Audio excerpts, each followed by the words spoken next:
Tantor Audio, a division of Recorded Books, presents The Holocaust Industry, Reflections on the Exploitation of Jewish Suffering by Norman G. Finkelstein, narrated by Barry Abrams. It seems to me the Holocaust is being sold. It is not being taught. Rabbi Arnold Jacob Wolf, Hillel Director, Yale University. Forward to the second paperback edition. This will almost certainly be my last word on the Holocaust industry. In prior editions of this book, I said pretty much everything I wanted for many years to say. It was finally, pardon the cliché, off my chest. On the other hand, I requested of my publishers, and they generously consented, to put out a second edition focusing on the Swiss banks case. My main concern is to provide listeners, and especially future researchers, with a clear picture of what happened and a guide to what to look for amid the heaps of disinformation. Regrettably, the trial record cannot be fully trusted. The presiding judge in the case elected, for reasons not divulged but fairly simple to deduce, not to docket crucial documents. In addition, the Claims Resolution Tribunal, CRT, which could have produced an objective assessment of the charges against the Swiss banks, also can't any longer be trusted. Midway in its work and heading toward vindicating the Swiss banks, the CRT was radically revamped by key figures in the Holocaust industry. Its only function now is to protect the blackmailer's reputation. These developments are copiously documented in the new Postscript for this edition. Using as my foil an authoritative account of the Holocaust compensation campaign, I present in the new Appendix a comprehensive overview of this double shakedown of European countries and survivors of the Nazi Holocaust. Although I would be most curious to read a refutation by someone from the Holocaust industry of my findings, I suspect, again for reasons not difficult to discern, that none will be forthcoming. Yet silence, as my late mother used to say, is also an answer. Apart from an abundance of ad hominem slurs, criticism of my book has fallen largely into two categories. Mainstream critics allege that I conjured a conspiracy theory, while those on the left ridicule the book as a defense of the banks. None, so far as I can tell, question my actual findings. Although the explanatory value of conspiracy theories is marginal, this does not mean that in the real world, individuals and institutions don't strategize and scheme. To believe otherwise is no less naive than to believe that a vast conspiracy manipulates worldly affairs. In The Wealth of Nations, Adam Smith observes that capitalists seldom meet together, even for merriment and diversion, but the conversation ends in a conspiracy against the public, or in some contrivance to raise prices. Does this make Smith's classic a conspiracy theory? Indeed, conspiracy theory has become scarcely more than a term of abuse to discredit a politically incorrect sequencing of facts. To maintain that powerful American Jewish organizations, institutions, and individuals, in league with the Clinton administration, coordinated their assault on the Swiss banks is thus alleged to be prima facie a conspiracy theory, not to mention anti-Semitic. But to maintain that Swiss banks coordinated an assault on Jewish victims of the Nazi Holocaust and their heirs can't be called a conspiracy theory. It is often wondered why I, a person of the left, would defend Swiss bankers. In fact, I subscribe to Bertolt Brecht's credo. What's robbing a bank compared to owning one? Yet my concern in the book is not at all with Swiss bankers or, for that matter, German industrialists. Rather, it is restoring the integrity of the historical record and the sanctity of the Jewish people's martyrdom. I deplore the Holocaust industry's corruption of history and memory in the service of an extortion racket. Leftist critics claim that I have made common cause with the right. They seem not to have noticed the company they're keeping, a repellent gang of well-heeled hoodlums and hucksters, as well as egregious apologists for American and Israeli violence. Rather than help expose them, my critics on the left rant about the banks, regardless of the facts. It is a sad but telling commentary on how little respect for truth and the dead counts in their moral calculus. Norman G. Finkelstein, April 2003, Chicago. Forward to the first paperback edition.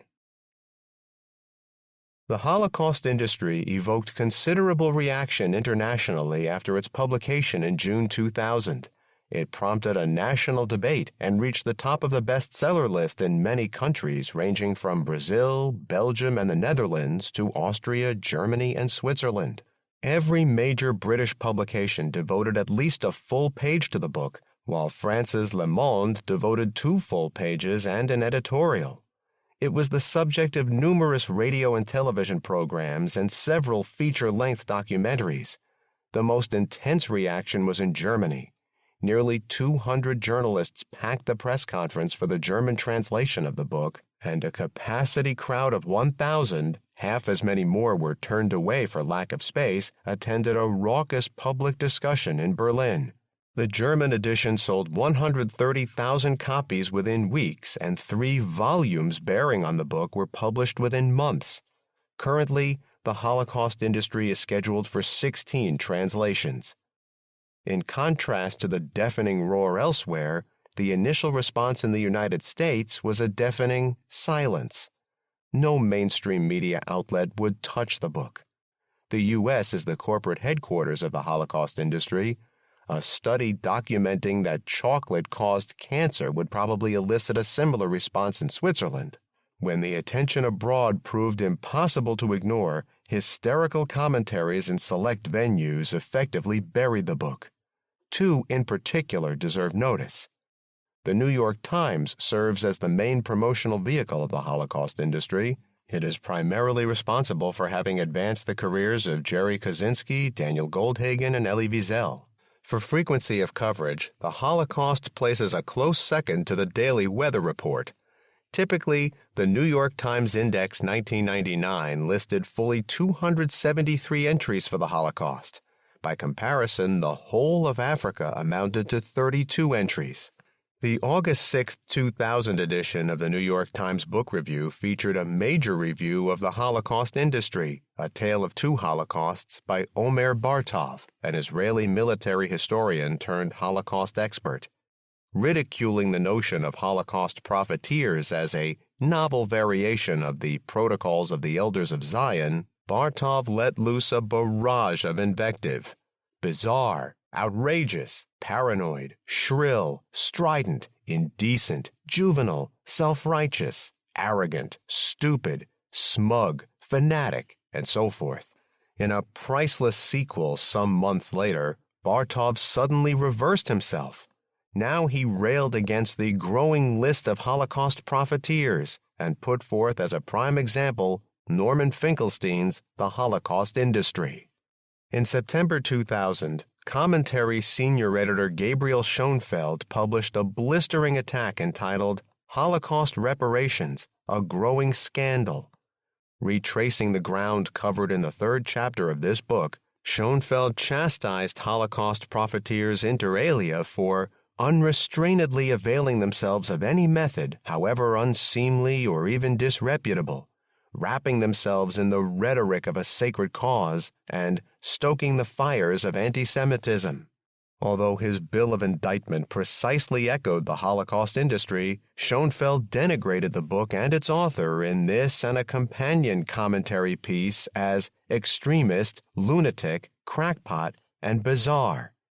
A subsequent op-ed article for the Wall Street Journal by Schoenfeld again blasted The New Holocaust Profiteers, April 11, 2001, concluding that one of the most serious assaults on memory these days comes not from Holocaust deniers, but from literary and legal ambulance chasers. This charge also precisely echoed the Holocaust industry. In gracious acknowledgment, Schoenfeld lumped me with Holocaust deniers as an obvious crackpot. To both savage and appropriate a book's findings is no mean achievement. The performances of Bartov and Schoenfeld recall a piece of wisdom imparted by my late mother. It's not an accident that Jews invented the word chutzpah. On an altogether different note, It was my rare good fortune that the undisputed dean of Nazi Holocaust scholars, Raoul Hilberg, repeatedly lent public support to controversial arguments in the Holocaust industry. Like his scholarship, Hilberg's integrity humbles. Perhaps it's not an accident that Jews also invented the word mensch. Norman G. Finkelstein, June 2001, New York City. Introduction. This book is both an anatomy and an indictment of the Holocaust industry.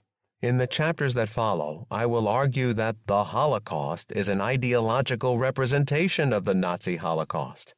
In this text, Nazi Holocaust signals the actual historical event. The Holocaust, capitalized in the print and ebook versions, its ideological representation. Like most ideologies, it bears a connection, if tenuous, with reality. The Holocaust is not an arbitrary, but rather an internally coherent construct. Its central dogmas sustain significant political and class interests. Indeed, the Holocaust has proven to be an indispensable ideological weapon. Through its deployment, one of the world's most formidable military powers, with a horrendous human rights record, has cast itself as a victim state, and the most successful ethnic group in the United States has likewise acquired victim status. Considerable dividends accrue from this specious victimhood, in particular, immunity to criticism, however justified. Those enjoying this immunity, I might add, have not escaped the moral corruptions that typically attend it. From this perspective, Elie Wiesel's performance as official interpreter of the Holocaust is not happenstance. Plainly, he did not come to this position on account of his humanitarian commitments or literary talents. Rather, Wiesel plays this leading role because he unerringly articulates the dogmas of and accordingly sustains the interests underpinning the Holocaust. The initial stimulus for this book was Peter Novik's seminal study, The Holocaust in American Life, which I reviewed for a British literary journal. In these chapters, the critical dialogue I entered in with Novik is broadened, hence the extensive number of references to his study. More a congeries of provocative aperçus than a sustained critique, The Holocaust in American Life belongs to the venerable American tradition of muckraking. Yet, like most muckrakers, Novik focuses only on the most egregious abuses. Scathing and refreshing as it often is, The Holocaust in American Life is not a radical critique. Rude assumptions go unchallenged. Neither banal nor heretical, the book is pitched to the controversial extreme of the mainstream spectrum. Predictably, it received many, though mixed, notices in the American media. Novik's central analytical category is memory. Currently all the rage in the ivory tower, memory is surely the most impoverished concept to come down the academic pike in a long time. With the obligatory nod to Maurice Halbwachs, Novik aims to demonstrate how current concerns shape Holocaust memory. Once upon a time, dissenting intellectuals deployed robust political categories such as power and interests on the one hand and ideology on the other. Today, all that remains is the bland, depoliticized language of concerns and memory. Yet given the evidence Novik adduces, Holocaust memory is an ideological construct of vested interests. Although chosen, Holocaust memory, according to Novik, is, more often than not, arbitrary. The choice, he argues, is made not from calculation of advantages and disadvantages, but rather without much thought for consequences. The evidence suggests the opposite conclusion. My original interest in the Nazi Holocaust was personal. Both my father and mother were survivors of the Warsaw Ghetto and the Nazi concentration camps. Apart from my parents, every family member on both sides was exterminated by the Nazis. My earliest memory, so to speak, of the Nazi Holocaust is my mother glued in front of the television watching the trial of Adolf Eichmann, 1961, when I came home from school. Although they had been liberated from the camps only 16 years before the trial, An unbridgeable abyss always separated in my mind the parents I knew from that. Photographs of my mother's family hung on the living room wall. None from my father's family survived the war. I could never quite make sense of my connection with them, let alone conceive what happened. They were my mother's sisters, brother, and parents, not my aunts, uncle, or grandparents. I remember reading as a child John Hersey's The Wall and Leon Uris's Mila 18, both fictionalized accounts of the Warsaw Ghetto. I still recall my mother complaining that, engrossed in The Wall, she missed her subway stop on the way to work. Try as I did, I couldn't even for a moment make the imaginative leap that would join my parents in all their ordinariness with that past. Frankly, I still can't. The more important point, however, is this. Apart from this phantom presence, I do not remember the Nazi Holocaust ever intruding on my childhood. The main reason was that no one outside my family seemed to care about what had happened. My childhood circle of friends read widely and passionately debated the events of the day. Yet I honestly do not recall a single friend or parent of a friend asking a single question about what my mother and father endured. This was not a respectful silence. It was simply indifference. In this light, one cannot but be skeptical of the outpourings of anguish in later decades after the Holocaust industry was firmly established. I sometimes think that American Jewry discovering the Nazi Holocaust was worse than its having been forgotten. True, my parents brooded in private. The suffering they endured was not publicly validated. But wasn't that better than the current crass exploitation of Jewish martyrdom? Before the Nazi Holocaust became the Holocaust, only a few scholarly studies, such as Raoul Hilberg's The Destruction of the European Jews, and memoirs such as Viktor Frankl's Man's Search for Meaning and Ella Lingens-Reiner's Prisoners of Fear, were published on the subject. But this small collection of gems is better than the shelves upon shelves of schlock that now line libraries and bookstores. Both my parents, although daily reliving that past until the day each died, lost interest by the end of their lives in the Holocaust as a public spectacle. One of my father's lifelong friends was a former inmate with him in Auschwitz, a seemingly incorruptible left-wing idealist who on principle refused German compensation after the war. Eventually, he became a director of the Israeli Holocaust Museum, Yad Vashem.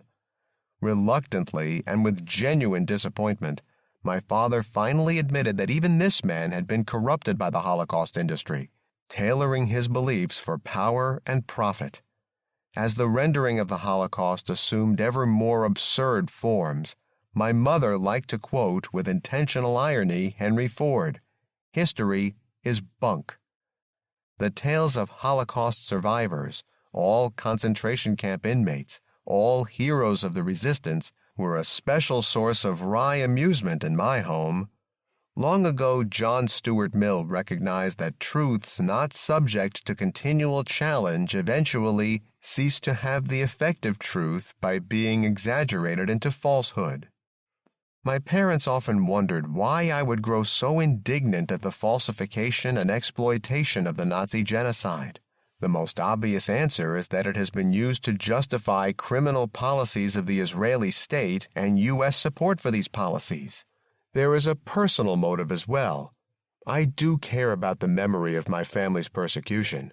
The current campaign of the Holocaust industry to extort money from Europe in the name of needy Holocaust victims has shrunk the moral stature of their martyrdom to that of a Monte Carlo casino.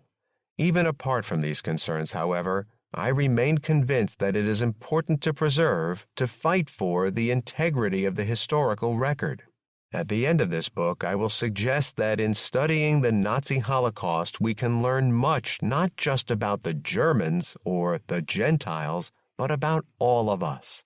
Yet I think that to do so, to truly learn from the Nazi Holocaust, its physical dimension must be reduced and its moral dimension expanded. Too many public and private resources have been invested in memorializing the Nazi genocide. Most of the output is worthless, a tribute not to Jewish suffering, but to Jewish aggrandizement. The time is long past to open our hearts to the rest of humanity's sufferings. This was the main lesson my mother imparted. I never once heard her say, "Do not compare." My mother always compared. No doubt historical distinctions must be made, but to make out moral distinctions between our suffering and theirs is itself a moral travesty. You can't compare any two miserable people, Plato humanely observed, and say that one is happier than the other. In the face of the sufferings of African Americans, Vietnamese, and Palestinians, my mother's credo always was, "We are all Holocaust victims." Norman G. Finkelstein, April 2000, New York City. Chapter 1. Capitalizing the Holocaust. In a memorable exchange some years back, Gore Vidal accused Norman Podhoretz, then editor of the American Jewish Committee publication Commentary, of being un-American. The evidence was that Podhoretz attached less importance to the Civil War, the great single tragic event that continues to give resonance to our republic, than to Jewish concerns. Yet Podhoretz was perhaps more American than his accuser, for by then it was the war against the Jews, not the war between the states, that figured as more central to American cultural life. Most college professors can testify that compared to the Civil War, many more undergraduates are able to place the Nazi Holocaust in the right century and generally cite the number killed. In fact, the Nazi Holocaust is just about the only historical reference that resonates in a university classroom today. Polls show that many more Americans can identify the Holocaust than Pearl Harbor or the atomic bombing of Japan. Until fairly recently, however, the Nazi Holocaust barely figured in American life. Between the end of World War II and the late 1960s, only a handful of books and films touched on the subject. There was only one university course offering in the United States on the topic.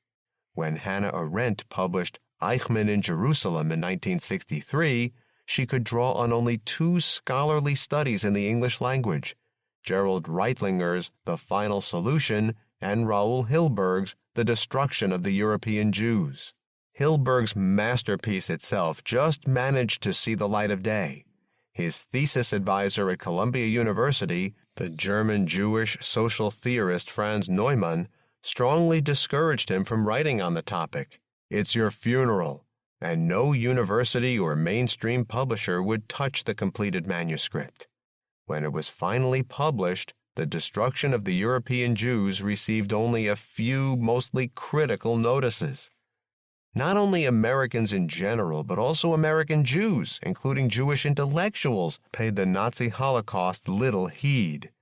In an authoritative 1957 survey, sociologist Nathan Glazer reported that the Nazi Final Solution, as well as Israel, had remarkably slight effects on the inner life of American Jewry.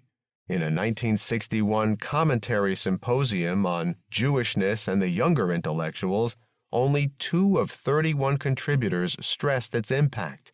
Likewise, a 1961 roundtable convened by the journal Judaism of 21 observant American Jews on My Jewish Affirmation almost completely ignored the subject. No monuments or tributes mark the Nazi Holocaust in the United States. To the contrary, major Jewish organizations opposed such memorialization. The question is, why? The standard explanation is that Jews were traumatized by the Nazi Holocaust and therefore repressed the memory of it. In fact, there is no evidence to support this conclusion. No doubt some survivors did not then, or for that matter in later years, want to speak about what had happened. Many others, however, very much wanted to speak, and once the occasion availed itself, wouldn't stop speaking. The problem was that Americans didn't want to listen. The real reason for public silence on the Nazi extermination was the conformist policies of the American Jewish leadership and the political climate of post-war America. In both domestic and international affairs, American Jewish elites hewed closely to official U.S. policy. In this text, Jewish elites designates individuals prominent in the organizational and cultural life of the mainstream Jewish community. Doing so, in effect, facilitated the traditional goals of assimilation and access to power. With the inception of the Cold War, mainstream Jewish organizations jumped into the fray. American Jewish elites forgot the Nazi Holocaust because Germany, West Germany by 1949, became a crucial post-war American ally in the U.S. confrontation with the Soviet Union. Dredging up the past served no useful purpose. In fact, it complicated matters. With minor reservations soon discarded, major American Jewish organizations quickly fell into line with U.S. support for a rearmed and barely denazified Germany. The American Jewish Committee, AJC, fearful that any organized opposition of American Jews against the new foreign policy and strategic approach could isolate them in the eyes of the non-Jewish majority and endanger their post-war achievements on the domestic scene, was the first to preach the virtues of realignment. The pro-Zionist World Jewish Congress, WJC, and its American affiliate dropped opposition after signing compensation agreements with Germany in the 1950s, while the Anti-Defamation League, ADL, was the first major Jewish organization to send an official delegation to Germany in 1954. Together, these organizations collaborated with the Bonn government to contain the anti-German wave of Jewish popular sentiment. The final solution was a taboo topic of American Jewish elites for yet another reason. Leftist Jews who were opposed to the Cold War alignment with Germany against the Soviet Union would not stop harping on it. Remembrance of the Nazi Holocaust was tagged as a communist cause. Strapped with the stereotype that conflated Jews with the left, in fact, Jews did account for a third of the vote for progressive presidential candidate Henry Wallace in 1948, American Jewish elites did not shrink from sacrificing fellow Jews on the altar of anti-communism. Offering their files on alleged Jewish subversives to government agencies, the AJC and the ADL actively collaborated in the McCarthy-era witch hunt. The AJC endorsed the death penalty for the Rosenbergs, while its monthly publication, Commentary, editorialized that they weren't really Jews. Fearful of association with the political left abroad and at home, mainstream Jewish organizations opposed cooperation with anti-Nazi German Social Democrats as well as boycotts of German manufacturers and public demonstrations against ex-Nazis touring the United States. On the other hand, prominent visiting German dissidents like Protestant pastor Martin Niemöller, who had spent 8 years in Nazi concentration camps and was now against the anti-communist crusade, suffered the obloquy of American Jewish leaders. Anxious to boost their anti-communist credentials, Jewish elites even enlisted in and financially sustained right-wing extremist organizations like the All-American Conference to Combat Communism and turned a blind eye as veterans of the Nazi SS entered the country. Ever anxious to ingratiate themselves with U.S. ruling elites and dissociate themselves from the Jewish left, organized American Jewry did invoke the Nazi Holocaust in one special context: to denounce the USSR. Soviet anti-Jewish policy opens up opportunities which must not be overlooked, an internal AJC memorandum quoted by Novick gleefully noted, to reinforce certain aspects of AJC domestic program. Typically, that meant bracketing the Nazi final solution with Russian anti-Semitism. Stalin will succeed where Hitler failed, Commentary direly predicted. He will finally wipe out the Jews of Central and Eastern Europe. The parallel with the policy of Nazi extermination is almost complete. Major American Jewish organizations even denounced Soviet repression in Hungary as only the first station on the way to a Russian Auschwitz. Everything changed with the June 1967 Arab-Israeli War. By virtually all accounts, it was only after this conflict that the Holocaust, with a capital H, became a fixture in American Jewish life. The standard explanation of this transformation is that Israel's extreme isolation and vulnerability during the June War revived memories of the Nazi extermination. In fact, this analysis misrepresents both the reality of Mideast power relations at the time and the nature of the evolving relationship between American Jewish elites and Israel. Just as mainstream American Jewish organizations downplayed the Nazi Holocaust in the years after World War II to conform to the U.S. government's Cold War priorities, so their attitude to Israel kept in step with U.S. policy. From early on, American Jewish elites harbored profound misgivings about a Jewish state. Uppermost was their fear that it would lend credence to the dual loyalty charge. As the Cold War intensified, these worries multiplied. Already before the founding of Israel, American Jewish leaders voiced concern that its largely Eastern European left-wing leadership would join the Soviet camp. Although they eventually embraced the Zionist-led campaign for statehood, American Jewish organizations closely monitored and adjusted to signals from Washington. Indeed, the AJC supported Israel's founding mainly out of fear that a domestic backlash against Jews might ensue if the Jewish DPs in Europe were not quickly settled. Although Israel aligned with the West soon after the state was formed, many Israelis in and out of government retained strong affection for the Soviet Union. Predictably, American Jewish leaders kept Israel at arm's length. From its founding in 1948 through the June 1967 war, Israel did not figure centrally in American strategic planning.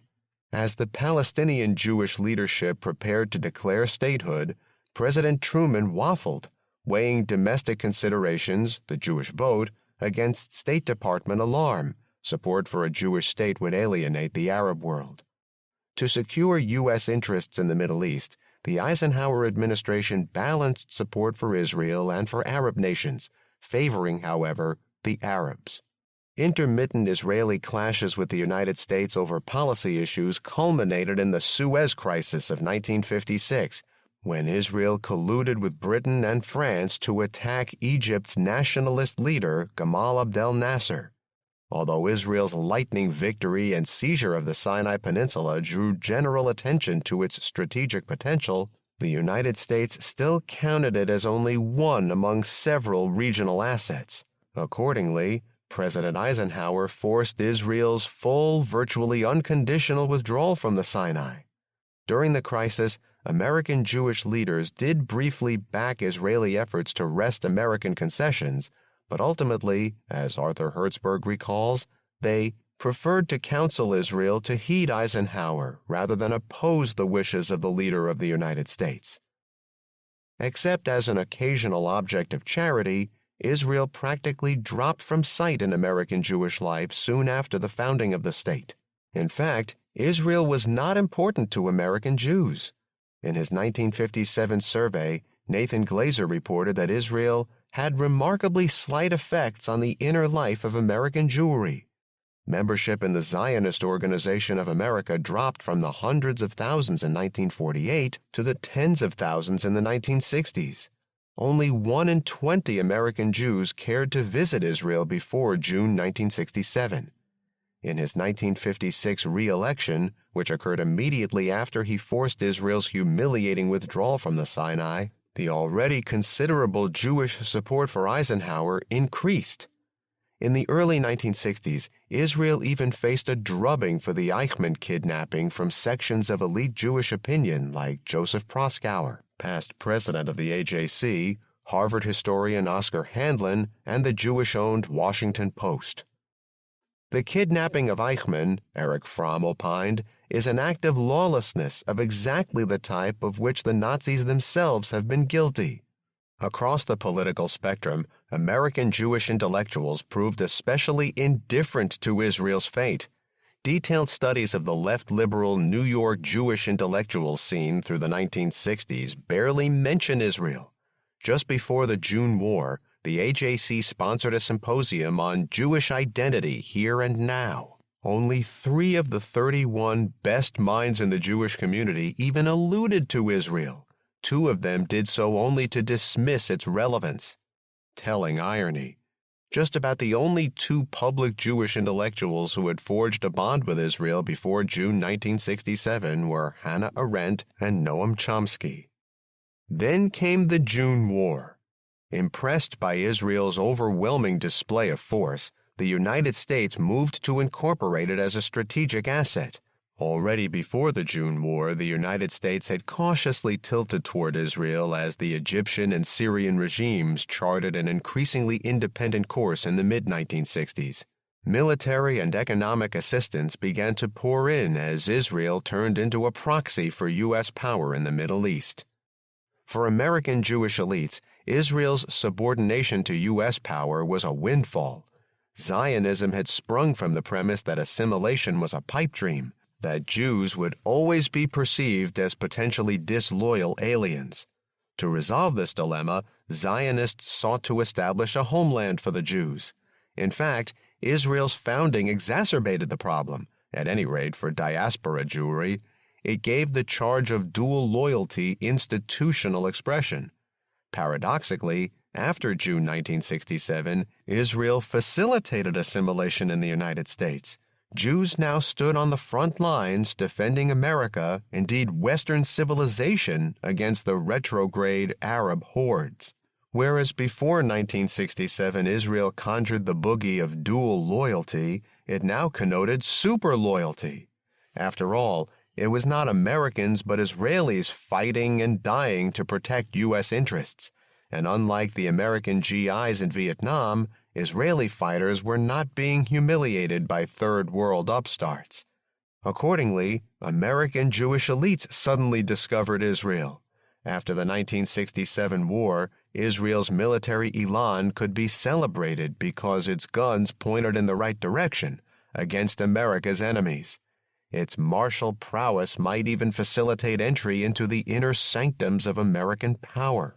Previously, Jewish elites could only offer a few lists of Jewish subversives. Now they could pose as the natural interlocutors for America's newest strategic asset. From bit players, they could advance to top billing in the Cold War drama. Thus, for American Jewry, as well as the United States, Israel became a strategic asset.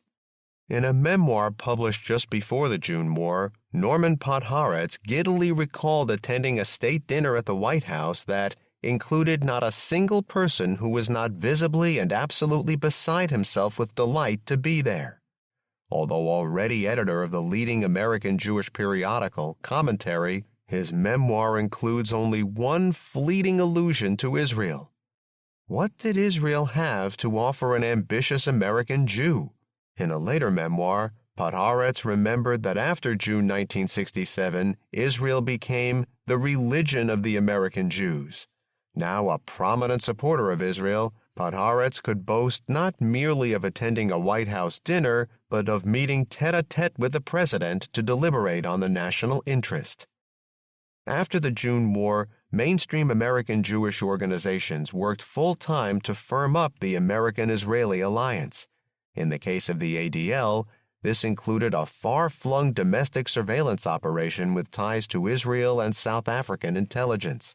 Coverage of Israel in the New York Times increased dramatically after June 1967. The 1955 and 1965 entries for Israel in the New York Times Index each filled 60 column inches. The entry for Israel in 1975 ran to fully 260 column inches. When I want to feel better, Wiesel reflected in 1973, I turn to the Israeli items in the New York Times. Like Podhoretz, many mainstream American Jewish intellectuals also suddenly found religion after the June War. Novick reports that Lucy Davidovich, the doyenne of Holocaust literature, had once been a sharp critic of Israel. Israel could not demand reparations from Germany, she railed in 1953, while evading responsibility for displaced Palestinians. Morality cannot be that flexible. Yet almost immediately after the June War, Davidovich became a fervent supporter of Israel, acclaiming it as the corporate paradigm for the ideal image of the Jew in the modern world. A favorite posture of the post-1967 born-again Zionists was tacitly to juxtapose their own outspoken support for a supposedly beleaguered Israel against the cravenness of American Jewry during the Holocaust. In fact, they were doing exactly what American Jewish elites had always done, marching in lockstep with American power. The educated classes proved particularly adept at striking heroic poses. Consider the prominent left-liberal social critic Irving Howe. In 1956, the journal Howe edited Dissent condemned the combined attack on Egypt as immoral. Although truly standing alone, Israel was also taken to task for cultural chauvinism, a quasi-messianic sense of manifest destiny, and an undercurrent of expansionism. After the October 1973 war, when American support for Israel peaked, Howe published a personal manifesto filled with anxiety so intense in defense of isolated Israel. The Gentile world, he lamented in a Woody Allen-like parody, was awash with anti-Semitism. Even in Upper Manhattan, he lamented, Israel was no longer chic. Everyone, apart from himself, was allegedly enthralled to Mao, Fanon, and Guevara.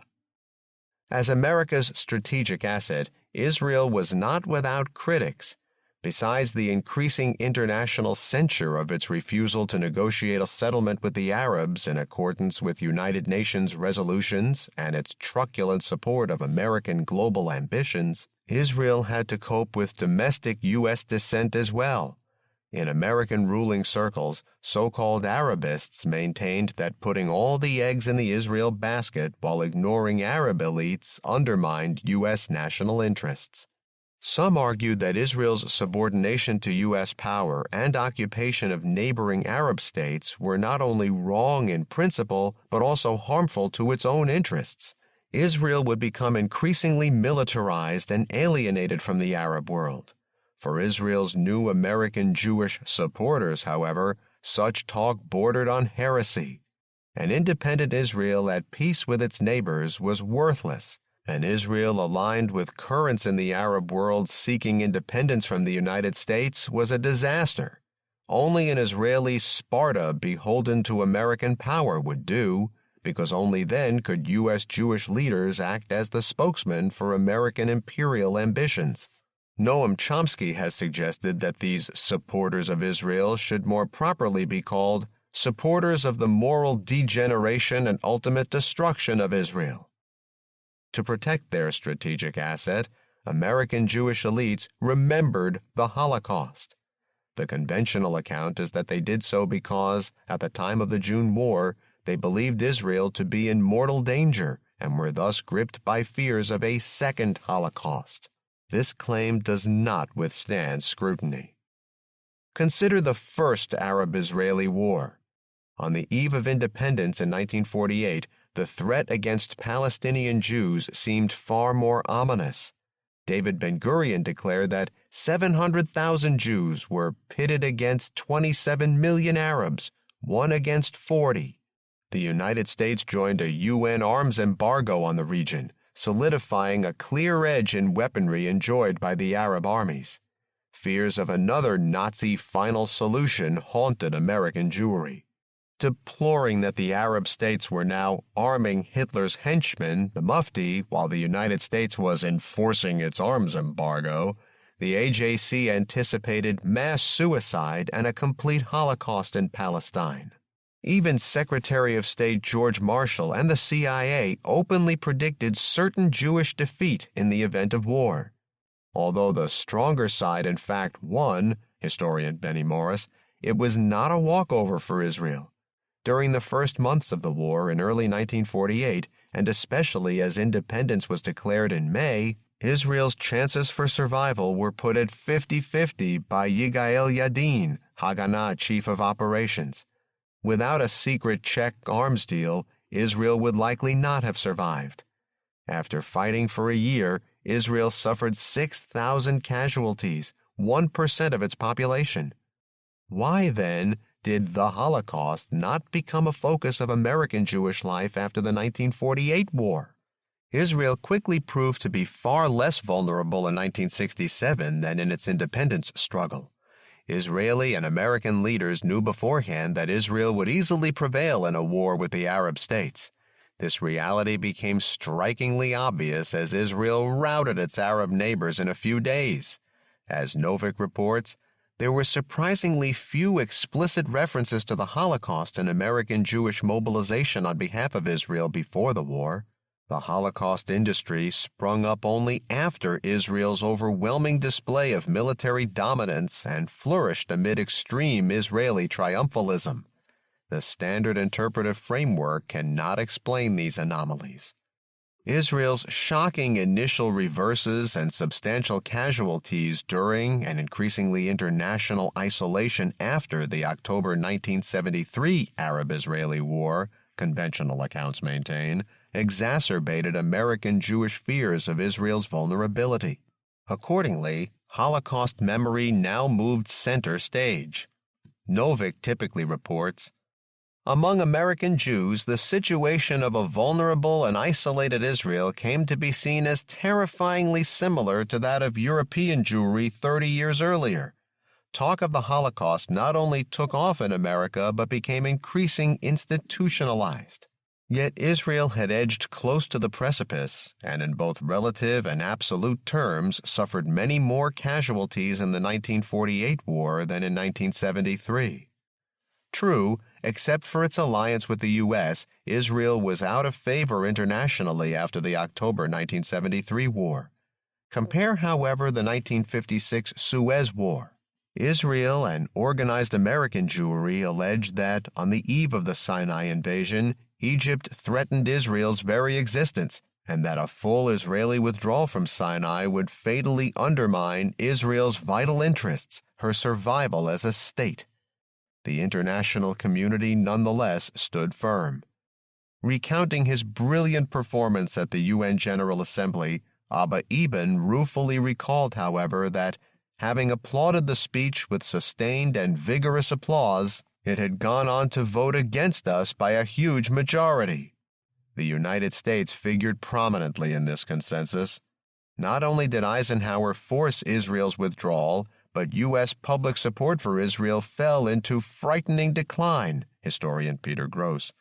By contrast, immediately after the 1973 war, the United States provided Israel with massive military assistance, much greater than it had in the preceding 4 years combined, while American public opinion firmly backed Israel. This was the occasion when talk of the Holocaust took off in America, at a time when Israel was less isolated than it had been in 1956. In fact, the Holocaust industry did not move center stage because Israel's unexpected setbacks during and pariah status following the October 1973 war prompted memories of the final solution. Rather, Sadat's impressive military showing in the October War convinced U.S. and Israeli policy elites that a diplomatic settlement with Egypt, including the return of Egyptian lands seized in June 1967, could no longer be avoided. To increase Israel's negotiating leverage, the Holocaust industry increased production quotas. The crucial point is that after the 1973 war, Israel was not isolated from the United States. These developments occurred within the framework of the U.S.-Israeli alliance, which remained fully intact. The historical record strongly suggests that if Israel had truly been alone after the October War, American Jewish elites would no more have remembered the Nazi Holocaust than they did after the 1948 or 1956 war. Novick provides ancillary explanations that are even less convincing. Quoting religious Jewish scholars, for example, he suggests that the Six-Day War offered a folk theology of Holocaust and redemption. The light of the June 1967 victory redeemed the darkness of the Nazi genocide. It had given God a second chance. The Holocaust could emerge in American life only after June 1967 because, the extermination of European Jewry attained an, if not happy, at least viable, ending. Yet in standard Jewish accounts, not the June War, but Israel's founding marked redemption. Why did the Holocaust have to await a second redemption? Novick maintains that the image of Jews as military heroes in the June War worked to efface the stereotype of weak and passive victims which previously inhabited Jewish discussion of the Holocaust. Yet for sheer courage, the 1948 war was Israel's finest hour, and Moshe Dayan's daring and brilliant 100-hour Sinai campaign in 1956 prefigured the swift victory in June 1967. Why then did American Jewry require the June War to efface the stereotype? Novick's account of how American Jewish elites came to instrumentalize the Nazi Holocaust is not persuasive. Consider these representative passages. As American Jewish leaders sought to understand the reasons for Israel's isolation and vulnerability, reasons that might suggest a remedy, the explanation commanding the widest support was that the fading of the memories of Nazism's crimes against the Jews and the arrival on the scene of a generation ignorant of the Holocaust had resulted in Israel's losing the support it had once enjoyed. While American Jewish organizations could do nothing to alter the recent past in the Middle East and precious little to affect its future, they could work to revive memories of the Holocaust. So the fading memories explanation offered an agenda for action. Why did the fading memories explanation for Israel's post-1967 predicament command the widest support? Surely this was an improbable explanation. As Novick himself copiously documents, the support Israel initially garnered had little to do with memories of Nazism's crimes, and anyhow, these memories had faded long before Israel lost international support. Why could Jewish elites do precious little to affect Israel's future? Surely they controlled a formidable organizational network. Why was reviving memories of the Holocaust the only agenda for action? Why not support the international consensus that called for Israel's withdrawal from the lands occupied in the June War, as well as a just and lasting peace between Israel and its Arab neighbors? UN Resolution 242. A more coherent, if less charitable, explanation is that American Jewish elites remember the Nazi Holocaust before June 1967 only when it was politically expedient. Israel, their new patron, had capitalized on the Nazi Holocaust during the Eichmann trial. Given its proven utility, organized American Jewry exploited the Nazi Holocaust after the June War. Once ideologically recast, the Holocaust, capitalized, as I have previously noted, proved to be the perfect weapon for deflecting criticism of Israel. Exactly how I will illustrate presently.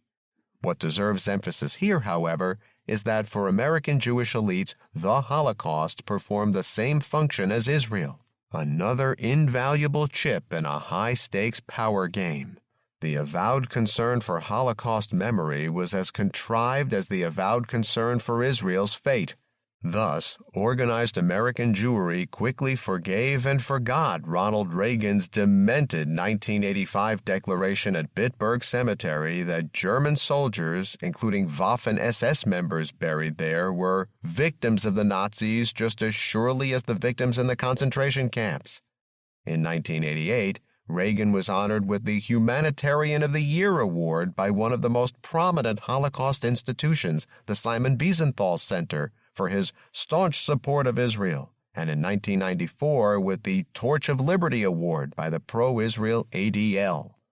The Reverend Jesse Jackson's earlier outburst in 1979 that he was sick and tired of hearing about the Holocaust was not so quickly forgiven or forgotten, however. Indeed, the attacks by American Jewish elites on Jackson never let up, although not for his anti-Semitic remarks, but rather for his espousal of the Palestinian position, Seymour Martin Lipset and Earl Robb. In Jackson's case, an additional factor was at work. He represented domestic constituencies with which organized American Jewry had been at loggerheads since the late 1960s. In these conflicts, too, the Holocaust proved to be a potent ideological weapon. It was not Israel's alleged weakness and isolation, not the fear of a second Holocaust, but rather its proven strength and strategic alliance with the United States that led Jewish elites to gear up the Holocaust industry after June 1967. However unwittingly, Novick provides the best evidence to support that conclusion. To prove that power considerations, not the Nazi final solution, determined American policy toward Israel, he writes, "It was when the Holocaust was freshest in the mind of American leaders, the first 25 years after the end of the war, that the United States was least supportive of Israel. It was not when Israel was perceived as weak and vulnerable, but after it demonstrated its strength in the Six-Day War that American aid to Israel changed from a trickle to a flood." That argument applies with equal force to American Jewish elites. There are also domestic sources of the Holocaust industry.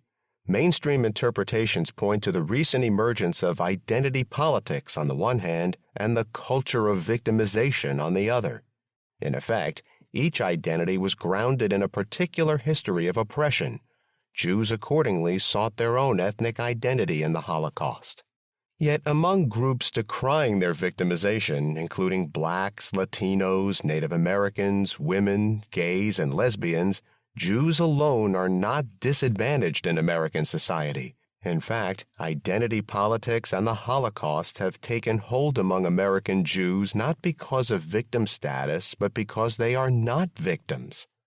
As anti-Semitic barriers quickly fell away after World War II, Jews rose to preeminence in the United States. According to Lipset and Robb, per capita Jewish income is almost double that of non-Jews. 16 of the 40th wealthy Americans are Jews.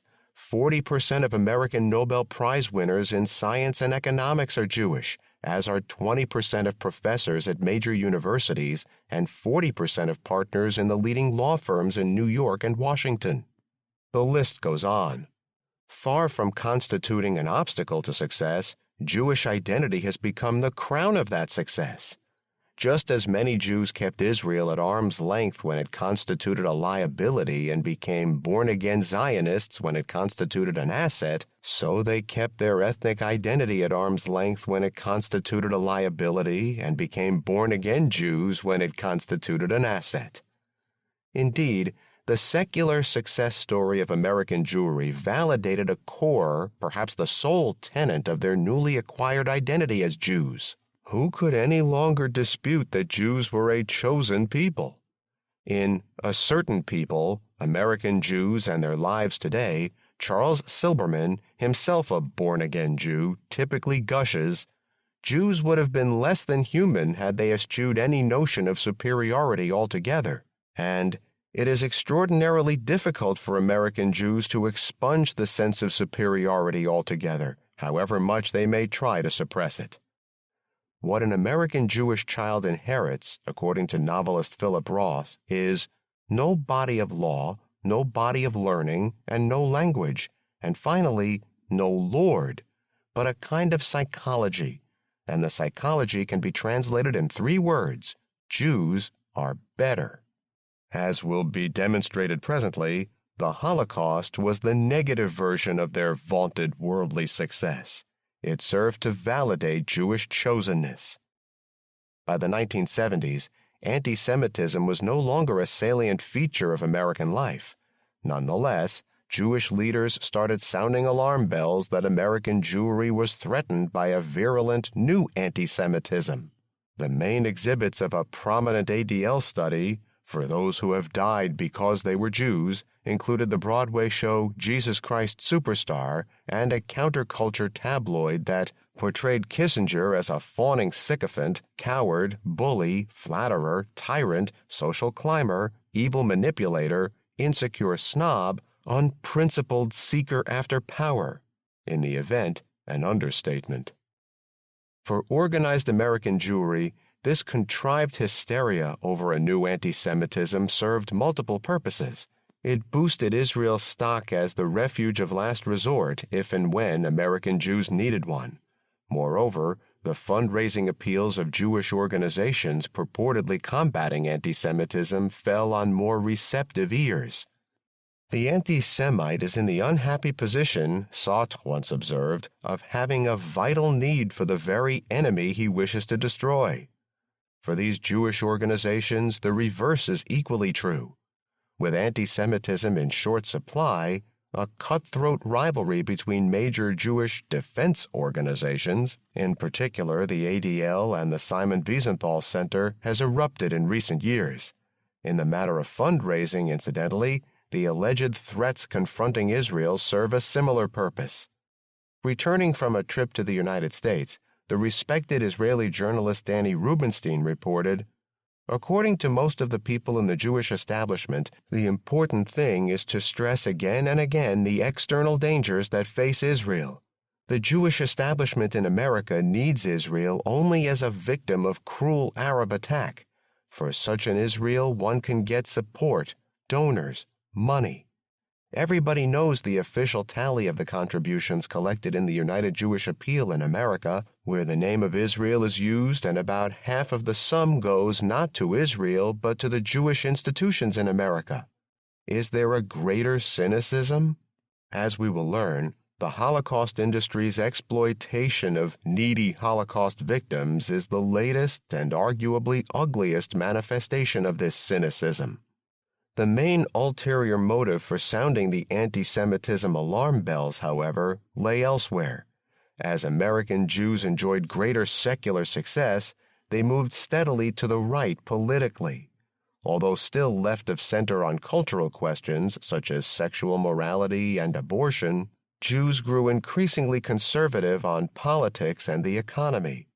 Complementing the rightward turn was an inward turn, as Jews, no longer mindful of past allies among the have-nots, increasingly earmarked their resources for Jewish concerns only. This reorientation of American Jewry was clearly evident in growing tensions between Jews and blacks. Traditionally aligned with black people against caste discrimination in the United States, many Jews broke with the Civil Rights Alliance in the late 1960s when, as Jonathan Kaufman reports, the goals of the civil rights movement were shifting from demands for political and legal equality to demands for economic equality. When the civil rights movement moved north into the neighborhoods of these liberal Jews, Sheryl Greenberg similarly recalls, the question of integration took on a different tone. With concerns now couched in class rather than racial terms, Jews fled to the suburbs almost as quickly as white Christians to avoid what they perceived as the deterioration of their schools and neighborhoods. The memorable climax was the protracted 1968 New York City teachers' strike, which pitted a largely Jewish professional union against black community activists fighting for control of failing schools. Accounts of the strike often refer to fringe anti-Semitism. The eruption of Jewish racism, not far below the surface before the strike, is less often remembered. More recently, Jewish publicists and organizations have figured prominently in efforts to dismantle affirmative action programs. In key Supreme Court tests, DeFunis, 1974, and Bakke, 1978, the AJC, ADL, and AJ Congress, apparently reflecting mainstream Jewish sentiment, all filed amicus briefs opposing affirmative action. Moving aggressively to defend their corporate and class interests, Jewish elites branded all opposition to their new conservative policies anti-Semitic. Thus, ADL head Nathan Perlmutter maintained that the real anti-Semitism in America consisted of policy initiatives corrosive of Jewish interests, such as affirmative action, cuts in the defense budget, and neo-isolationism, as well as opposition to nuclear power and even electoral college reform. In this ideological offensive, the Holocaust came to play a critical role. Most obviously, evoking historic persecution deflected present-day criticism. Jews could even gesture to the quota system from which they suffered in the past as a pretext for opposing affirmative action programs. Beyond this, however, the Holocaust framework apprehended anti-Semitism as a strictly irrational Gentile loathing of Jews. It precluded the possibility that animus toward Jews might be grounded in a real conflict of interests. More on this later. Invoking the Holocaust was therefore a ploy to delegitimize all criticism of Jews. Such criticism could only spring from pathological hatred. Just as organized Jewry remembered the Holocaust when Israeli power peaked, so it remembered the Holocaust when American Jewish power peaked. The pretense, however, was that there and here Jews faced an imminent second Holocaust. Thus, American Jewish elites could strike heroic poses as they indulged in cowardly bullying. Norman Podhoretz, for example, pointed up the new Jewish resolve after the June 1967 war to resist any who would in any way and to any degree and for any reason whatsoever attempt to do us harm. We would from now on stand our ground. Just as Israelis, armed to the teeth by the United States, courageously put unruly Palestinians in their place, so American Jews courageously put unruly blacks in their place, lording it over those least able to defend themselves. That is the real content of organized American Jewry's reclaimed courage. Chapter 2: Hoaxers, Hucksters, and History. Holocaust awareness, the respected Israeli writer Boaz Evron observes, is actually an official propagandistic indoctrination, a churning out of slogans and a false view of the world, the real aim of which is not at all an understanding of the past, but a manipulation of the present. In and of itself, the Nazi Holocaust does not serve any particular political agenda. It can just as easily motivate dissent from as support for Israeli policy. Refracted through an ideological prism, however, the memory of the Nazi extermination came to serve, in Evron's words, as a powerful tool in the hands of the Israeli leadership and Jews abroad. The Nazi Holocaust became the Holocaust. Two central dogmas underpin the Holocaust framework. One, the Holocaust marks a categorically unique historical event. Two, the Holocaust marks the climax of an irrational, eternal Gentile hatred of Jews. Neither of these dogmas figured at all in public discourse before the June 1967 war, and although they became the centerpieces of Holocaust literature, neither figures at all in genuine scholarship on the Nazi Holocaust. On the other hand, both dogmas draw on important strands in Judaism and Zionism. In the aftermath of World War II, the Nazi Holocaust was not cast as a uniquely Jewish, let alone a historically unique, event. Organized American Jewry in particular was at pains to place it in a universalist context. After the June War, however, the Nazi final solution was radically reframed. The first and most important claim that emerged from the 1967 war and became emblematic of American Judaism, Jacob Neusner recalls, was that the Holocaust was unique, without parallel in human history. In an illuminating essay, historian David Stannard ridicules the small industry of Holocaust hagiographers arguing for the uniqueness of the Jewish experience with all the energy and ingenuity of theological zealots. The uniqueness dogma, after all, makes no sense. At the most basic level, every historical event is unique, if merely by virtue of time and location, and every historical event bears distinctive features as well as features in common with other historical events. The anomaly of the Holocaust is that its uniqueness is held to be absolutely decisive.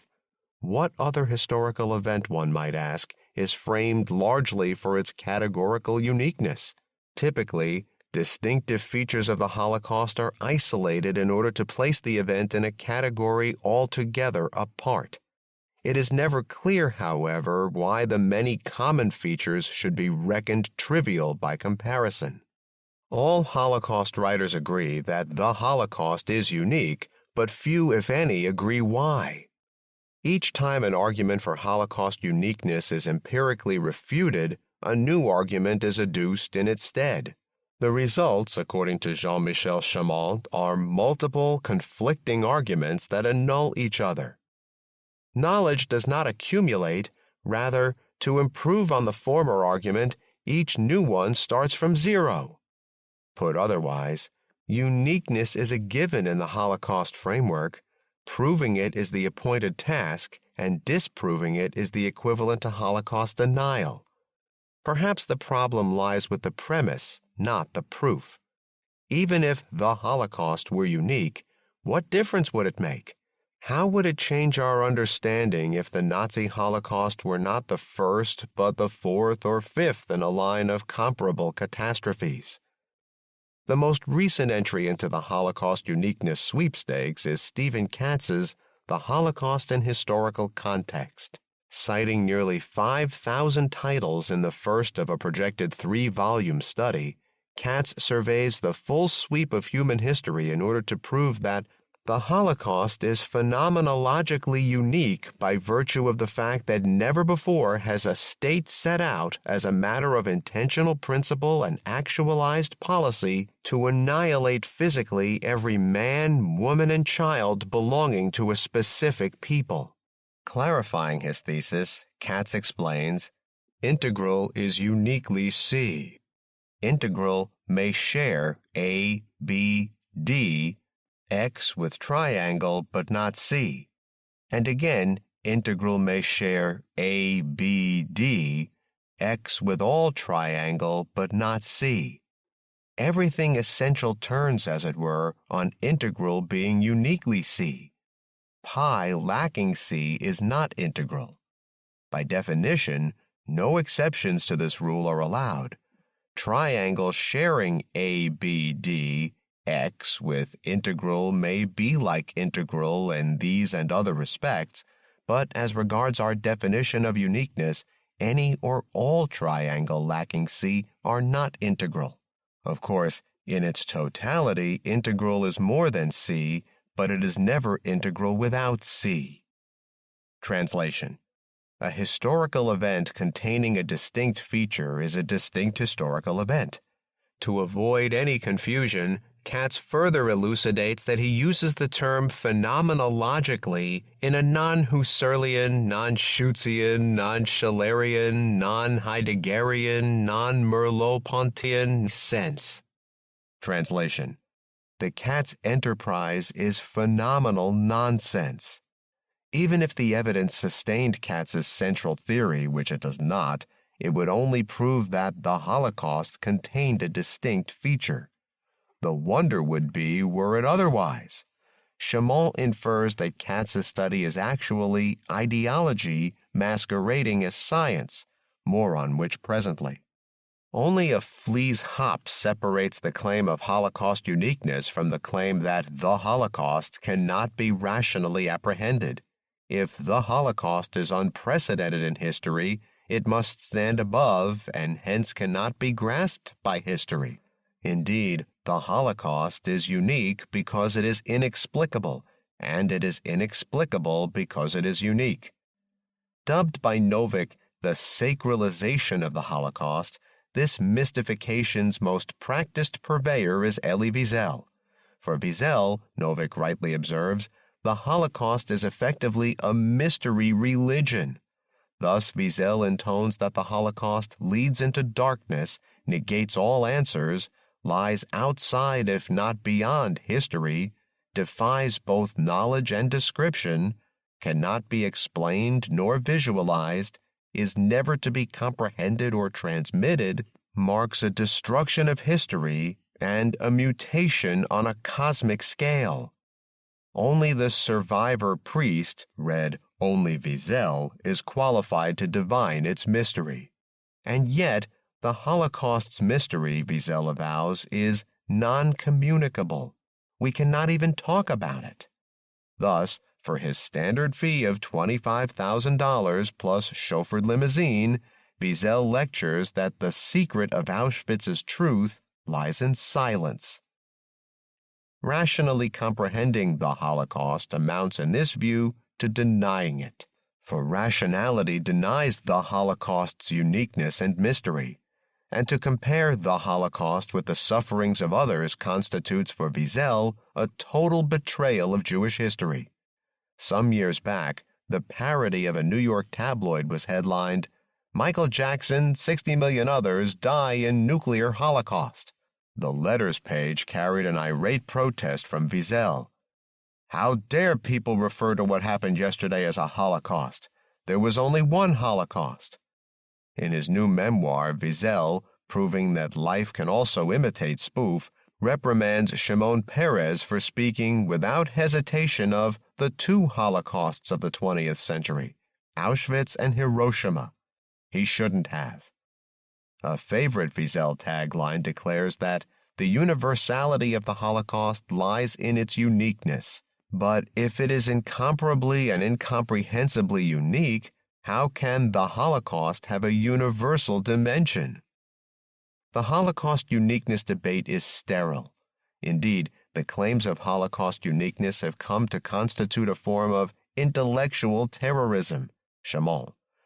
Those practicing the normal comparative procedures of scholarly inquiry must first enter 1,001 caveats to ward off the accusation of trivializing the Holocaust. A subtext of the Holocaust uniqueness claim is that the Holocaust was uniquely evil. However terrible, the suffering of others simply does not compare. Proponents of Holocaust uniqueness typically disclaim this implication, but such demurrals are disingenuous. The claims of Holocaust uniqueness are intellectually barren and morally discreditable, yet they persist. The question is, why? In the first place, unique suffering confers unique entitlement. The unique evil of the Holocaust, according to Jacob Neusner, not only sets Jews apart from others, but also gives Jews a claim upon those others. For Edward Alexander, the uniqueness of the Holocaust is moral capital. Jews must claim sovereignty over this valuable property. In effect, Holocaust uniqueness, this claim upon others, this moral capital, serves as Israel's prize alibi. The singularity of the Jewish suffering, historian Peter Baldwin suggests, adds to the moral and emotional claims that Israel can make on other nations. Thus, according to Nathan Glazer, the Holocaust, which pointed to the peculiar distinctiveness of the Jews, gave Jews the right to consider themselves specially threatened and specially worthy of whatever efforts were necessary for survival. To cite one typical example, every account of Israel's decision to develop nuclear weapons evokes the specter of the Holocaust, as if Israel otherwise would not have gone nuclear. There is another factor at work.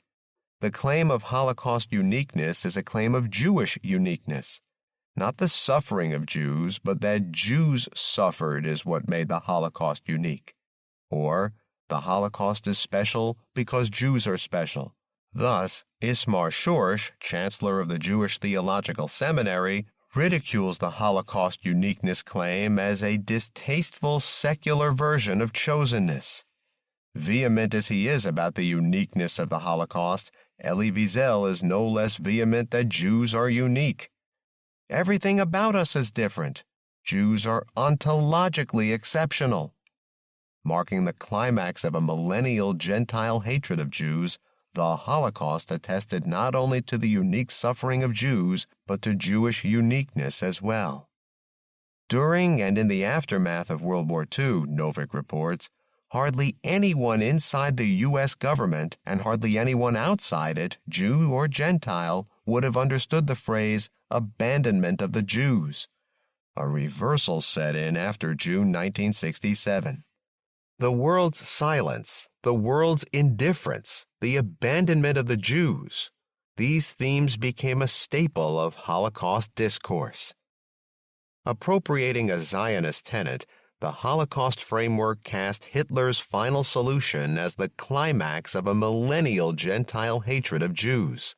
The Jews perished because all Gentiles, be it as perpetrators or as passive collaborators, wanted them dead. The free and civilized world, according to Wiesel, handed the Jews over to the executioner. There were the killers, the murderers, and there were those who remained silent. The historical evidence for a murderous Gentile impulse is nil. Daniel Goldhagen's ponderous effort to prove one variant of this claim in Hitler's Willing Executioners barely rose to the comical. Its political utility, however, is considerable. One might note, incidentally, that the eternal anti-Semitism theory, in fact, gives comfort to the anti-Semite. As Arendt says in The Origins of Totalitarianism, that this doctrine was adopted by professional anti-Semites is a matter of course. It gives the best possible alibi for all horrors. If it is true that mankind has insisted on murdering Jews for more than 2,000 years, then Jew killing is a normal and even human occupation, and Jew hatred is justified beyond the need of argument. The more surprising aspect of this explanation is that it has been adopted by a great many unbiased historians and by an even greater number of Jews.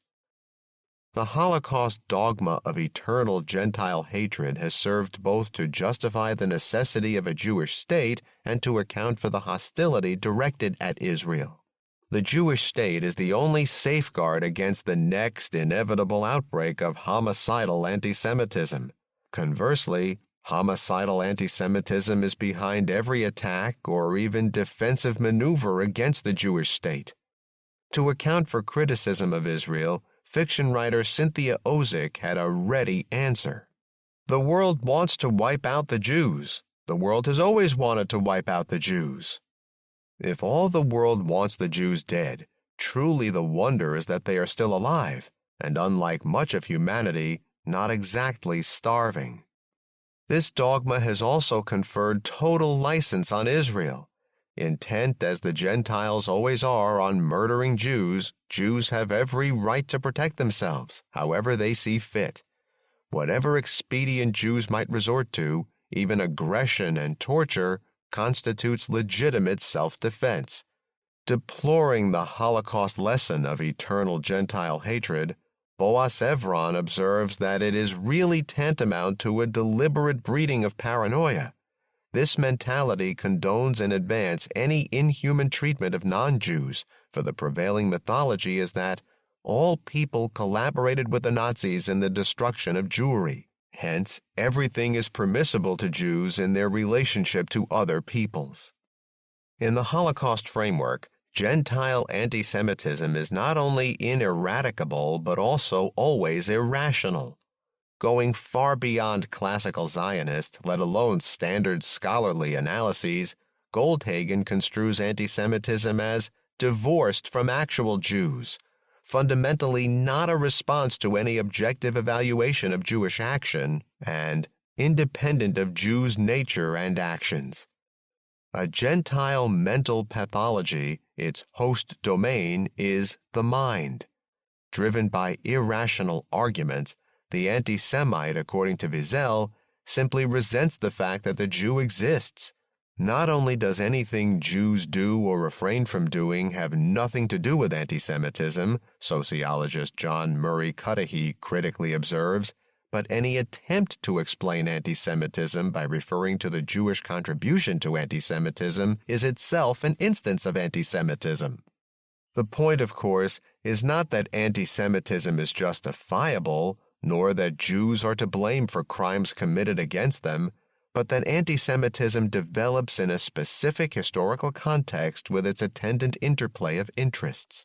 A gifted, well-organized, and largely successful minority can inspire conflicts that derive from objective intergroup tensions, Ismar Schorsch points out, although these conflicts are often packaged in anti-Semitic stereotypes. The irrational essence of Gentile anti-Semitism is inferred inductively from the irrational essence of the Holocaust.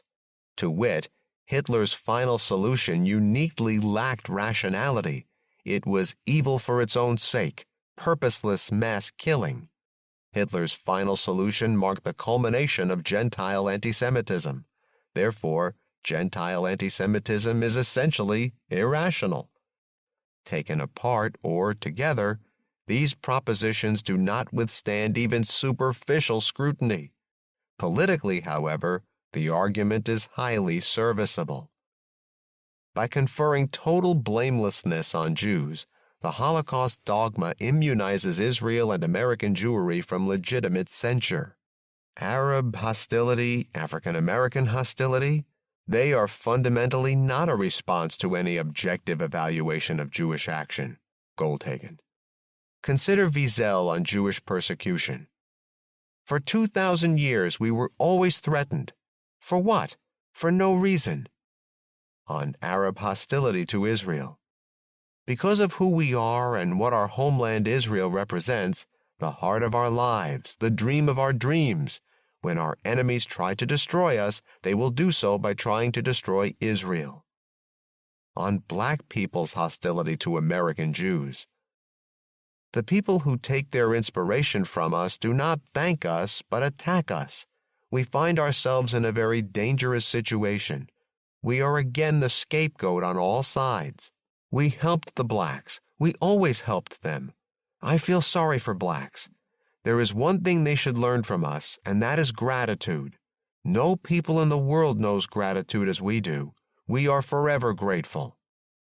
Ever chastised, ever innocent. This is the burden of being a Jew.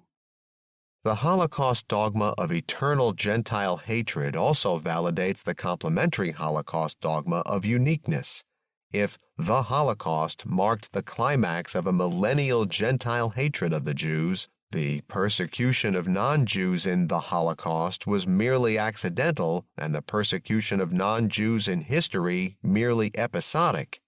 From every standpoint, then, Jewish suffering during the Holocaust was unique.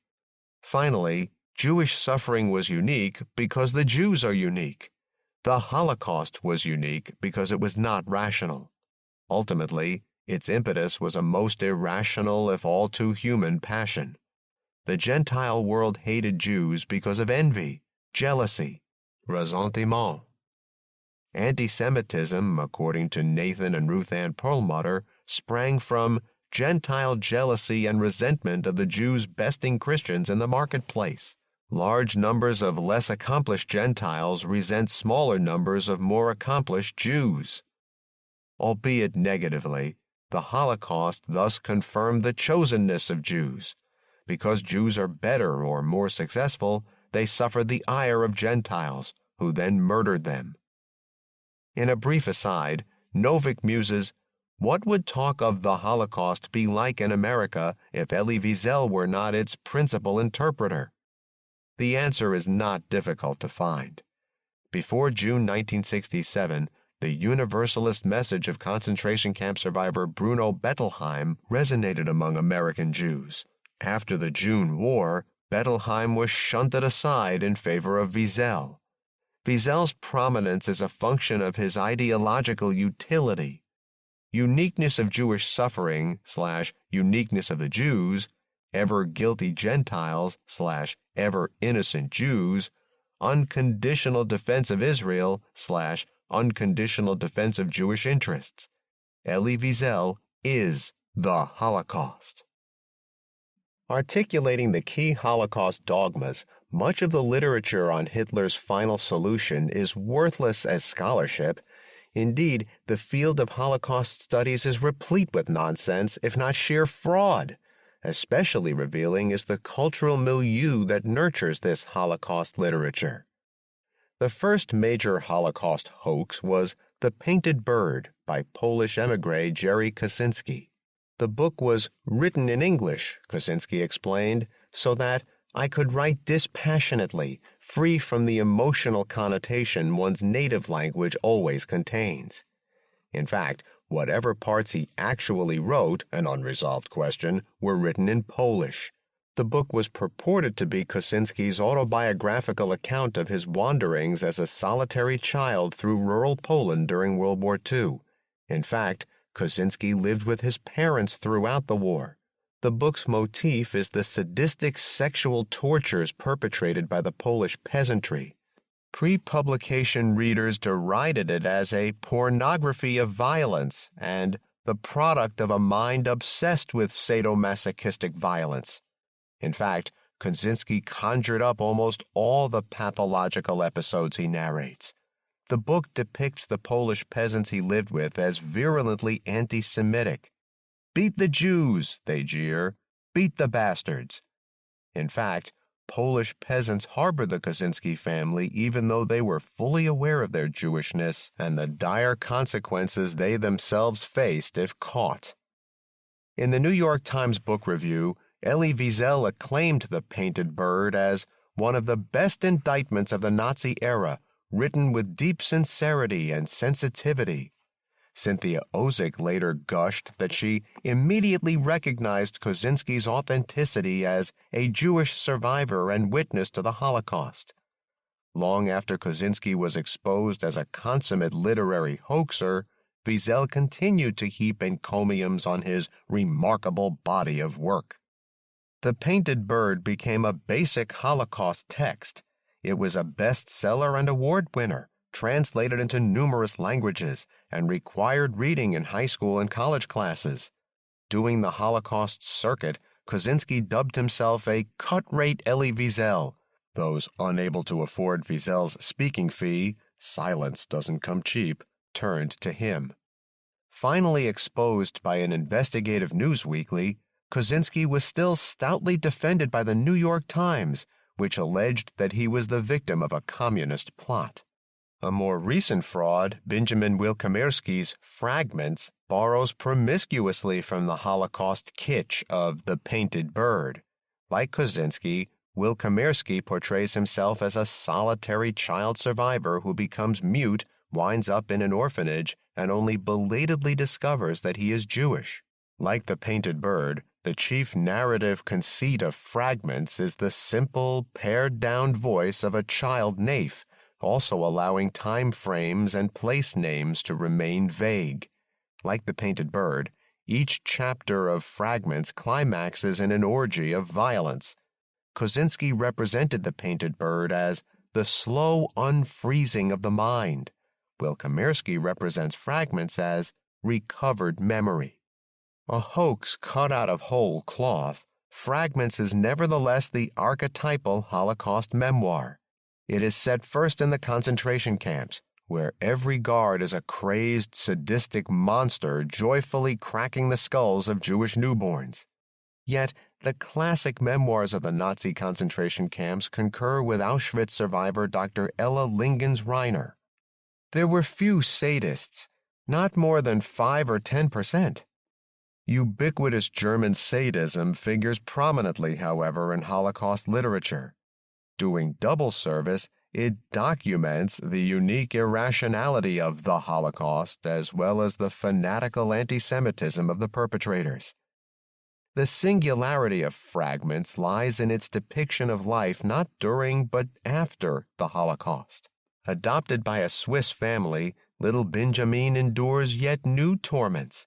He is trapped in a world of Holocaust deniers. "Forget it, it's a bad dream," his mother screams. "It was only a bad dream. You're not to think about it any more." "Here in this country," he chafes, "everyone keeps saying I'm to forget and that it never happened, I only dreamed it, but they all know about it." Even at school, the boys point at me and make fists and yell, "He's raving, there's no such thing. Liar! He's crazy, mad, he's an idiot." And aside, they were right. Pummeling him, chanting anti-Semitic ditties, all the Gentile children line up against poor Benjamin, while the adults keep taunting, "You're making it up." Driven to abject despair, Benjamin reaches a Holocaust epiphany. The camp's still there, just hidden and well disguised. They've taken off their uniforms and dressed themselves up in nice clothes so as not to be recognized. Just give them the gentlest of hints that maybe, possibly you're a Jew, and you'll feel it. These are the same people, and I'm sure of it. They can still kill, even out of uniform. More than an homage to Holocaust dogma, Fragments is the smoking gun.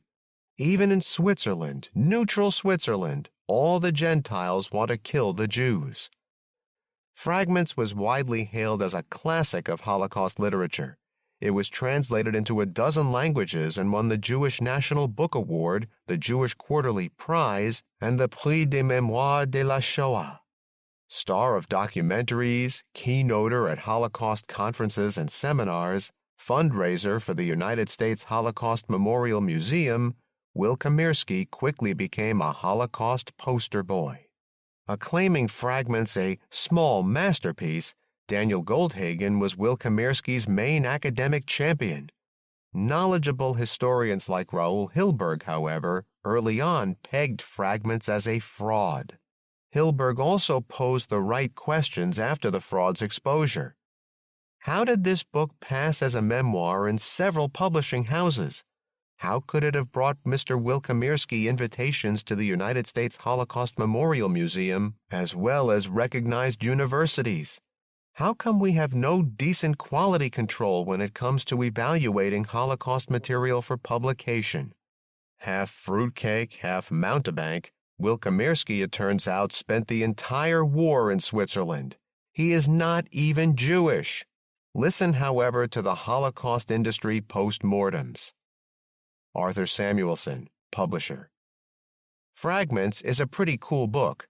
It's only a fraud if you call it nonfiction. I would then reissue it in the fiction category. Maybe it's not true. Then he's a better writer. Carol Brown Janeway, editor and translator. If the charges turn out to be correct, then what's at issue are not empirical facts that can be checked, but spiritual facts that must be pondered. What would be required is soul-checking, and that's an impossibility. There's more. Israel Gutman is a director of Yad Vashem and a Holocaust lecturer at Hebrew University. He is also a former inmate of Auschwitz. According to Gutman, it's not that important whether Fragments is a fraud. Will Kamirsky has written a story which he has experienced deeply, that's for sure. He is not a fake. He is someone who lives this story very deeply in his soul. The pain is authentic. So it doesn't matter whether he spent the war in a concentration camp or a Swiss chalet. Will Kamirsky is not a fake if his pain is authentic. Thus speaks an Auschwitz survivor turned Holocaust expert. The others deserve contempt. Gutman, just pity.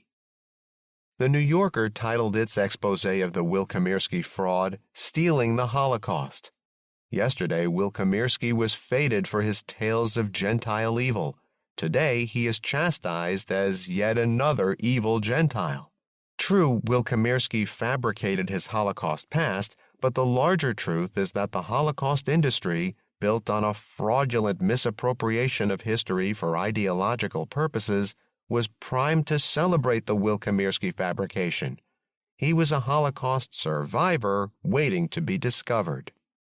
In October 1999, Will Kamirsky's German publisher, withdrawing Fragments from bookstores, finally acknowledged publicly that he wasn't a Jewish orphan but a Swiss-born man named Bruno Desiker. Informed that the jig was up, Will Kamirsky thundered defiantly, "I am Benjamin Will Kamirsky." Not until a month later did the American publisher Schocken drop Fragments from its list. Consider now Holocaust secondary literature. A telltale sign of this literature is the space given over to the Arab connection. Although the Mufti of Jerusalem didn't play any significant part in the Holocaust, Novick reports, the 4-volume Encyclopedia of the Holocaust, edited by Israel Gutman, gave him a starring role. The Mufti also gets top billing in Yad Vashem. The visitor is left to conclude, Tom Segev writes, that there is much in common between the Nazis' plan to destroy the Jews and the Arabs' enmity to Israel. At an Auschwitz commemoration officiated by clergy representing all religious denominations, Wiesel objected only to the presence of a Muslim Qadi. Were we not forgetting Mufti Haji Amin el-Husseini of Jerusalem, Heinrich Himmler's friend? Incidentally, if the Mufti figured so centrally in Hitler's final solution, the wonder is that Israel didn't bring him to justice like Eichmann.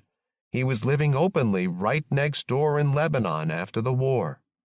Especially in the wake of Israel's ill-fated invasion of Lebanon in 1982, and as official Israeli propaganda claims came under withering attack by Israel's new historians, apologists desperately sought to tar the Arabs with Nazism.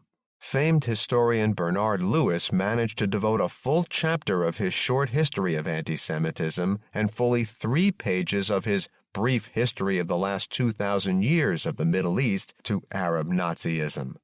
At the liberal extreme of the Holocaust spectrum, Michael Berenbaum of the Washington Holocaust Memorial Museum generously allowed that the stones thrown by Palestinian youths angered by Israel's presence are not synonymous with the Nazi assault against powerless Jewish civilians.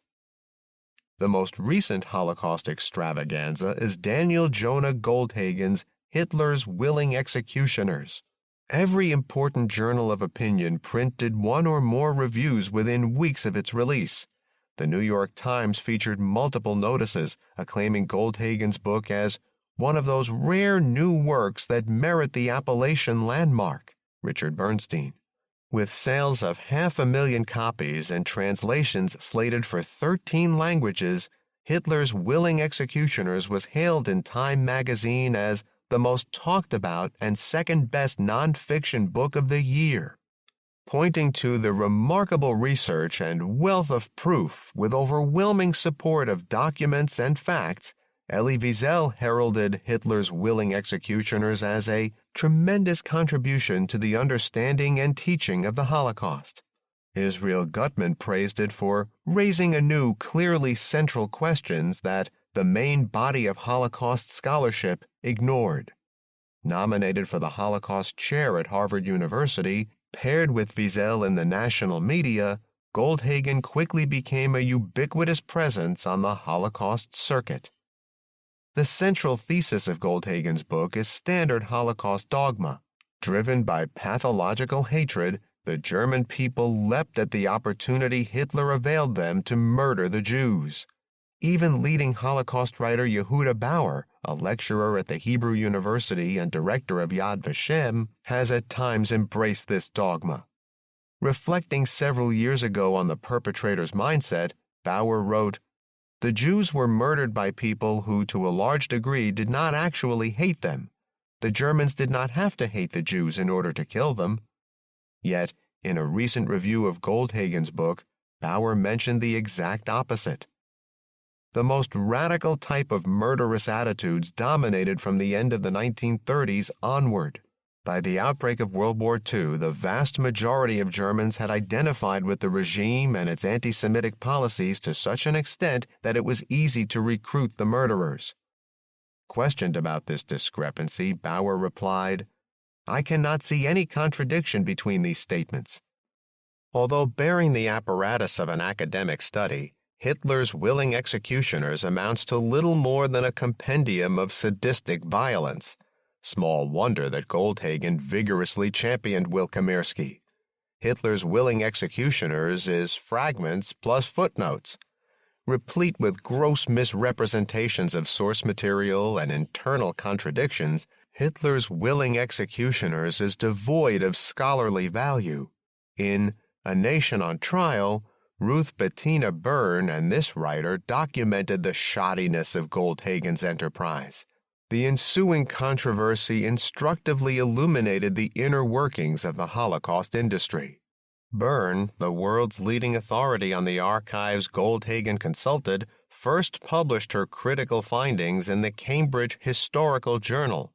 Refusing the journal's invitation for a full rebuttal, Goldhagen instead enlisted a high-powered London law firm to sue Byrne and Cambridge University Press for many serious libels. Demanding an apology, a retraction, and a promise from Byrne that she not repeat her criticisms, Goldhagen's lawyers then threatened that the generation of any publicity on your part as a result of this letter would amount to a further aggravation of damages. Soon after this writer's equally critical findings were published in New Left Review, Metropolitan, an imprint of Henry Holt, agreed to publish both essays as a book. In a front-page story, The foreword warned that Metropolitan was preparing to bring out a book by Norman Finkelstein, a notorious ideological opponent of the State of Israel. The foreword acts as the main enforcer of Holocaust correctness in the United States, alleging that Finkelstein's glaring bias and audacious statements are irreversibly tainted by his anti-Zionist stance. ADL head Abraham Foxman called on Holt to drop publication of the book. The issue is not whether Goldhagen's thesis is right or wrong, but what is legitimate criticism and what goes beyond the pale. Whether Goldhagen's thesis is right or wrong, Metropolitan Associate Publisher Sarah Burstell replied, is precisely the issue. Leon Wieseltier, literary editor of the pro-Israel New Republic, intervened personally with Holt President Michael Newman. "You don't know who Finkelstein is. He's poison. He's a disgusting, self-hating Jew. He's something you find under a rock."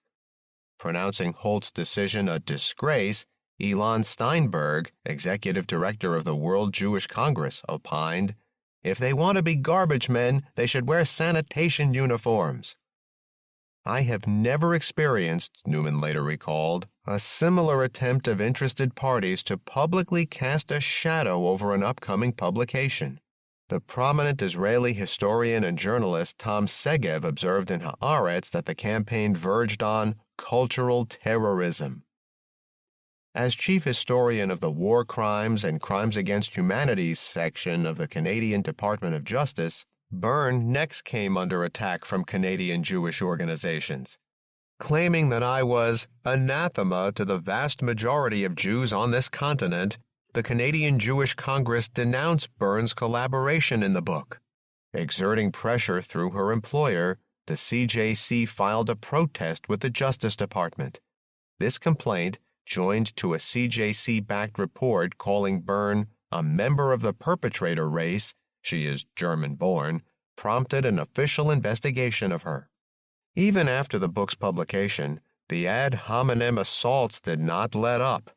Goldhagen alleged that Byrne, who has made the prosecution of Nazi war criminals her life's work, was a purveyor of anti-Semitism, and that I was of the opinion that Nazism's victims, including my own family, deserved to die. Goldhagen's colleagues at the Harvard Center for European Studies, Stanley Hoffman and Charles Meyer, publicly lined up behind him. Calling the charges of censorship a canard, the New Republic maintained that there is a difference between censorship and upholding standards. A Nation on Trial received endorsements from the leading historians on the Nazi Holocaust, including Raoul Hilberg, Christopher Browning, and Ian Kershaw. These same scholars uniformly dismissed Goldhagen's book. Hilberg called it worthless. Standards, indeed. Consider finally the pattern. Wiesel and Gutman supported Goldhagen. Wiesel supported Kosinski. Gutman and Goldhagen supported Wilkamirski. Connect the players. This is Holocaust literature. All the hype notwithstanding, there is no evidence that Holocaust deniers exert any more influence in the United States than the Flat Earth Society does. Given the nonsense churned out daily by the Holocaust industry, the wonder is that there are so few skeptics. The motive behind the claim of widespread Holocaust denial is not hard to find. In a society saturated with the Holocaust, how else to justify yet more museums, books, curricula, films, and programs than to conjure up the boogie of Holocaust denial? Thus, Deborah Lipstadt's acclaimed book, Denying the Holocaust, as well as the results of an ineptly worded American Jewish Committee poll alleging pervasive Holocaust denial, were released just as the Washington Holocaust Memorial Museum opened. Denying the Holocaust is an updated version of the New Anti-Semitism Tracts. To document widespread Holocaust denial, Lipstadt cites a handful of crank publications. Her pièce de résistance is Arthur Butts, a non-entity who teaches electrical engineering at Northwestern University and who published his book, The Hoax of the 20th Century, with an obscure press. Lipstadt entitles the chapter on him, Entering the Mainstream. Were it not for the likes of Lipstadt, no one would have ever heard of Arthur Butz. In fact, the one truly mainstream Holocaust denier is Bernard Lewis. A French court even convicted Lewis of denying genocide. But Lewis denied the Turkish genocide of Armenians during World War I, not the Nazi genocide of Jews, and Lewis is pro-Israel. Accordingly, this instance of Holocaust denial raises no hackles in the United States. Turkey is an Israeli ally, extenuating matters even further. Mention of an Armenian genocide is therefore taboo. Elie Wiesel and Rabbi Arthur Hertzberg, as well as the AJC and Yad Vashem, withdrew from an international conference on genocide in Tel Aviv because the academic sponsors, against Israeli government urging, included sessions on the Armenian case. Wiesel also sought unilaterally to abort the conference, and according to Yehuda Bauer, personally lobbied others not to attend. Acting at Israel's behest, the U.S. Holocaust Council practically eliminated mention of the Armenians in the Washington Holocaust Memorial Museum, and Jewish lobbyists in Congress blocked a day of remembrance for the Armenian genocide. To question a survivor's testimony, to denounce the role of Jewish collaborators, to suggest that Germans suffered during the bombing of Dresden or that any state except Germany committed crimes in World War II, this is all evidence, according to Lipstadt, of Holocaust denial. And to suggest that Wiesel has profited from the Holocaust industry, or even to question him, amounts to Holocaust denial. The most insidious forms of Holocaust denial, Lipstadt suggests, are immoral equivalencies, that is, denying the uniqueness of the Holocaust. This argument has intriguing implications. Daniel Goldhagen argues that Serbian actions in Kosovo are, in their essence, different from those of Nazi Germany only in scale. That would make Goldhagen, in essence, a Holocaust denier. Indeed, across the political spectrum, Israeli commentators compared Serbia's actions in Kosovo with Israel's actions in 1948 against the Palestinians. By Goldhagen's reckoning, then, Israel committed a Holocaust. Not even Palestinians claim that anymore. Not all revisionist literature, however scurrilous the politics or motivations of its practitioners, is totally useless. Lipstadt brands David Irving one of the most dangerous spokespersons for Holocaust denial. He recently lost a libel suit in England against her for these and other assertions.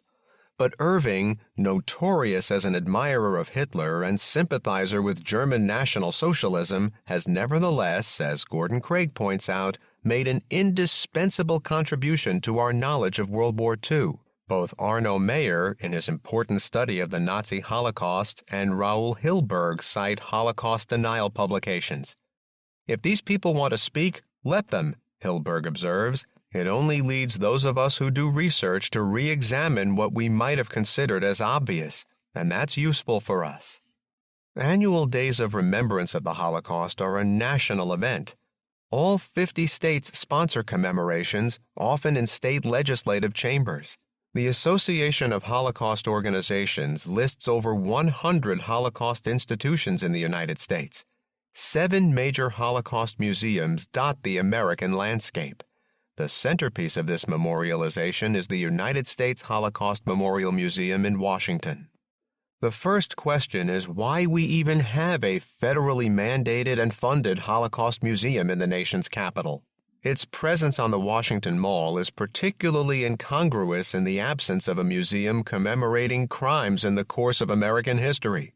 Imagine the wailing accusations of hypocrisy here were Germany to build a national museum in Berlin to commemorate not the Nazi genocide but American slavery or the extermination of the Native Americans. It tries meticulously to refrain from any attempt at indoctrination, the Holocaust Museum's designer wrote, from any manipulation of impressions or emotions. Yet, from conception through completion, the museum was mired in politics. With a re-election campaign looming, Jimmy Carter initiated the project to placate Jewish contributors and voters, galled by the president's recognition of the legitimate rights of Palestinians. the chairman of the Conference of Presidents of Major American Jewish Organizations, Rabbi Alexander Schindler, deplored Carter's recognition of Palestinian humanity as a shocking initiative. Carter announced plans for the museum while Prime Minister Menachem Begin was visiting Washington and in the midst of a bruising congressional battle over the administration's proposed sale of weaponry to Saudi Arabia. Other political issues also emerge in the museum. It mutes the Christian background to European anti-Semitism so as not to offend a powerful constituency. It downplays the discriminatory U.S. immigration quotas before the war, exaggerates the U.S. role in liberating the concentration camps, and silently passes over the massive U.S. recruitment of Nazi war criminals at the war's end.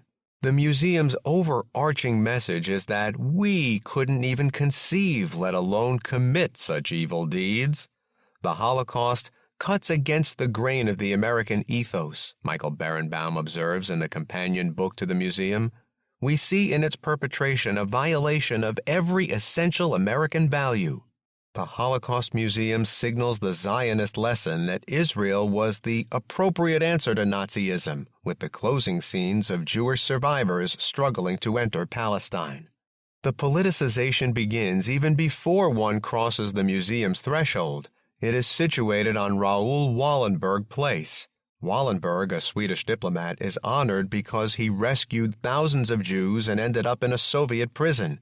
Fellow Swede Count Folke Bernadotte is not honored because, although he too rescued thousands of Jews, former Israeli Prime Minister Yitzhak Shamir ordered his assassination for being too pro-Arab. The crux of Holocaust Museum politics, however, bears on whom to memorialize. Were Jews the only victims of the Holocaust, or did others who perished because of Nazi persecution also count as victims? During the museum's planning stages, Elie Wiesel, along with Yehuda Bauer of Yad Vashem, led the offensive to commemorate Jews alone. Deferred to as the undisputed expert on the Holocaust period, Wiesel tenaciously argued for the preeminence of Jewish victimhood. As always, they began with Jews, he typically intoned. As always, they did not stop with Jews alone. Yet not Jews but communists were the first political victims, and not Jews but the handicapped were the first genocidal victims of Nazism. Justifying preemption of the Gypsy genocide posed the main challenge to the Holocaust Museum. The Nazis systematically murdered as many as 500,000 Gypsies, with proportional losses roughly equal to the Jewish genocide.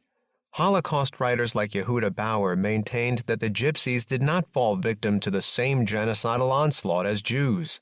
Respected Holocaust historians like Henry Friedlander and Raoul Hilberg, however, have argued that they did.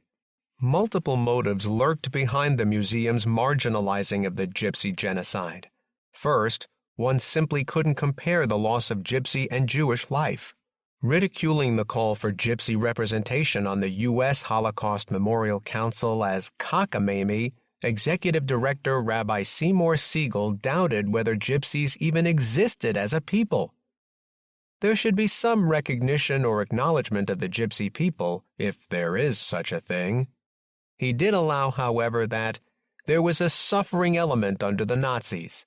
Edward Linenthal recalls the Gypsy representatives' deep suspicion of the council, fueled by clear evidence that some council members viewed Rom participation in the museum the way a family deals with unwelcome, embarrassing relatives.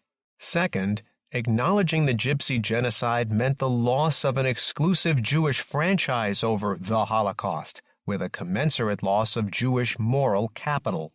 Third, if the Nazis persecuted Gypsies and Jews alike, the dogma that the Holocaust marked the climax of a millennial Gentile hatred of Jews was clearly untenable. Likewise, if Gentile envy spurred the Jewish genocide, did envy also spur the Gypsy genocide? In the museum's permanent exhibition, non-Jewish victims of Nazism receive only token recognition. Finally, the Holocaust Museum's political agenda has also been shaped by the Israel-Palestine conflict. Before serving as the museum's director, Walter Reich wrote a paean to Joan Peters's fraudulent From Time Immemorial, which claimed that Palestine was literally empty before Zionist colonization. Under State Department pressure, Reich was forced to resign after refusing to invite Yasser Arafat, now a compliant American ally, to visit the museum. Offered a subdirector's position, Holocaust theologian John Roth was then badgered into resigning because of past criticism of Israel. Repudiating a book the museum originally endorsed because it included a chapter by Benny Morris, a prominent Israeli historian critical of Israel, Miles Lerman, the museum's chairman, avowed, "To put this museum on the opposite side of Israel, it's inconceivable." In the wake of Israel's appalling attacks against Lebanon in 1996, climaxing in the massacre of more than 100 civilians at Qana, Haaretz columnist Ari Shavit observed that Israel could act with impunity because we have the Anti-Defamation League and Yad Vashem and the Holocaust Museum. Chapter 3. The Double Shakedown. The term Holocaust survivor originally designated those who suffered the unique trauma of the Jewish ghettos, concentration camps, and slave labor camps, often in sequence. The figure for these Holocaust survivors at war's end is generally put at some 100,000. The number of living survivors cannot be more than a quarter of this figure now, because enduring the camps became a crown of martyrdom. Many Jews who spent the war elsewhere represented themselves as camp survivors. Another strong motive behind this misrepresentation, however, was material. The post-war German government provided compensation to Jews who had been in ghettos or camps. Many Jews fabricated their pasts to meet this eligibility requirement. "If everyone who claims to be a survivor actually is one," my mother used to exclaim, "who did Hitler kill?" Indeed, many scholars have cast doubt on the reliability of survivor testimony. "A great percentage of the mistakes I discovered in my own work," Hilberg recalls, "could be attributed to testimonies." Even within the Holocaust industry, Deborah Lipstadt, for example, wryly observes that Holocaust survivors frequently maintain they were personally examined by Joseph Mengele at Auschwitz. Apart from the frailties of memory, some Holocaust survivor testimony may be suspect for additional reasons. Because survivors are now revered as secular saints, one doesn't dare question them. Preposterous statements pass without comment. Elie Wiesel reminisces in his acclaimed memoir that, recently liberated from Buchenwald and only 18 years old, I read The Critique of Pure Reason, don't laugh, in Yiddish, leaving aside Wiesel's acknowledgement that at the time I was wholly ignorant of Yiddish grammar. The Critique of Pure Reason was never translated into Yiddish. Wiesel also remembers in intricate detail a mysterious Talmudic scholar who mastered Hungarian in 2 weeks just to surprise me. Wiesel tells a Jewish weekly that he often gets hoarse or loses his voice as he silently reads his books to himself aloud, inwardly. And to a New York Times reporter, he recalls that he was once hit by a taxi in Times Square. "I flew an entire block. I was hit at 45th Street and Broadway, and the ambulance picked me up at 44th. The truth I present is unvarnished," Wiesel sighs. "I cannot do otherwise." In recent years, Holocaust survivor has been redefined to designate not only those who endured, but also those who managed to evade the Nazis.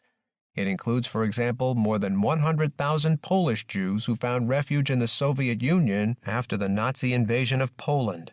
However, those who had lived in Russia had not been treated differently than citizens of the country, historian Leonard Dinerstein observes, while the survivors of the concentration camps looked like the living dead. One contributor to a Holocaust website maintained that, although he spent the war in Tel Aviv, he was a Holocaust survivor because his grandmother died in Auschwitz. To judge by Israel Gutman, Will Kamirski is a Holocaust survivor because his pain is authentic. The Israeli Prime Minister's office recently put the number of living Holocaust survivors at nearly 1 million. The main motive behind this inflationary revision is again not hard to find. It is difficult to press massive new claims for reparations if only a handful of Holocaust survivors are still alive. In fact, Will Kamirsky's main accomplices were, in one way or another, tapped into the Holocaust reparations network. His childhood friend from Auschwitz, little Laura, collected money from a Swiss Holocaust fund, although in reality she was an American-born frequenter of satanic cults. His chief Israeli sponsors were active in or subsidized by organizations involved in Holocaust compensation. The reparations issue provides unique insight into the Holocaust industry. As we have noted, aligning with the United States in the Cold War, Germany was quickly rehabilitated and the Nazi Holocaust forgotten. Nonetheless, in the early 1950s, Germany entered into negotiations with Jewish institutions and signed indemnification agreements. With little, if any, external pressure, it has paid out to date some $60 billion. Compare first the American record. Some 4 to 5 million men, women, and children died as a result of the U.S. wars in Indochina.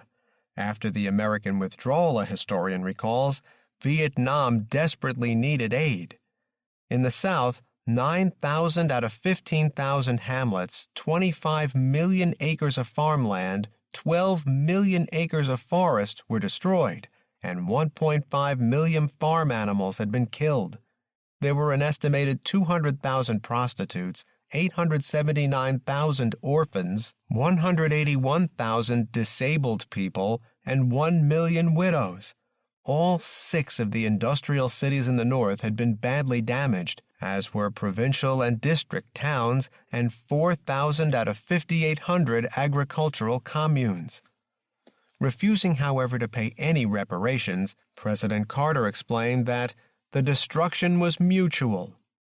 Declaring that he saw no need for any apologies, certainly for the war itself, President Clinton's Defense Secretary William Cohen similarly opined, "Both nations were scarred by this. They have their scars from the war. We certainly have ours." The German government sought to compensate Jewish victims with 3 different agreements signed in 1952. Individual claimants received payments according to the terms of the Law on Indemnification, Bundesentschädigungsgesetz. A separate agreement with Israel subsidized the absorption and rehabilitation of several 100,000 Jewish refugees.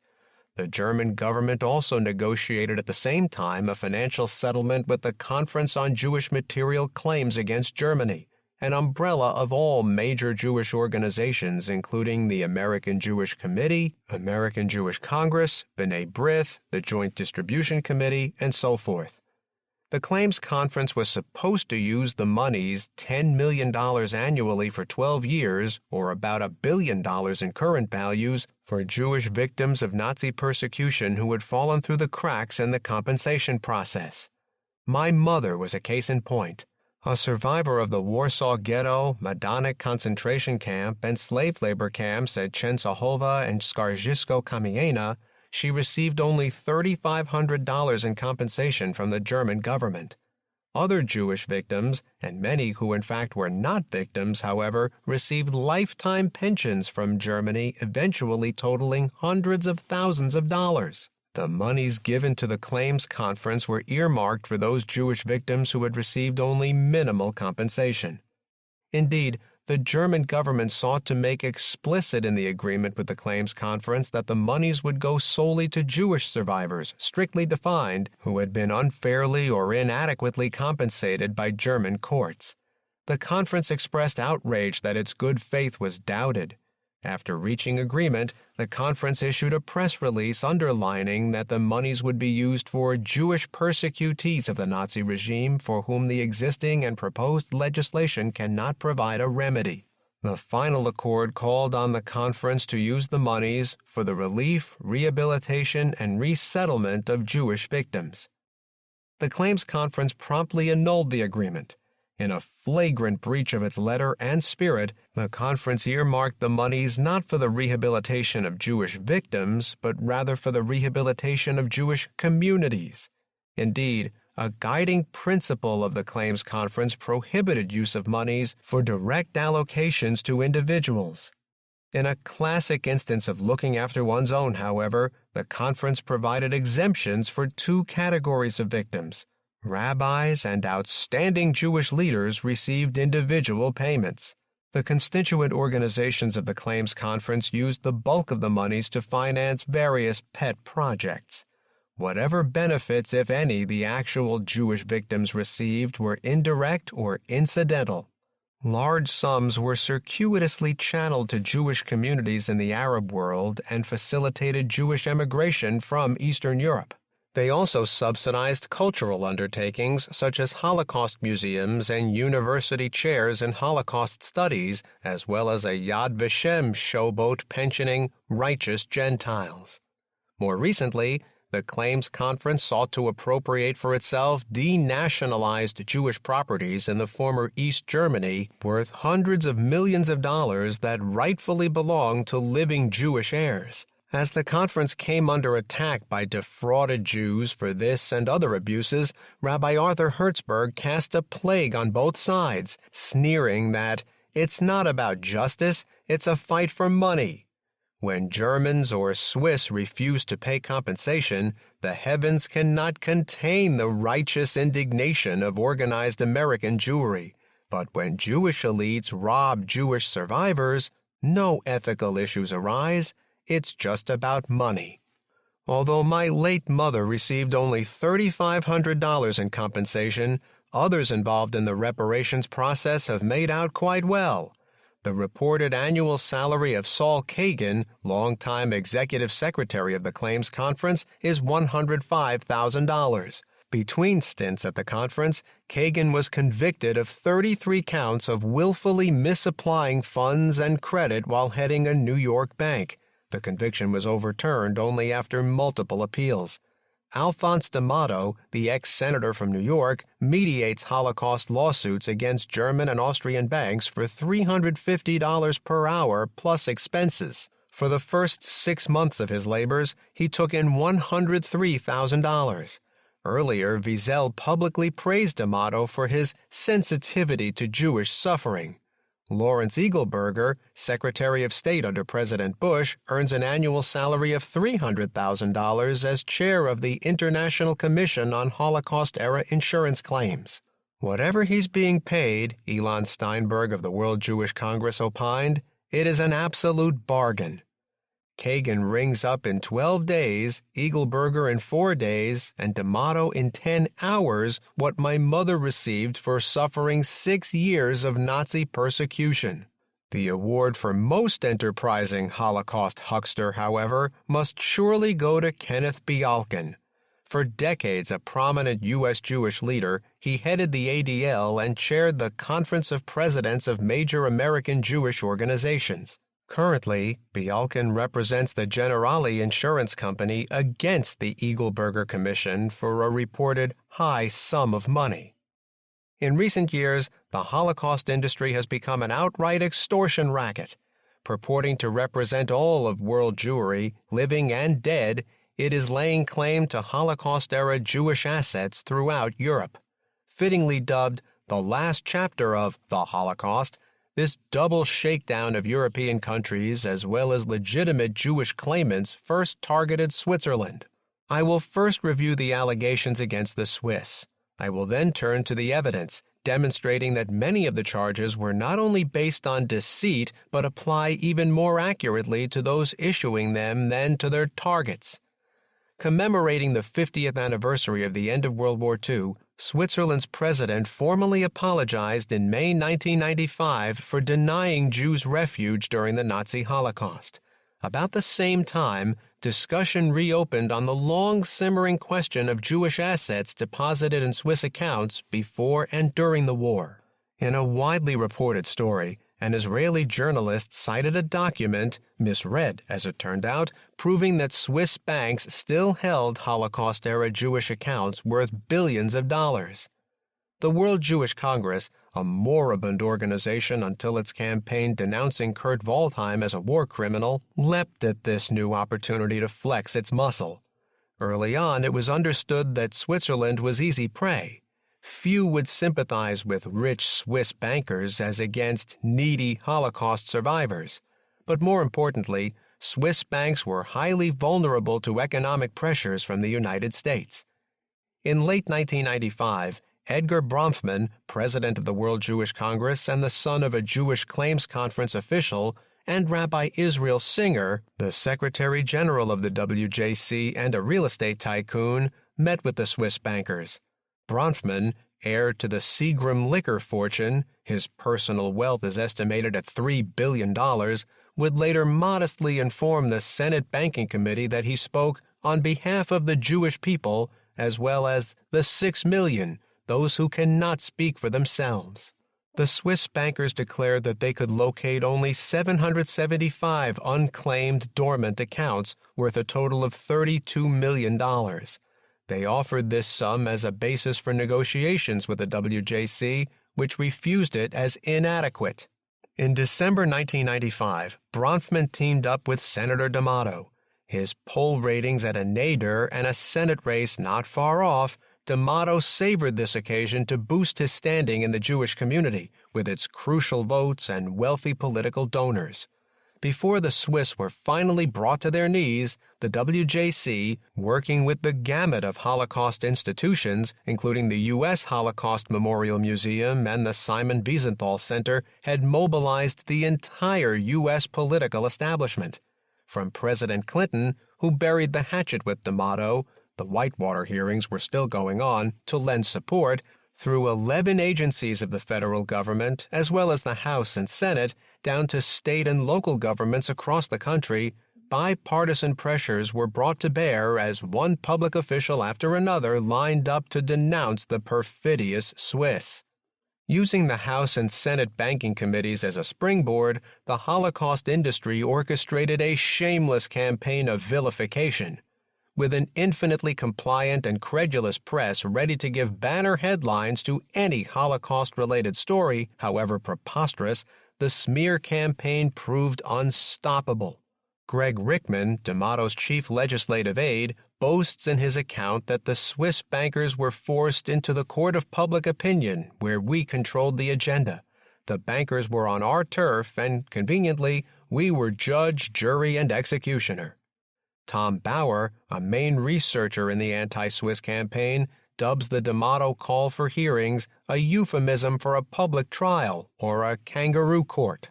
The mouthpiece of the anti-Swiss juggernaut was WJC Executive Director Elon Steinberg. His main function was dispensing disinformation. Terror by embarrassment, according to Bauer, was Steinberg's weapon as he uttered a string of accusations designed to cause discomfort and shock. OSS reports, often based on rumor and uncorroborated sources and disregarded for years by historians as hearsay, suddenly assumed uncritical credibility and widespread publicity. The last thing the banks need is negative publicity, Rabbi Singer explained. We will do it until the banks say, enough, we want a compromise. Anxious to share the limelight, Rabbi Marvin Heyer, dean of the Simon Wiesenthal Center, spectacularly alleged that the Swiss incarcerated refugee Jews in slave labor camps. With wife and son on the payroll, Heyer runs the Simon Wiesenthal Center as a family business. Together, the Heyers drew a salary of $520,000 in 1995. The center is renowned for its Dachau meets Disneyland museum exhibits and the successful use of sensationalistic scare tactics for fundraising. In light of the media barrage of mixing truth and assumption, fact and fiction, Itamar Levin concludes, it is easy to understand why many Swiss believe their country was the victim of an international conspiracy of some kind. The campaign rapidly degenerated into a libel of the Swiss people. Bauer, in a study supported by D'Amato's office and the Simon Wiesenthal Center, typically reports that a country whose citizens boasted to their neighbors about their enviable wealth was quite knowingly profiting from blood money, that the apparently respectable citizens of the world's most peaceful nation committed an unprecedented theft, that dishonesty was a cultural code that individual Swiss had mastered to protect the nation's image and prosperity, that the Swiss were instinctively attracted to healthy profits, only the Swiss, that self-interest was the supreme guide for all of Switzerland's banks, only Switzerland's banks, that Switzerland's small breed of bankers had become greedier and more immoral than most, that concealment and deception were practiced arts among Swiss diplomats, only Swiss diplomats, that apologies and resignations were not common in Switzerland's political tradition, unlike our own, that Swiss greed was unique, that the Swiss character combined simplicity and duplicity, and behind the appearance of civility was a layer of obstinacy, and beyond that was solid egotistical incomprehension of anyone else's opinion, that the Swiss were not just a peculiarly charmless people who had produced no artists, no heroes since William Tell, and no statesmen, but were dishonest Nazi collaborators who had profited from genocide, and on and on. Rickman points to this deeper truth about the Swiss. Down deep, perhaps deeper than they thought, a latent arrogance about themselves and against others existed in their very makeup. Try as they did, they could not hide their upbringing. Many of these slurs are remarkably like the slurs cast against Jews by anti-Semites. The main charge was that there had been, in the words of Bauer's subtitle, a 50-year Swiss Nazi conspiracy to steal billions from Europe's Jews and Holocaust survivors. In what has become a mantra of the Holocaust restitution racket, this constituted the greatest robbery in the history of mankind. For the Holocaust industry, all matters Jewish belong in a separate superlative category, the worst, the greatest. The Holocaust industry first alleged that Swiss banks had systematically denied legitimate heirs of Holocaust victims access to dormant accounts worth between $7 billion and $20 billion. For the past 50 years, Time reported in a cover story, a standing order of the Swiss banks has been to stall and stonewall when Holocaust survivors ask about their dead relatives' accounts. Recalling the secrecy legislation enacted by Swiss banks in 1934, partly to prevent a Nazi shakedown of Jewish depositors, D'Amato lectured the House Banking Committee. Isn't it ironic that the very system that encouraged people to come and open accounts, the secrecy was then used to deny the people themselves and their heirs, their legacy, their right? It was perverted, distorted, twisted. Bauer breathlessly recounts the discovery of one key piece of evidence of Swiss perfidy against Holocaust victims. Luck and diligence provided a nugget that confirmed the validity of Bronfman's complaint. An intelligence report from Switzerland in July 1945 stated that Jacques Salmanowitz, the owner of the Société Générale des Surveillance, a notary and trust company in Geneva with links to the Balkan countries, possessed a list of 182 Jewish clients who had entrusted 8.4 million Swiss francs and about $90,000 to the notary pending their arrival from the Balkans. The report added that Jews had still not claimed their possessions. Rickman and D'Amato were ecstatic. In his own account, Rickman likewise brandishes this proof of Swiss criminality. Neither, however, mentions in this specific context that Salmanowitz was Jewish. The actual validity of these claims will be discussed later. In late 1996, a parade of elderly Jewish women and one man delivered moving testimony before the congressional banking committees on the malfeasance of the Swiss bankers. Yet almost none of these witnesses, according to Itamar Levin, an editor of Israel's main business newspaper, had real proof of the existence of assets in Swiss banks. To enhance the theatrical effect of this testimony, D'Amato called Elie Wiesel to bear witness. In testimony later widely quoted, Wiesel expressed shock at the revelation that the perpetrators of the Holocaust sought to plunder Jews before killing them. In the beginning, We thought the final solution was motivated by poisoned ideology alone. Now we know that they didn't simply want to kill Jews, as horrible as this may sound. They wanted Jewish money. Each day we learn more about that tragedy. Is there no limit to pain, no limit to the outrage? Of course, Nazi plunder of the Jew is hardly news. A large part of Raoul Hilberg's seminal study, The Destruction of the European Jews, published in 1961, is devoted to the Nazi expropriation of the Jews. It was also claimed that the Swiss bankers filched the deposits of Holocaust victims and methodically destroyed vital records to cover their tracks, and that only Jews suffered all these abominations. Assailing the Swiss at one hearing, Senator Barbara Boxer declared, "This committee will not stand for two-faced behavior on the part of the Swiss banks. Don't tell the world that you are searching when you are shredding." Alas, the propaganda power of elderly Jewish claimants testifying to Swiss perfidy quickly exhausted itself. The Holocaust industry accordingly sought out a new exposé. The media frenzy fixed on the Swiss purchase of gold that the Nazis looted from the central treasuries of Europe during the war. Although billed as a startling revelation, it was in fact old news. The author of a standard study on the subject, Arthur Smith, told the House hearing, "I have listened all morning and this afternoon to things that, to a large extent, in outline, were known for a number of years, and I am surprised about the fact that much of it is presented as new and sensational." The point of the hearings, however, was not to inform, but, in journalist Isabel Vincent's words, to create sensational stories. If enough mud was flung, it was reasonably assumed, Switzerland would give in. The one truly novel allegation was that the Swiss knowingly trafficked in victim gold. That is, they purchased vast quantities of gold which the Nazis had resmelted into bars after stripping down concentration and death camp victims. The WJC, Bauer reports, needed an emotive issue to link the Holocaust and Switzerland. This new revelation of Swiss treachery was accordingly treated as a godsend. Few images, Bauer continues, were more searing than the methodical extraction in the extermination camps of gold dental fillings from the mouths of Jewish corpses dragged from the gas chambers.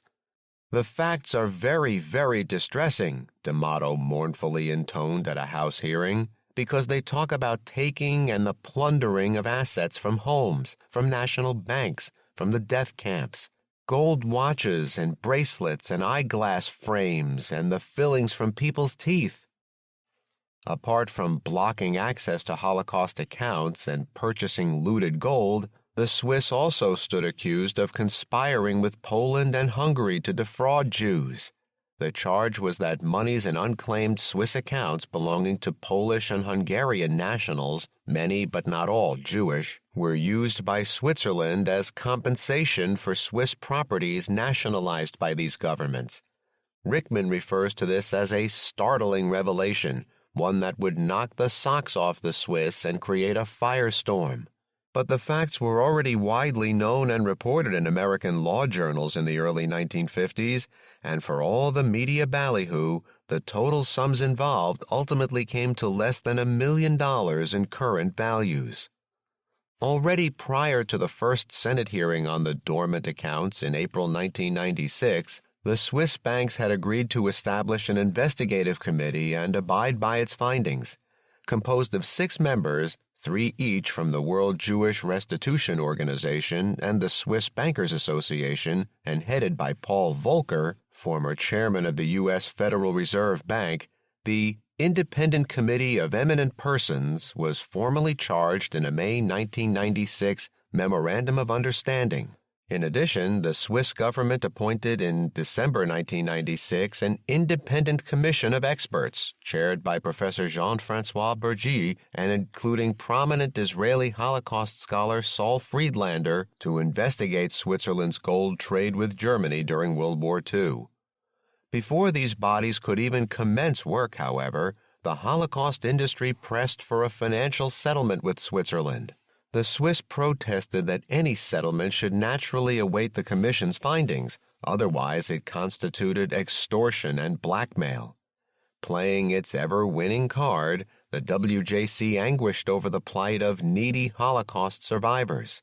"My problem is the timing," Bronfman told the House Banking Committee in December 1996, "and I have all of these Holocaust survivors that I am worried about."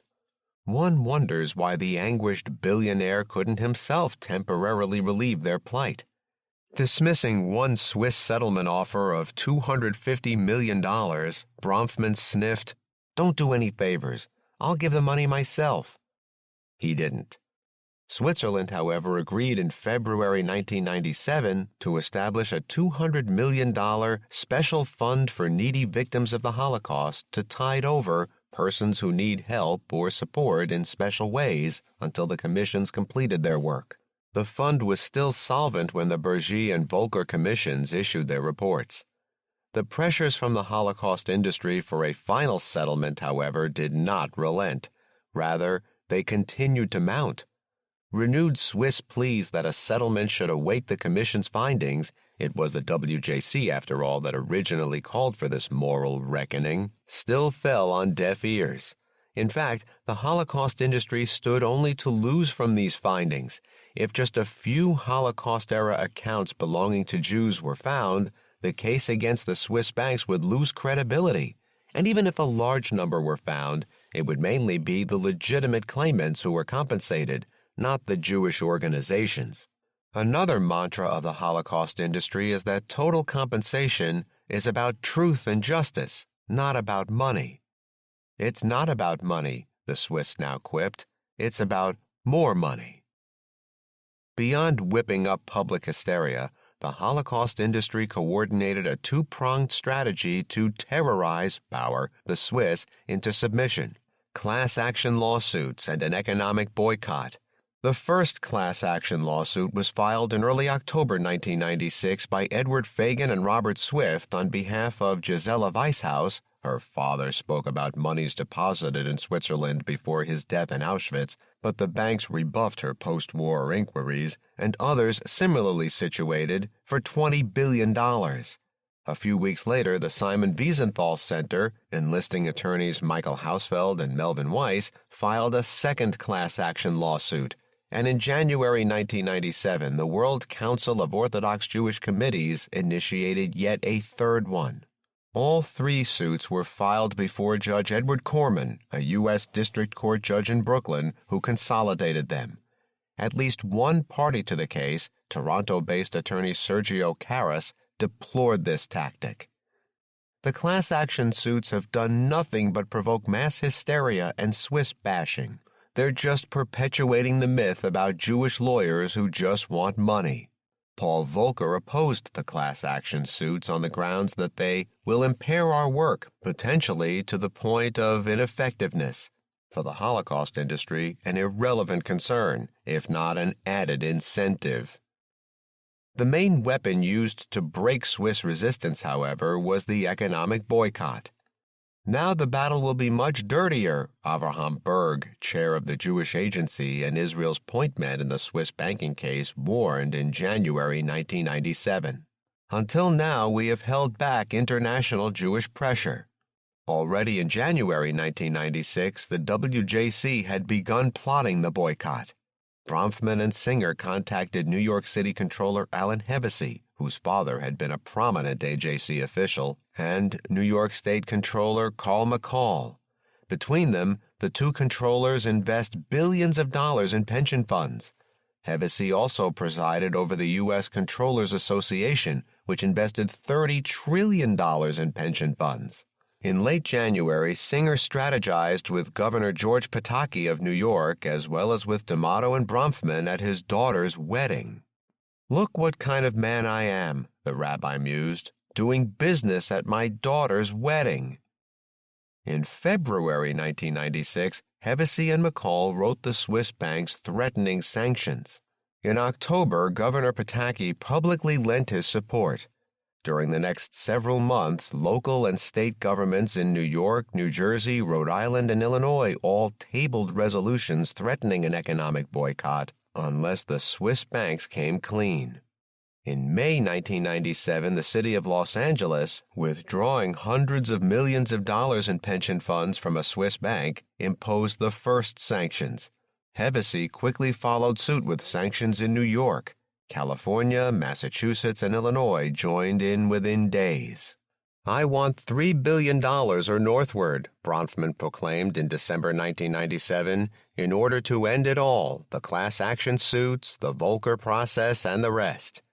Meanwhile, D'Amato and New York State banking officials sought to block the newly formed United Bank of Switzerland, a merger of major Swiss banks, from operating in the United States.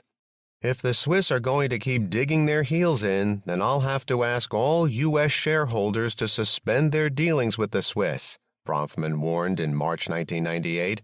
"It's coming to a point where it has to resolve itself or it has to be total war." In April, the Swiss started buckling under the pressure, but still resisted abject surrender. Through 1997, the Swiss reportedly spent $500 million to fend off the Holocaust industry attacks. "There's a virulent cancer throughout the Swiss society," Melvin Weiss, one of the class action lawyers, lamented.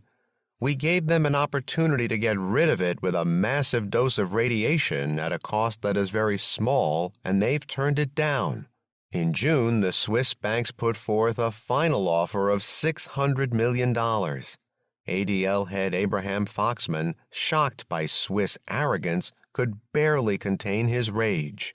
"This ultimatum is an insult to the memory of the victims, their survivors, and to those in the Jewish community who in good faith reached to the Swiss to work together to resolve this most difficult matter."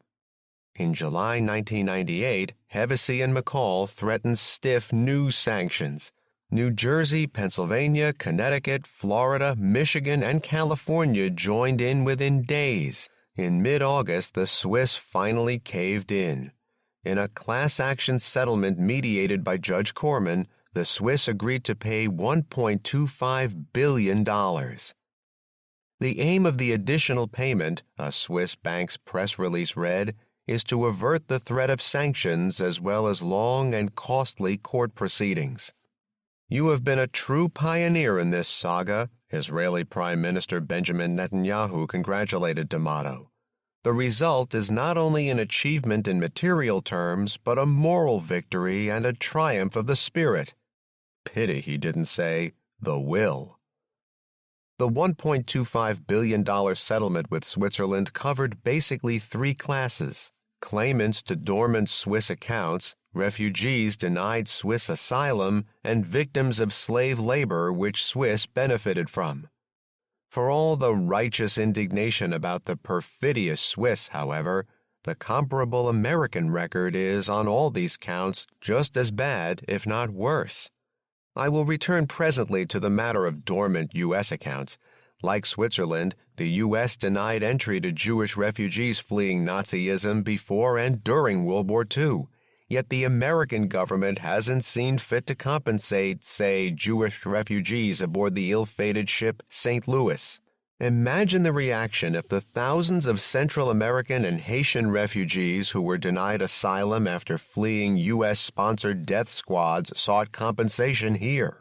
And although dwarfed in size and resources by the United States, Switzerland admitted just as many Jewish refugees as the U.S., approximately 20,000 during the Nazi Holocaust. The only means to atone for past sins, American politicians lectured Switzerland, was providing material compensation. Stuart Eisenstadt, Undersecretary for Commerce and Clinton's Special Envoy for Property Restitution, deemed Swiss compensation to Jewry an important litmus test of this generation's willingness to face the past and to rectify the wrongs of the past. Although they couldn't be held responsible for what took place years ago, D'Amato acknowledged during the same Senate hearing, the Swiss still had a duty of accountability and of attempting to do what is right at this point in time. Publicly endorsing the WJC's compensation demands, President Clinton likewise reflected that we must confront and as best we can right the terrible injustice of the past. History does not have a statute of limitations, Chairman James Leach said during the House Banking Committee hearings, and The past must never be forgotten. It should be made clear, bipartisan congressional leaders wrote in a letter to the Secretary of State, that the response on this restitution matter will be seen as a test of respect for basic human rights and the rule of law. And in an address to the Swiss Parliament, Secretary of State Madeleine Albright explained that the economic benefits accruing to the Swiss from withheld Jewish accounts were passed along to subsequent generations, and that is why the world now looks to the people of Switzerland not to assume responsibility for actions taken by their forebears, but to be generous in doing what can be done at this point to right past wrongs. Noble sentiments all, but nowhere to be heard unless they are being actively ridiculed when it comes to African American compensation for slavery. It remains unclear how needy Holocaust survivors will fare in the final settlement. Gisela Weishaus, the first claimant of a dormant Swiss account to sue, has discharged her attorney, Edward Fagan, bitterly charging that he used her. Still, Fagan's bill to the court totaled $4 million in fees. Total attorney fee demands run to $15 million, with many billing at a rate of $600 per hour. One lawyer is asking $2,400 for reading Tom Bauer's book, Nazi Gold. Jewish groups and survivors, New York's Jewish Week reported, are taking off the gloves as they vie for a share of the Swiss bank's $1.25 billion Holocaust-era settlement. Plaintiffs and survivors maintain that all the money should go directly to them. Jewish organizations, however, are demanding a piece of the action. Denouncing the aggrandizement of the Jewish organizations, Greta Baer, a key congressional witness against the Swiss banks, beseeched Judge Corman's court that, "I don't want to be crushed underfoot like a little insect." Its solicitude for needy Holocaust survivors notwithstanding, the WJC wants nearly half the Swiss monies earmarked for Jewish organizations and Holocaust education. The Simon Wiesenthal Center maintains that if worthy Jewish organizations receive monies, a portion should go to Jewish educational centers. As they angle for a bigger share of the loot, Reform and Orthodox organizations each claim that the 6 million dead would have preferred their branch of Judaism as financial beneficiary. Meanwhile, the Holocaust industry forced Switzerland into a settlement because time was allegedly of the essence. Needy Holocaust survivors are dying every day. Once the Swiss signed away the money, however, the urgency miraculously passed. More than a year after the settlement was reached, there was still no distribution plan. By the time the money is finally divvied out, all the needy Holocaust survivors will probably be dead. In fact, as of December 1999, less than half of the $200 million Special Fund for Needy Victims of the Holocaust, established in February 1997, had been distributed to actual victims. After lawyers' fees have been paid, the Swiss monies will then flow into the coffers of worthy Jewish organizations. No settlement can possibly be defended, Bert Newborn, a New York University law professor and member of the class action legal team, wrote in the New York Times, if it allows the Holocaust to stand as a profit-making enterprise for the Swiss banks. Edgar Bronfman movingly testified before the House Banking Committee that the Swiss should not be allowed to make a profit from the ashes of the Holocaust. On the other hand, Bronfman recently acknowledged that the WJC Treasury had amassed no less than roughly $7 billion in compensation monies. The authoritative reports on the Swiss banks have meanwhile been published. One can now judge whether in fact there was, as Bauer claims, a 50-year Swiss Nazi conspiracy to steal billions from Europe's Jews and Holocaust survivors. In July 1998, the independent Bergy Commission of Experts issued its report, Switzerland and Gold Transactions in the Second World War. The commission confirmed that Swiss banks purchased gold from Nazi Germany, worth about $4 billion in current values, knowing that it had been plundered from the central banks of occupied Europe. Throughout the hearings on Capitol Hill, members of Congress expressed shock that Swiss banks had trafficked in looted assets, and even worse, still indulged these egregious practices. Deploring the fact that corrupt politicians deposit their ill-gotten gains in Swiss banks, one congressman called on Switzerland to finally enact legislation against this secret movement of money by people of political prominence or leadership, of people looting their treasury. Bewailing the number of international, high-profile, corrupt government officials and business people who have found sanctuary for their substantial wealth in Swiss banks, another congressman wondered aloud whether the Swiss banking system is accommodating this generation's thugs and the countries they represent in ways that sanctuary was given to the Nazi regime 55 years ago. Truly, the problem warrants concern. Annually, an estimated $100 billion to $200 billion arising from political corruption is sent across borders worldwide and deposited in private banks. The Congressional Banking Committee reprimands would have carried more weight, however, if fully half this illegal flight capital weren't deposited in American banks with the complete sanction of U.S. law.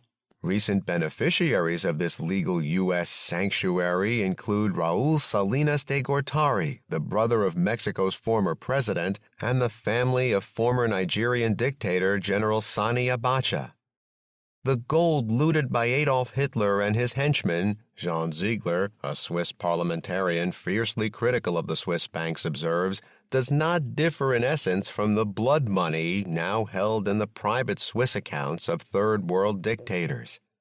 Millions of men, women, and children were driven to their deaths by Hitler's licensed thieves, and hundreds of thousands of children die annually of disease and malnutrition in the Third World because tyrants despoiled their countries with the aid of Swiss financial sharks, and with the aid of American financial sharks as well.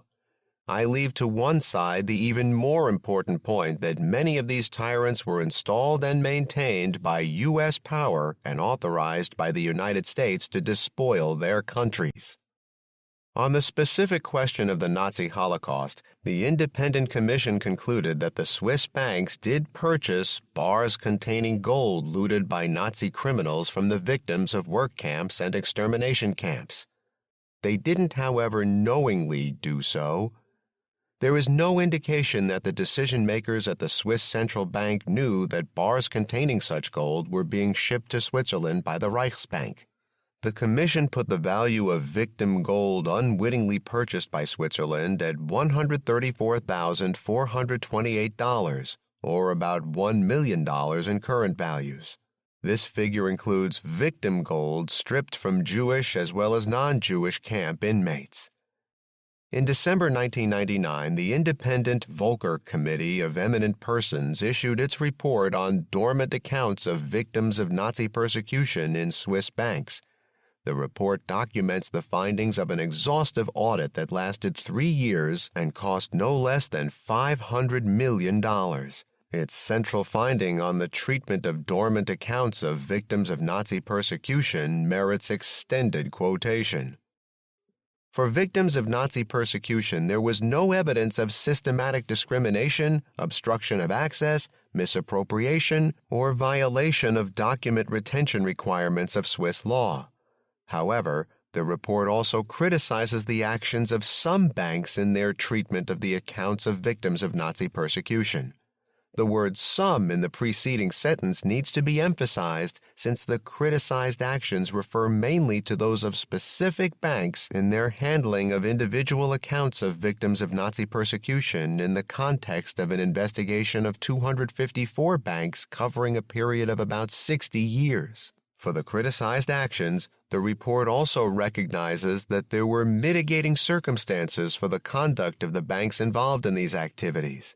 The report acknowledges, moreover, that there is ample evidence of many cases in which banks actively sought out missing account holders or their heirs, including Holocaust victims, and paid account balances of dormant accounts to the proper parties. The paragraph mildly concludes that the committee believes the criticized actions are of sufficient importance that it is desirable to document in this section the things that did go wrong so that it is possible to learn from the past rather than repeat its mistakes. The report also found that, Although the committee couldn't track down all the bank records for the relevant period, 1933 to 1945, destruction of records without detection would be difficult, if not impossible, and that, in fact, no evidence of systematic destruction of account records for the purpose of concealing past behavior has been found. It concludes that the percentage of records recovered, 60%, was truly extraordinary and truly remarkable, given that Swiss law does not require retention of records beyond 10 years. Yet compare the New York Times' rendering of the Volcker Committee findings. Under an editorial headline, "The Deceptions of Swiss Banks," the Times reported that the committee found no conclusive evidence that Swiss banks mishandled dormant Jewish accounts. Yet the report categorically stated no evidence. The Times goes on to state that the committee found that Swiss banks had somehow managed to lose track of a shockingly large number of these accounts. Yet the report found that the Swiss preserved records of a truly extraordinary, truly remarkable number. Finally, the Times reports that, according to the committee, many banks had cruelly and deceptively turned away family members trying to recover lost assets. In fact, the report emphasizes that only some banks misbehaved and that there were mitigating circumstances in these cases. And it points out as well the many cases in which banks actively sought out legitimate claimants. The report does fault the Swiss banks for not being straightforward and forthright in prior audits of dormant Holocaust-era accounts. Nonetheless, it seems to credit the shortfall in these audits more to technical factors than malfeasance. The report identifies 54,000 accounts with a probable or possible relationship with victims of Nazi persecution, but it judges that only in the case of half this number, 25,000, was the likelihood significant enough to warrant publication of account names. The estimated current value of 10,000 of these accounts, for which some information was available, runs to $170 million to $260 million. It proved impossible to estimate the current value of the remaining accounts. The total value of actual dormant Holocaust-era accounts will likely climb much higher than the $32 million originally estimated by the Swiss banks, but will still fall staggeringly short of the $7 billion to $20 billion claimed by the WJC. In subsequent congressional testimony, Volcker observed that the number of Swiss accounts, probably or possibly related to Holocaust victims, was many times as large as that emerging from previous Swiss investigations. However, he continued, I emphasize the word probably or possibly because, except in a relatively few cases, after more than half a century, we were not able to identify with certainty an irrefutable relationship between victims and account holders. The most explosive finding of the Volcker Committee went unreported in the American media. Alongside Switzerland, the committee observes, the U.S. was also a primary safe haven for transferable Jewish assets in Europe. The anticipation of war and economic distress, as well as the persecution of Jews and other minorities by the Nazis prior to and during World War II, caused many people, including the victims of this persecution, to move their assets to countries deemed to provide safe havens, importantly including the United States and the United Kingdom. In view of neutral Switzerland's borders with Axis and Axis-occupied countries, Swiss banks and other Swiss financial intermediaries were also recipients of a portion of the assets in search of safety. An important appendix lists the favored destinations of Jewish transferable assets in Europe. The main stated destinations were the U.S. and Switzerland. Great Britain came in a low third as a stated destination. The obvious question is, what happened to the dormant Holocaust-era accounts in American banks? The House Banking Committee did call one expert witness to testify on this issue. Seymour Rubin, currently a professor at American University, served as deputy chief of the U.S. delegation in the Swiss negotiations after World War II.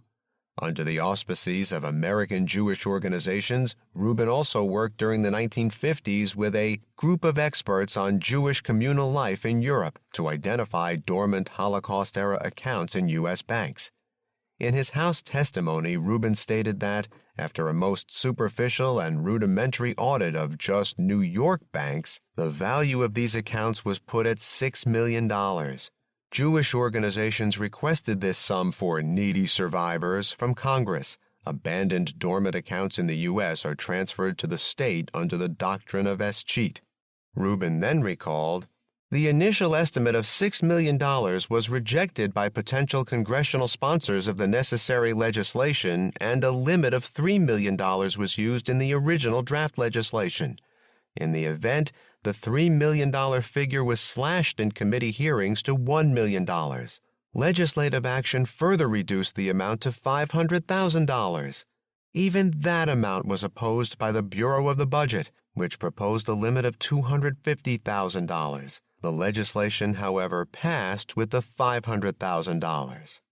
The United States, Rubin concluded, took only very limited measures to identify heirless assets in the United States and made available a mere $500,000, in contrast to the $32 million acknowledged by Swiss banks even prior to the Volcker inquiry. In other words, the U.S. record is much worse than the Swiss record. It bears emphasis that, apart from a fleeting remark by Eisenstadt, there was no other mention of the dormant U.S. accounts during the House and Senate Banking Committee hearings devoted to the Swiss banks. Moreover, although Rubin plays a pivotal role in the many secondary accounts of the Swiss banks affair, Bauer devotes scores of pages to this crusader in the State Department, none mention his House testimony. During the House hearing, Rubin also expressed a certain amount of skepticism with respect to the large amounts in dormant Swiss accounts which are being talked about. Needless to say, Rubin's precise insights on this matter were also studiously ignored. Where was the congressional hue and cry over perfidious American bankers? One member after another of the Senate and House banking committees clamored for the Swiss to finally pay up. None, however, called on the U.S. to do so. Rather, a House banking committee member shamelessly averred, with Bronfman agreeing, that only Switzerland has failed to show the courage to confront its own history. Unsurprisingly, the Holocaust industry didn't launch a campaign to investigate U.S. banks. An audit of our banks on the scale of the Swiss audit would cost American taxpayers not millions, but billions of dollars. By the time it was completed, American Jews would be seeking asylum in Munich. Courage has its limits. Already in the 1940s, when the U.S. was pressing Switzerland to identify dormant Jewish accounts, the Swiss protested that Americans should first attend to their own backyard. In mid-1997, New York Governor Pataki announced the creation of a state commission on the recovery of Holocaust victims' assets to process claims against Swiss banks. Unimpressed, the Swiss suggested that the commission might more usefully process claims against U.S. and Israeli banks. Indeed, Bauer recalls that Israeli bankers had refused to release lists of dormant accounts of Jews after the 1948 war. And recently it has been reported that, unlike countries in Europe, Israel's banks and Zionist organizations are resisting pressure to set up independent commissions to establish how much property and how many dormant accounts were held by Holocaust survivors, and how the owners can be located. Financial Times. European Jews purchased plots of land and opened bank accounts in Palestine during the British Mandate to support the Zionist enterprise or prepare for future immigration. In October 1998, the WJC and WJRO reached a decision in principle to refrain from dealing with the subject of assets in Israel of Holocaust victims on the ground that responsibility for this lay with the Israeli government. Haaretz. The writ of these Jewish organizations thus runs to Switzerland, but not to the Jewish state. The most sensational charge leveled against the Swiss banks was that they required death certificates from the heirs of Nazi Holocaust victims. Israeli banks have also demanded such documentation. One searches in vain, however, for denunciations of the perfidious Israelis. To demonstrate that no moral equivalence can be drawn between banks in Israel and Switzerland, the New York Times quoted a former Israeli legislator. Here it was negligence at best. In Switzerland, it was a crime. Comment is superfluous. In May 1998, a Presidential Advisory Commission on Holocaust Assets in the United States was charged by Congress with conducting original research on the fate of assets taken from victims of the Holocaust that came into the possession of the U.S. federal government and advising the President on policies that should be adopted to make restitution to the rightful owners of stolen property or their heirs. The Commission's work demonstrates irrefutably, Commission Chair Bronfman declared, that we in the United States are willing to hold ourselves to the same high standard of truth about Holocaust assets to which we have held other nations.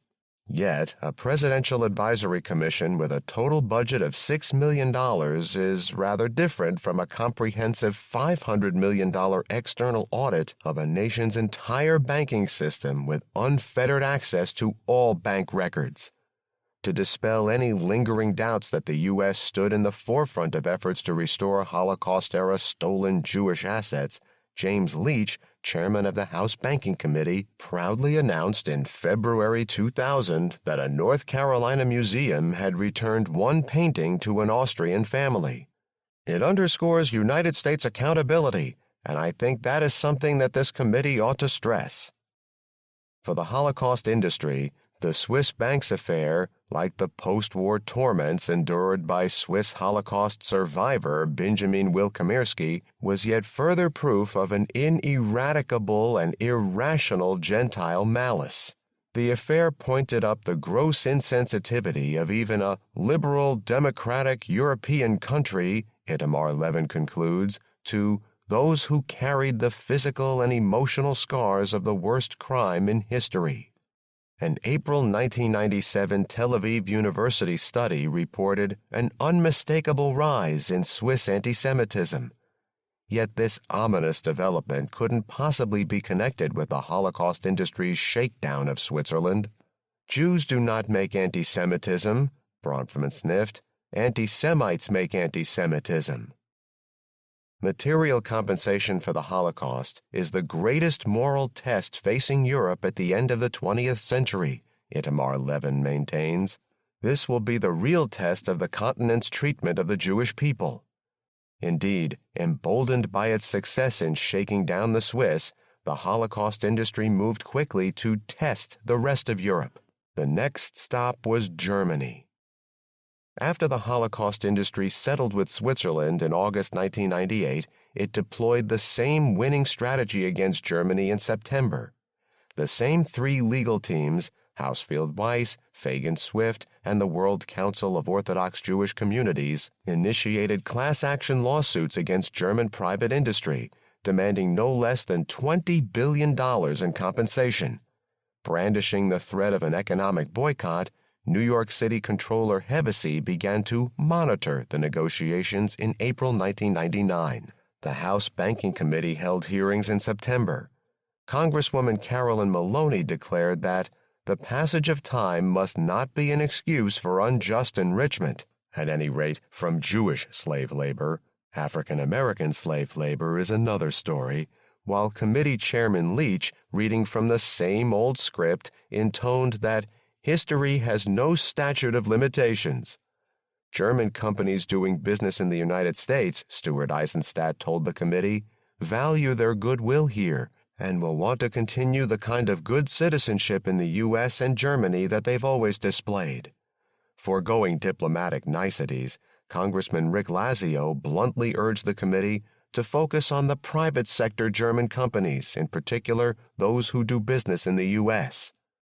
To whip up public hysteria against Germany, the Holocaust industry took out multiple full-page newspaper advertisements in October. The awful truth did not suffice. All the Holocaust hot buttons were pressed.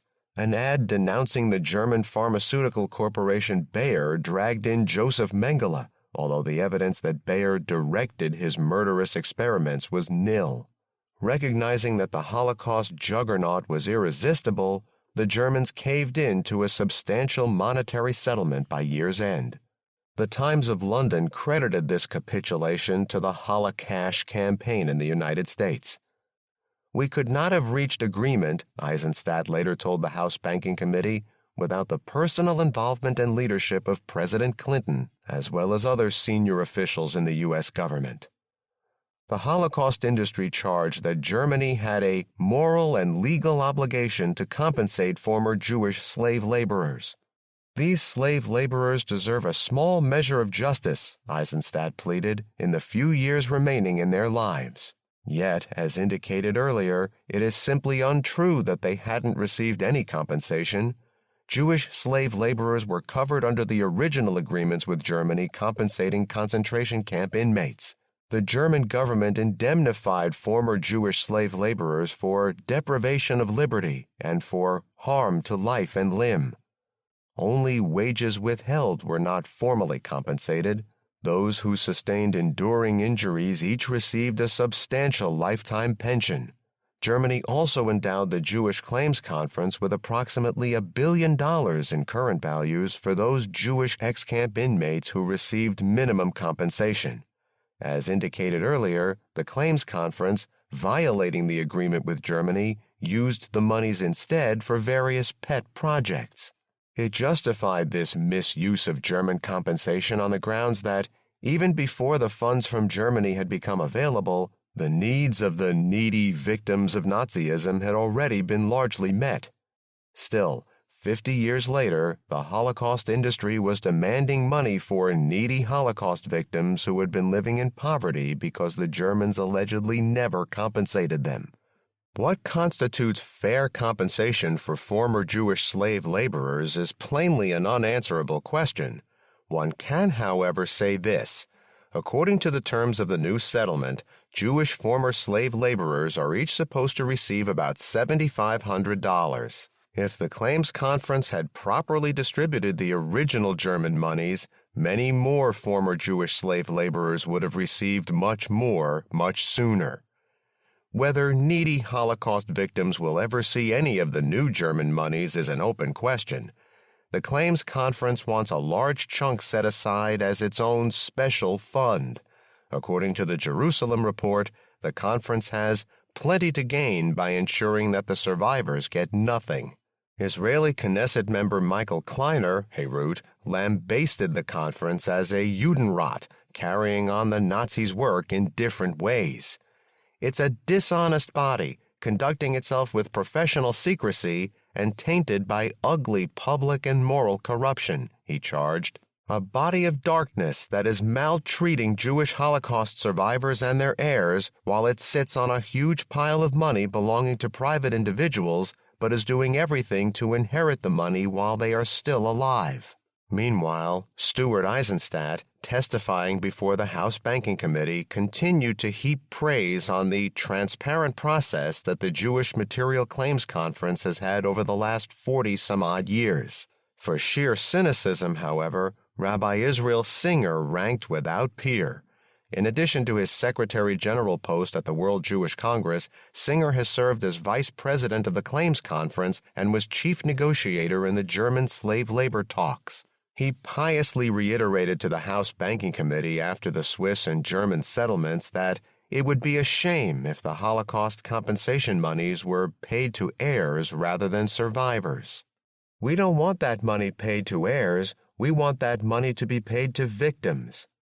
Yet Haaretz reports that Singer has been the main proponent of using Holocaust compensation monies to meet the needs of the entire Jewish people, and not just those Jews who were fortunate enough to survive the Holocaust and live into old age.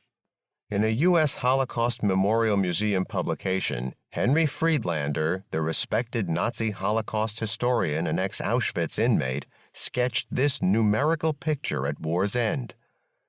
If there were about 715,000 prisoners in the camps at the start of 1945, and at least one-third, that is about 238,000, perished during spring 1945, we can assume that at most 475,000 prisoners survived. As Jews had been systematically murdered, and only those chosen for labor, in Auschwitz about 15%, had even a chance to survive, we must assume that Jews made up no more than 20% of the concentration camp population. We can thus estimate, he concluded, that the number of Jewish survivors numbered no more than 100,000. Friedlander's figure for surviving Jewish slave laborers at war's end, incidentally, is at the high end among scholars. In an authoritative study, Leonard Dinerstein reported, 60,000 Jews walked out of the concentration camps. Within a week, more than 20,000 of them had died. In a May 1999 State Department briefing, Stuart Eisenstadt, citing the figure of groups representing them, put the total number of slave laborers, Jewish and non-Jewish, still alive at perhaps 70 to 90,000. Eisenstadt was chief U.S. envoy in the German slave labor negotiations and worked closely with the Claims Conference. This would put the total number of still living Jewish slave laborers at 14 to 18,000. 20% of 70 to 90,000. Yet, as it entered into negotiations with Germany, the Holocaust industry demanded compensation for 135,000 still living former Jewish slave laborers. The total number of still living former slave laborers, Jewish and non-Jewish, was put at 250,000. In other words, the number of former Jewish slave laborers still alive increased nearly tenfold from May 1999. And the ratio between living Jewish and non-Jewish slave laborers drastically shifted.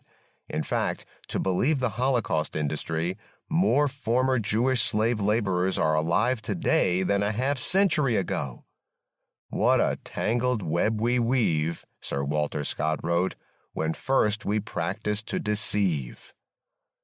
As the Holocaust industry plays with numbers to boost its compensation claims, anti-Semites gleefully mock the Jew liars who even huckster their dead. In juggling these numbers, the Holocaust industry, however unintentionally, whitewashes Nazism. Raoul Hilberg, the leading authority on the Nazi Holocaust, puts the figure for Jews murdered at 5.1 million. Yet if 135,000 former Jewish slave laborers are still alive today, some 600,000 must have survived the war. That's at least 500,000 more than standard estimates. One would then have to deduct this 500,000 from the 5.1 million figure of those killed. Not only does the 6 million figure become more untenable, but the numbers of the Holocaust industry are rapidly approaching those of Holocaust deniers.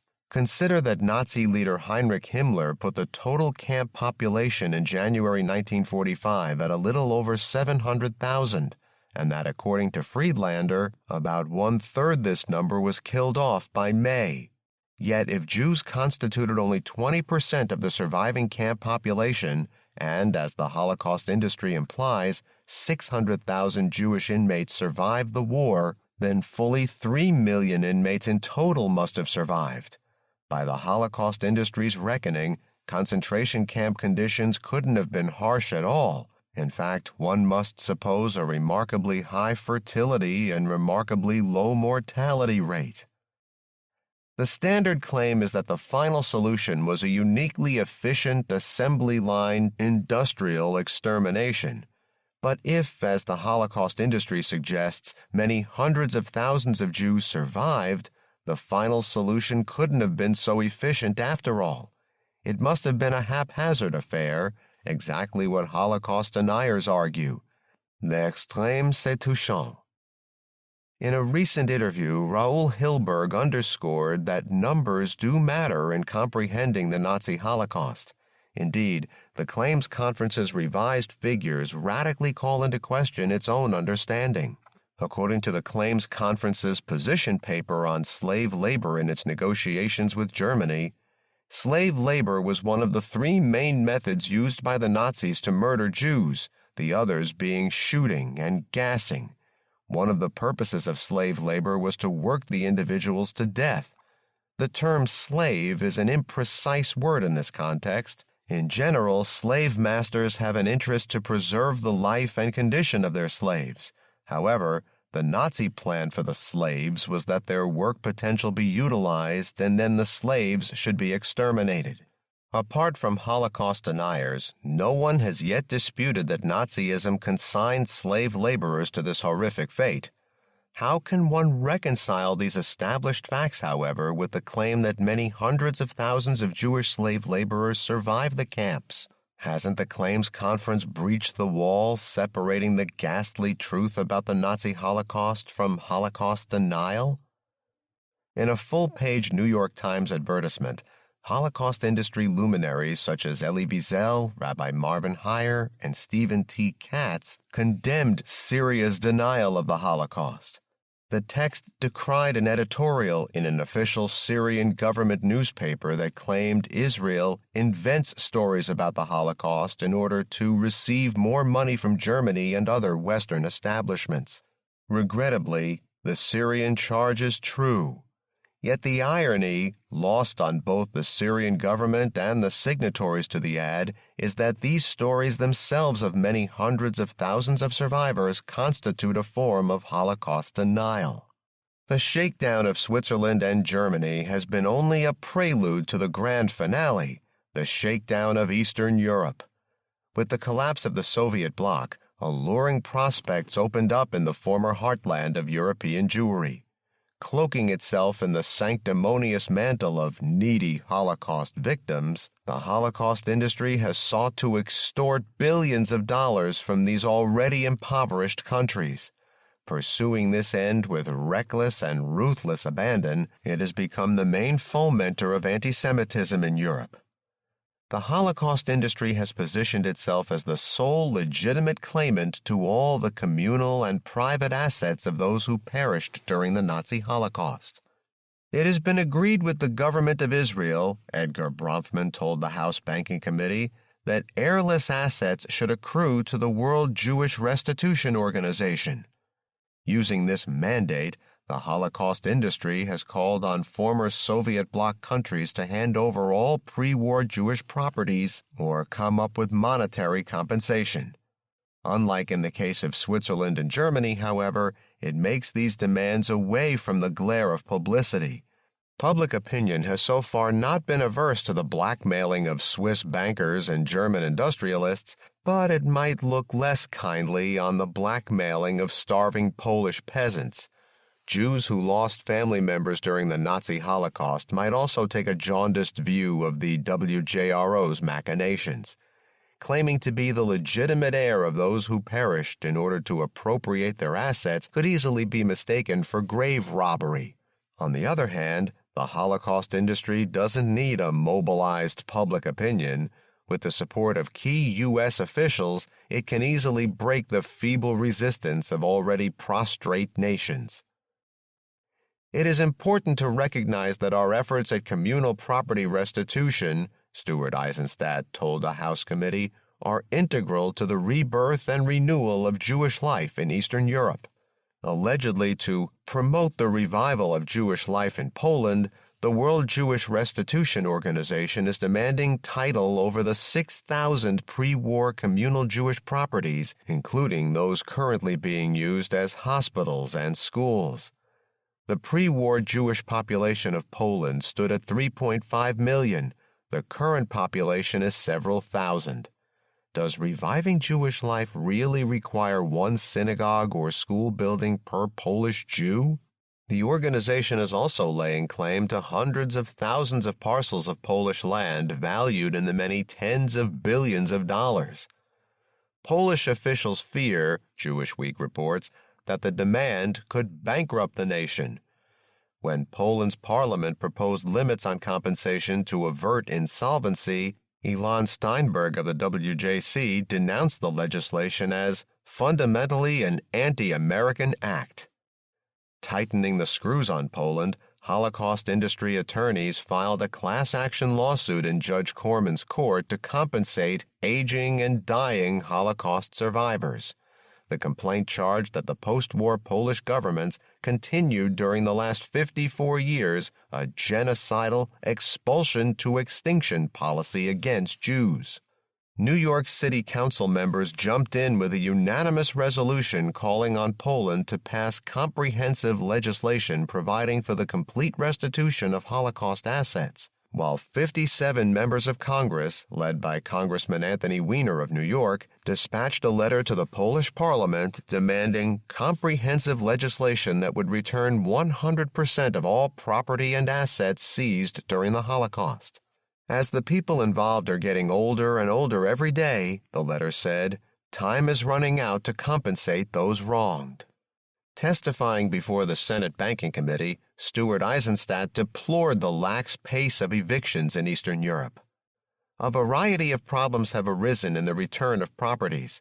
For example, in some countries, when persons or communities have attempted to reclaim properties, they have been asked, sometimes required, to allow current tenants to remain for a lengthy period of time at rent-controlled rates. The delinquency of Belarus particularly exercised Eisenstadt. Belarus is very, very far behind in handing over pre-war Jewish properties, he told the House International Relations Committee. The average monthly income of a Belarusian is $100. To force submission from recalcitrant governments, the Holocaust industry wields the bludgeon of U.S. sanctions. Eisenstadt urged Congress to elevate Holocaust compensation, put it high on the list of requirements for those East European countries that are seeking entry into the OECD, the WTO, the European Union, NATO, and the Council of Europe. They will listen if you speak. They will get the hint. Israel Singer of the WJC called on Congress to continue looking at the shopping list in order to check that every country pays up. It is extremely important that the countries involved in the issue understand, Congressman Benjamin Gilman of the House International Relations Committee said, that their response is one of several standards by which the United States assesses its bilateral relationship. Avraham Hirschson, chairman of Israel's Knesset Committee on Restitution and Israel's representative on the World Jewish Restitution Organization, paid tribute to congressional complicity in the shakedown. Recalling his fights with the Romanian Prime Minister, Hirschson testified, "But I asked one remark in the middle of the fighting, and it changed that atmosphere. I told him, in 2 days I am going to be in a hearing here in Congress. What do you want me to tell them in the hearing?" Whole atmosphere was changed. The World Jewish Congress has created an entire Holocaust industry, a lawyer for survivors warns, and is guilty of promoting a very ugly resurgence of anti-Semitism in Europe. Were it not for the United States of America, Eisenstadt aptly observed in his paean to Congress, very few, if any, of these activities would be ongoing today. To justify the pressures exerted on Eastern Europe, he explained that a hallmark of Western morality is to return or pay compensation for communal and private property wrongfully appropriated. For the new democracies in Eastern Europe, meeting this standard would be commensurate with their passage from totalitarianism to democratic states. Eisenstadt is a senior U.S. government official and a prominent supporter of Israel. Yet, judging by the respective claims of Native Americans and Palestinians, neither the U.S. nor Israel has yet made the transition. In his House testimony, Hirschson conjured the melancholy spectacle of aging, needy Holocaust victims from Poland coming to me to my office in the Knesset each day, begging to get back what belongs to them, to get back the houses they left, to get back the stores they left. Meanwhile, the Holocaust industry wages battle on a second front, repudiating the specious mandate of the World Jewish Restitution Organization. Local Jewish communities in Eastern Europe have staked out their own claims on heirless Jewish assets. To benefit from such a claim, however, a Jew must formally adhere to the local Jewish community. The hoped-for revival of Jewish life is thus coming to pass as Eastern European Jews parlay their newly discovered roots into a cut of the Holocaust booty. The Holocaust industry boasts of earmarking compensation monies for charitable Jewish causes. While charity is a noble cause, a lawyer representing the actual victims observes, it is wrong to perform it with other people's money. Our favorite cause is Holocaust education, the greatest legacy of our efforts, according to Eisenstadt. Hirschson is also founder of an organization called March of the Living, a centerpiece of Holocaust education and a major beneficiary of compensation monies. In this Zionist-inspired spectacle with a cast of thousands, Jewish youth from around the world converge on the death camps in Poland for first-hand instruction in Gentile wickedness before being flown off to Israel for salvation. The Jerusalem Report captures this Holocaust kitsch moment on the march. "I'm so scared, I can't go on. I want to be in Israel already," repeats a young Connecticut woman over and over. Her body is shaking. Suddenly, her friend pulls out a large Israeli flag. She wraps it around the two of them and they move on. An Israeli flag. Don't leave home without it. Speaking at the Washington Conference on Holocaust-era Assets, David Harris of the AJC waxed eloquent on the profound impact pilgrimages to Nazi death camps have on Jewish youth. The foreword took note of an episode particularly fraught with pathos. Under the headline, "Israeli Teens Frolic with Strippers After Auschwitz Visit," the newspaper explained that, according to experts, the kibbutz students hired strippers to release the troubling emotions raised by the trip. These same torments apparently racked Jewish students on a U.S. Holocaust Memorial Museum field trip, who, according to the foreword, were running around and having a wonderful time and feeling each other up and whatever.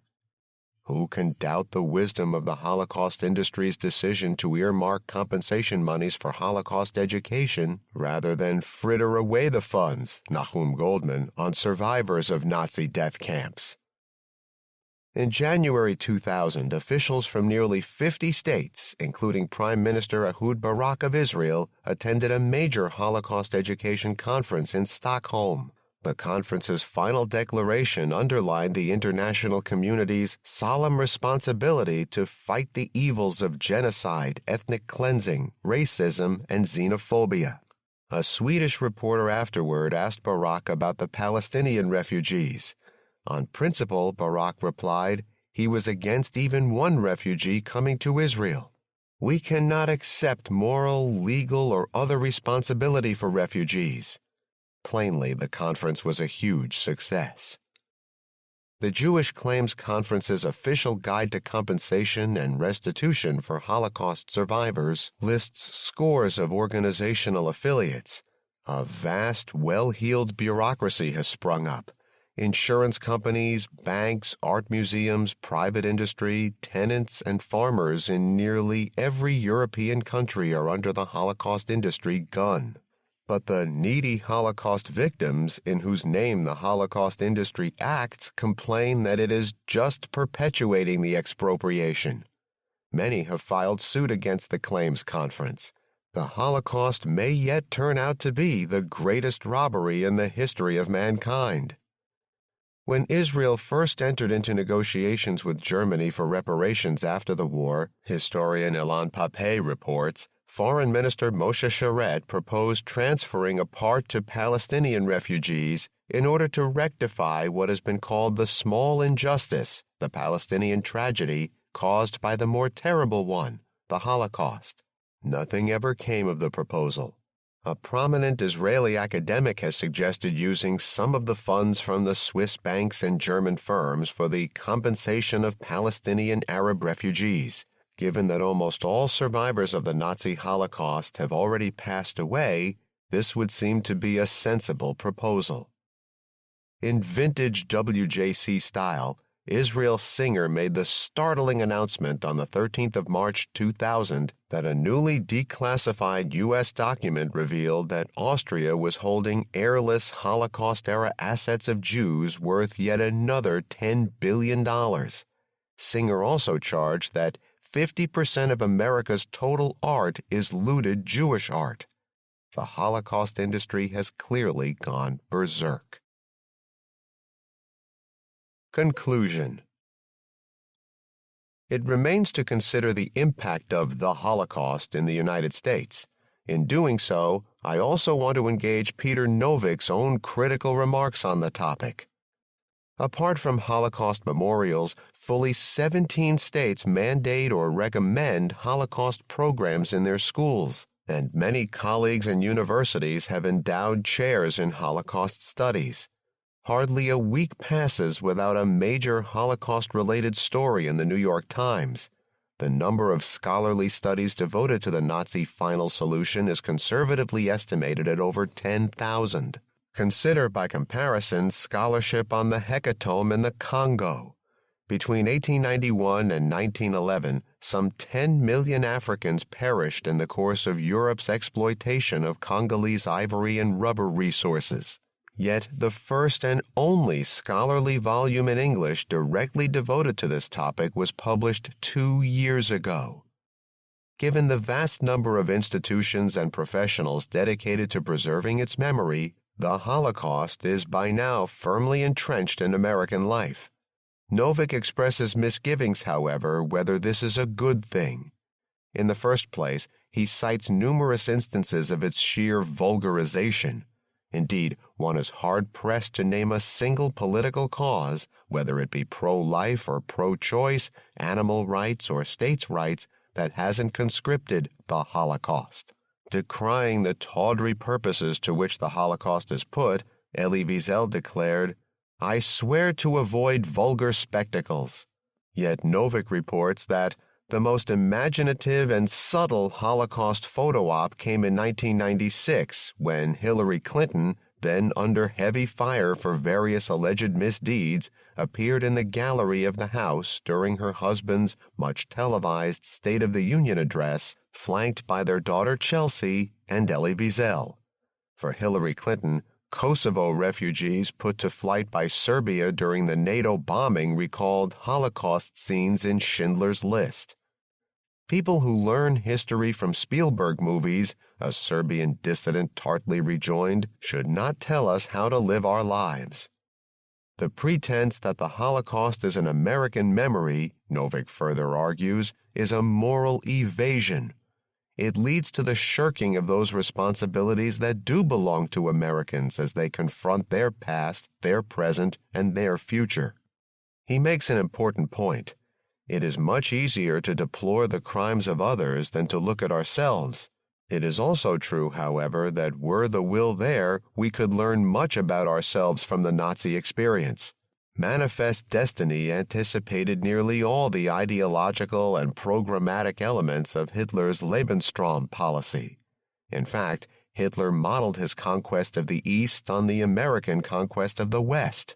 During the first half of this century, a majority of American states enacted sterilization laws, and tens of thousands of Americans were involuntarily sterilized. The Nazis explicitly invoked this U.S. precedent when they enacted their own sterilization laws.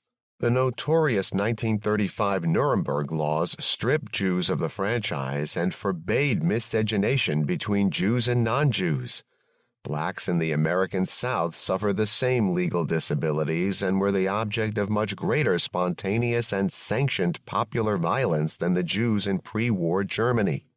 To highlight unfolding crimes abroad, the U.S. often summons memories of the Holocaust. The more revealing point, however, is when the U.S. invokes the Holocaust. Crimes of official enemies, such as the Khmer Rouge bloodbath in Cambodia, the Soviet invasion of Afghanistan, the Iraqi invasion of Kuwait, and Serbian ethnic cleansing in Kosovo, recall the Holocaust. Crimes in which the U.S. is complicit do not. Just as the Khmer Rouge atrocities were unfolding in Cambodia, the U.S.-backed Indonesian government was slaughtering 1/3 of the population in East Timor. Yet, unlike Cambodia, the East Timor genocide did not rate comparison with the Holocaust. It didn't even rate news coverage. Just as the Soviet Union was committing what the Simon Wiesenthal Center called another genocide in Afghanistan, the U.S.-backed regime in Guatemala was perpetrating what the Guatemalan Truth Commission recently called a genocide against the indigenous Mayan population. President Reagan dismissed the charges against the Guatemalan government as a bum rap. To honor Gene Kirkpatrick's achievement as chief Reagan administration apologist for the unfolding crimes in Central America, the Simon Wiesenthal Center awarded her the Humanitarian of the Year award. Simon Wiesenthal was privately beseeched before the award ceremony to reconsider. He refused. Elie Wiesel was privately asked to intercede with the Israeli government, a main weapons supplier for the Guatemalan butchers. He, too, refused. The Carter administration invoked the memory of the Holocaust as it sought haven for Vietnamese boat people fleeing the communist regime. The Clinton administration forgot the Holocaust as it forced back Haitian boat people fleeing U.S.-supported death squads. Holocaust memory loomed large as the U.S.-led NATO bombing of Serbia commenced in the spring of 1999. As we have learned, Daniel Goldhagen compared Serbian crimes against Kosovo with the final solution, and at President Clinton's bidding, Elie Wiesel journeyed to Kosovar refugee camps in Macedonia and Albania. Already before Wiesel went to shed tears on cue for the Kosovars, however, the U.S.-backed Indonesian regime had resumed where it left off in the late 1970s, perpetrating new massacres in East Timor. The Holocaust vanished from memory, however, as the Clinton administration acquiesced in the bloodletting. Indonesia matters, a Western diplomat explained, and East Timor doesn't. Novick points to passive U.S. complicity in human disasters dissimilar in other respects, yet comparable in scale to the Nazi extermination. Recalling, for example, the 1 million children killed in the final solution, he observes that American presidents do little more than other pieties, as worldwide many times that number of children die of malnutrition and preventable diseases every year. One might also consider a pertinent case of active U.S. complicity. After the United States-led coalition devastated Iraq in 1991 to punish Saddam Hitler, the United States and Britain forced murderous UN sanctions on that hapless country in an attempt to depose him. As in the Nazi Holocaust, 1 million children have likely perished. Questioned on national television about the grisly death toll in Iraq, Secretary of State Madeleine Albright replied that the price is worth it. The very extremity of the Holocaust, Novick argues, seriously limits its capacity to provide lessons applicable to our everyday world. As the benchmark of oppression and atrocity, it tends to trivialize crimes of lesser magnitude. Yet the Nazi Holocaust can also sensitize us to these injustices. Seen through the lens of Auschwitz, what previously was taken for granted, for example, bigotry, no longer can be. In fact, it was the Nazi Holocaust that discredited the scientific racism that was so pervasive a feature of American intellectual life before World War II. For those committed to human betterment, a touchstone of evil does not preclude but rather invites comparisons. Slavery occupied roughly the same place in the moral universe of the late 19th century as the Nazi Holocaust does today. Accordingly, it was often invoked to illuminate evils not fully appreciated. John Stuart Mill compared the condition of women in that most hallowed Victorian institution, the family, to slavery. He even ventured that in crucial respects it was worse. I am far from pretending that wives are in general no better treated than slaves, but no slave is a slave to the same lengths, and in so full a sense of the word as a wife. Only those using a benchmark evil not as a moral compass but rather as an ideological club recoil at such analogies. Do not compare is the mantra of moral blackmailers. Organized American Jewry has exploited the Nazi Holocaust to deflect criticism of Israel's and its own morally indefensible policies. Pursuit of these policies has put Israel and American Jewry in a structurally congruent position. The fates of both now dangle from a slender thread running to American ruling elites. Should these elites ever decide that Israel is a liability or American Jewry expendable, the thread may be cut. No doubt this is speculation, perhaps unduly alarmist, perhaps not. Predicting the posture of American Jewish elites should these eventualities come to pass, however, is child's play. If Israel fell out of favor with the United States, many of those leaders who now stoutly defend Israel would courageously divulge their disaffection from the Jewish state and would excoriate American Jews for turning Israel into a religion. And if U.S. ruling circles decided to scapegoat Jews, we should not be surprised if American Jewish leaders acted exactly as their predecessors did during the Nazi Holocaust. We didn't figure that the Germans would put in the Jewish element. Yitzhak Zuckerman, an organizer of the Warsaw Ghetto Uprising, recalled that Jews would lead Jews to death. During a series of public exchanges in the 1980s, many prominent German and non-German scholars argued against normalizing the infamies of Nazism. The fear was that normalization would induce moral complacency. However valid the argument may have been then, it no longer carries conviction. The staggering dimensions of Hitler's final solution are by now well known. And isn't the normal history of humankind replete with horrifying chapters of inhumanity? A crime need not be aberrant to warrant atonement. The challenge today is to restore the Nazi Holocaust as a rational subject of inquiry. Only then can we really learn from it. The abnormality of the Nazi Holocaust springs not from the event itself, but from the exploit of industry that has grown up around it. The Holocaust industry has always been bankrupt. What remains is to openly declare it so. The time is long past to put it out of business. The noblest gesture for those who perished is to preserve their memory, learn from their suffering, and let them finally rest in peace. Postscript to the first paperback edition. 1. In Chapter 3 of this book, I documented the Holocaust industry's double shakedown of European countries as well as Jewish survivors of the Nazi genocide. Recent developments confirm this analysis. Indeed, for confirmation of my argument, one need merely place documents readily available in the public domain under critical and close scrutiny.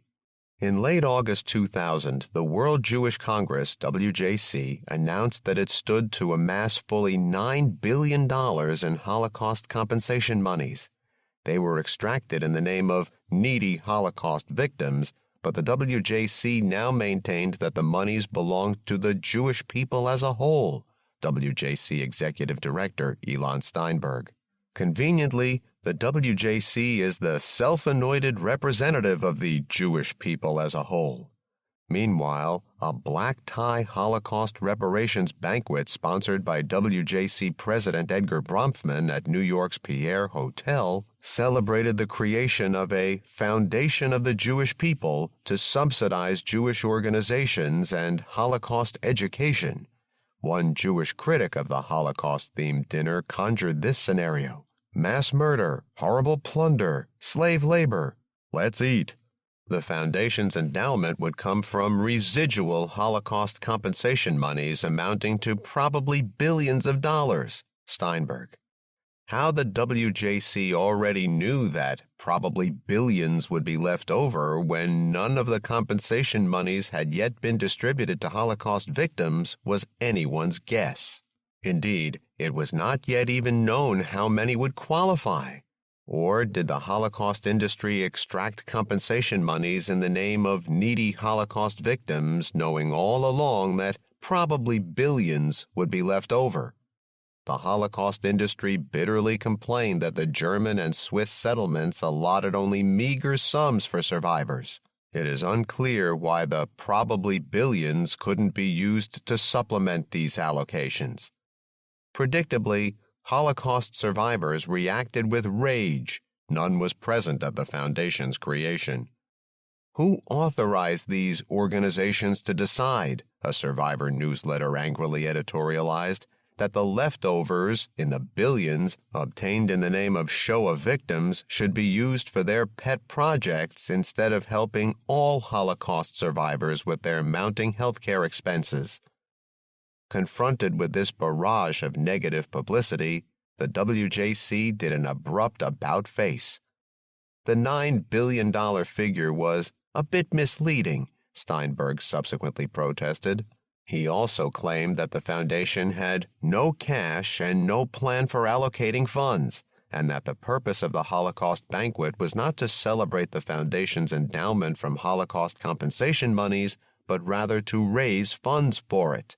Elderly Jewish survivors, not consulted in advance of, let alone invited to, the star-studded gala at the Pierre Hotel, picketed outside. Among those honored inside the Pierre was President Clinton, who movingly recalled that the United States stood in the forefront of facing up to an ugly past. I have been to Native American reservations and acknowledged that the treaties we signed were neither fair nor honorably kept in many cases. I went to Africa and acknowledged the responsibility of the United States in buying people into slavery. This is a hard business, struggling to find our core of humanity. Notably absent in all these instances of hard business were reparations in hard currency. On the 11th of September 2000, the Special Master's proposed plan of allocation and distribution of settlement proceeds from the Swiss bank's litigation was finally released. Hereafter, Gribet's Plan. Publication of the plan, more than 2 years in the making, was timed not for the needy Holocaust victims dying every day, but for the Holocaust Gala that same night. Bert Newborn, lead counsel for the Holocaust industry in the Swiss banks affair and the most vocal supporter of the distribution plan, New York Times, praised the document as meticulously researched, painstaking, and sensitive. Indeed, it seemed to belie pervasive fears that the monies would be misappropriated by Jewish organizations. The Forward typically reported that the distribution plan proposes that more than 90% of the Swiss monies be paid directly to survivors and their heirs. Protesting that the World Jewish Congress has never asked for a penny, will never take a penny, and does not accept restitution funds, Elon Steinberg piously acclaimed the Gribet's Plan as an extraordinarily intelligent and compassionate document. Intelligent it surely was, but hardly compassionate. For hidden in the details of the Gribet's Plan is the devilish reality that probably but a small fraction of the Swiss monies will be paid directly to Holocaust survivors and their heirs. Before considering this, however, it bears notice that the plan conclusively, if unwittingly, demonstrates that the Holocaust industry blackmailed Switzerland. Listeners will recall that in May 1996, the Swiss banks formally consented to a comprehensive external audit, the most extensive audit in history, Judge Corman, in order to settle all outstanding claims by Holocaust survivors and their heirs. Before the audit committee, chaired by Paul Volcker, even had an opportunity to meet, however, the Holocaust industry pressed for a financial settlement. 2 pretexts were adduced to preempt the Volcker Committee. 1, the committee couldn't be trusted. 2, needy Holocaust victims couldn't wait for the committee's findings. The Gribet's Plan demolishes both pretexts. In June 1997, Bert Newborn submitted a memorandum of law justifying preemption of the Volcker Committee. Against all evidence, and with remarkable effrontery, Newborn dismissed the committee as a Swiss initiative to deflect criticism into a private mediation effort that is sponsored, paid for, and designed by the defendants. It bears notice that Newborn even held against the Swiss bankers that they footed the $500 million bill for the unprecedented audit imposed on them. In August 1998, the Holocaust industry successfully forced a non-recoupable $1.25 billion settlement on the Swiss before the Volcker Committee completed its work. Although the pretext for this settlement was that the Volcker Committee couldn't be trusted, the Gribet's Plan heaps praise on the committee and emphasizes that the committee's findings and mechanism for processing claims, Claim Resolution Tribunal, CRT, were and continue to be of vital significance in distributing the Swiss monies. The Holocaust industry's enthusiastic reliance on the committee for distributing the Swiss monies confutes its main pretext for preempting the committee with a non-recoupable settlement.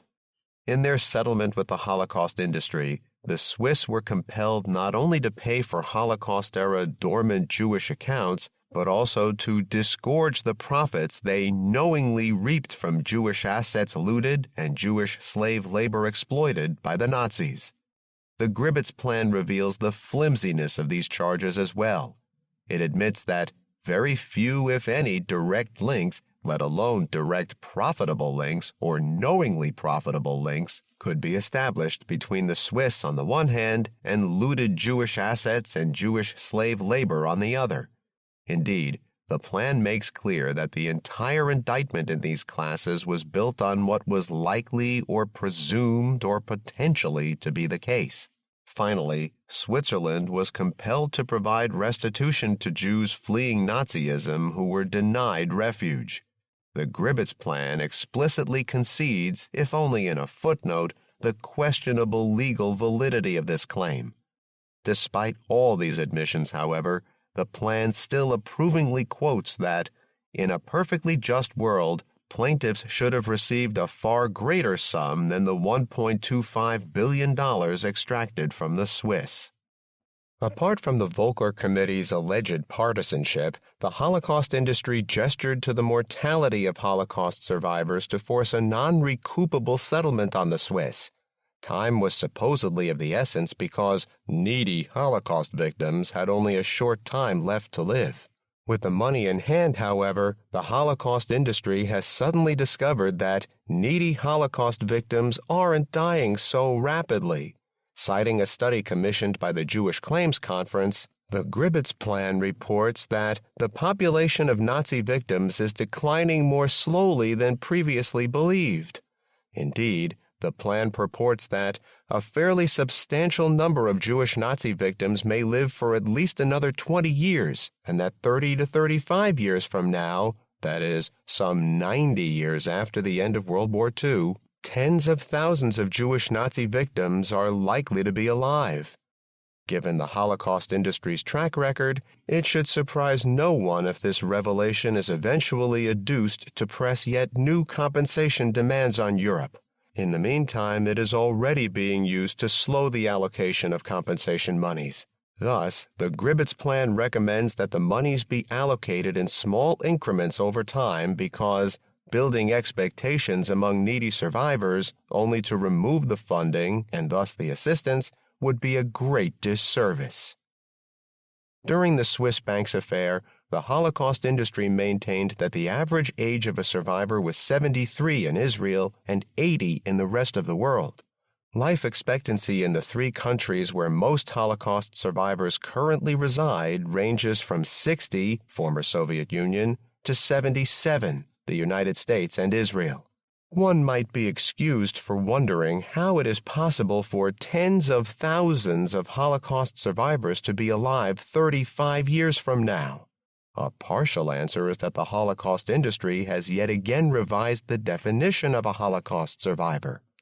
One of the reasons for this relatively slower decline in the size of the population, the aforementioned Claims Conference study reports, is the finding that, using the broad definition, there are many more relatively younger Nazi victims than previously believed.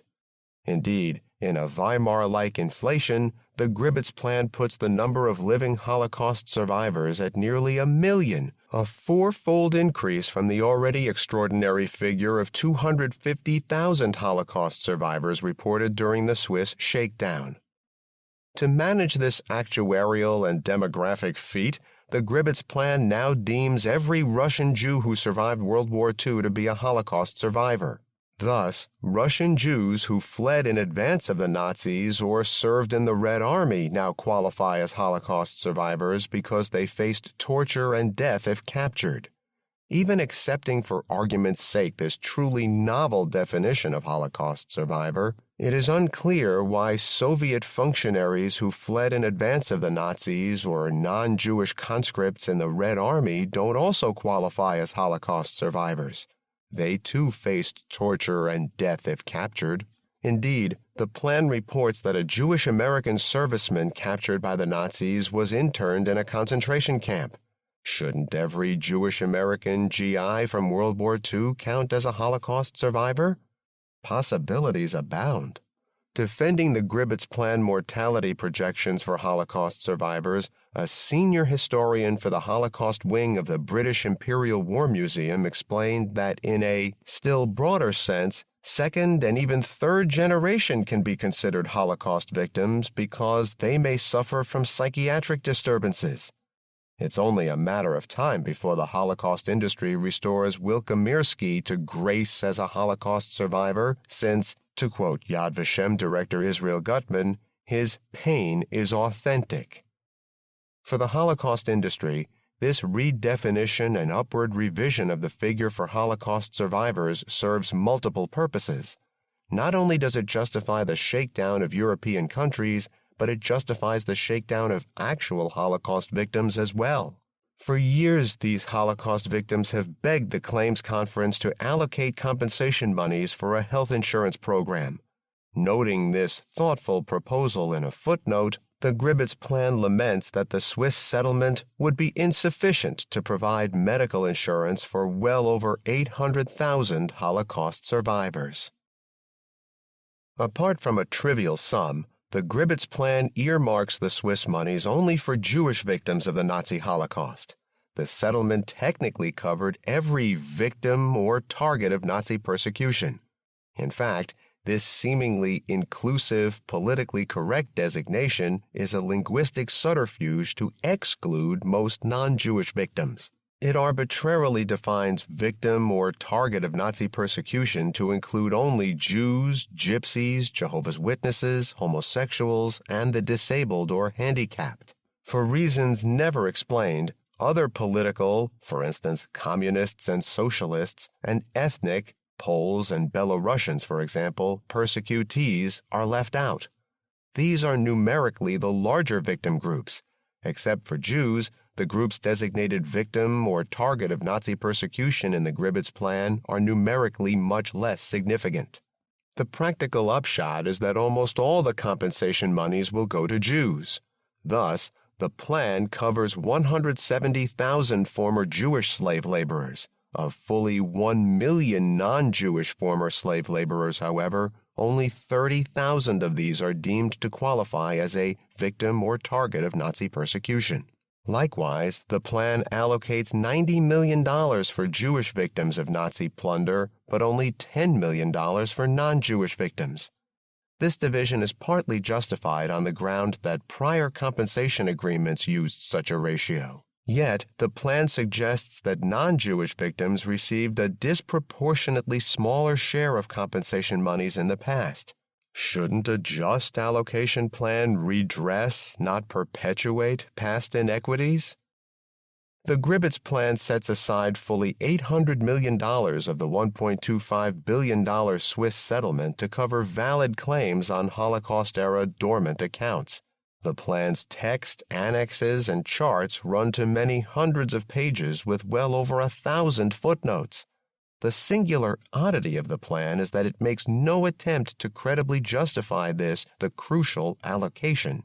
It merely states that, based upon his analysis of the Volcker Report and the final approval order, and upon consultation with representatives of the Volcker Committee, the special master estimates that the value of all bank accounts that will be repaid is within the range of $800 million.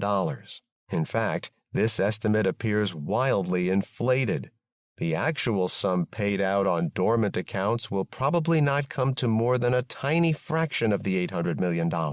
The residual monies, that is, what remains of the $800 million after all legitimate claims have been processed, are supposed to be distributed either directly to Holocaust survivors or to Jewish organizations engaged in Holocaust-related activities. In fact, the residual monies will almost certainly go to Jewish organizations, not only because the Holocaust industry will have the final say, but because they won't be distributed until many years from now, when few actual Holocaust survivors will be alive. Besides the $800 million for Holocaust-era accounts, The Gribbets plan allocates some $400 million mainly for the looted assets, slave labor, and refugees classes. The plan enters the crucial caveat, however, that none of these monies will be released until all appeals in this litigation have been exhausted. Conceding that the proposed payments may not commence for some time, the plan cites a crucial precedent in which the appeals process lasted 3.5 years. For elderly Holocaust survivors, this is a no-win situation, and for the Holocaust industry, a no-lose one. Many Holocaust survivors, appalled by the Gribbets plan, will undoubtedly want to appeal, but doing so means that few will be around to benefit even if an appeal is sustained. The Holocaust industry, already the main beneficiary of the Gribbets plan, can only gain from an appeals process in which more monies will, by default, flow into its coffers as survivors die out. Once the appeals process is completed, the Gribbets plan provides for these allocations of the $400 million. 1. In the looted assets class, $90 million is earmarked not for direct payments to Holocaust survivors, but for Jewish organizations servicing Holocaust communities broadly defined. The largest allocation will go to the Claims Conference, which the Gribbets plan repeatedly acclaims for its unmatched expertise in serving the needs of Nazi victims. The plan sets aside $10 million for a Victim List Foundation, the objective of which is to compile and make widely accessible, for research and remembrance, the names of all victims or targets of Nazi persecution. It recommends that the foundation start from the irreplaceable data contained in the initial questionnaires for Holocaust victims. A typical response in this irreplaceable data is that fully 1 of every 6 Jewish victims, 71,000 of 430,000, claimed title to a Swiss bank account before World War II. Did 1 in 6 also own a Mercedes and a Swiss chalet? 2. In the slave labor class, each of 170,000 Jewish former slave laborers supposedly still alive will receive a token payment in 2 installments, $500 after the appeals process is completed and up to an additional $500 after all claims on dormant accounts are processed. In fact, the 170,000 figure is grossly inflated, and it is unlikely that many of the Jewish former slave laborers really still alive will yet be around to collect the first, let alone the second, token payment. Applications will be processed by the Claims Conference, which, as the main beneficiary of residual compensation monies, will profit from every rejection. 3. In the refugee class, legitimate claimants will receive payments ranging from $250 to $2,500 in the same 2 installments as the slave labor class. Based on the irreplaceable data contained in the initial questionnaire, some 17,000 Jews have claimed membership in this class. It is likely that only a small fraction of these 17,000 will demonstrate a valid claim. The conference processes applications, and that even fewer will still be around to collect the payments. A close analysis of the Gribbets plan thus confirms the main arguments in Chapter 3 of this book. It demonstrates that the pretexts invoked by the Holocaust industry to force a non-recoupable settlement on the Swiss banks were false, and that few actual survivors of the Nazi Holocaust will directly, or for that matter indirectly, benefit from the Swiss monies. A comparable analysis of other Holocaust industry settlements would presumably yield comparable results. Indeed, buried in the details of the Gribbets plan is a nest egg for the Holocaust industry. Most of the Swiss monies probably won't be distributed until after all but a handful of survivors are dead. With the survivors gone, the monies will pour into the coffers of Jewish organizations. Small wonder that the Holocaust industry was unanimous in its praise of the Gribbets plan. Soon after publication of the allocation and distribution plan, I joined an exchange with Bert Newborn in the pages of The Nation magazine. Deploring the cynicism of the Holocaust industry, I specifically pointed to the plan's claim that nearly 1 million Jewish survivors of the Nazi Holocaust are still alive today. In his rejoinder, Newborn flatly denied using this figure for surviving Jewish victims of the Nazi Holocaust, even though he was the Gribbets plan's most vocal supporter, New York Times, and his official statement specially appended to the Gribbets plan praises its findings as meticulously researched. Rather, he claimed that the figure of nearly 1 million was intended to include all surviving victims, not merely Jewish survivors, and that the breakdown he used was about 130,000 Jewish survivors and about 900,000 non-Jewish survivors still alive.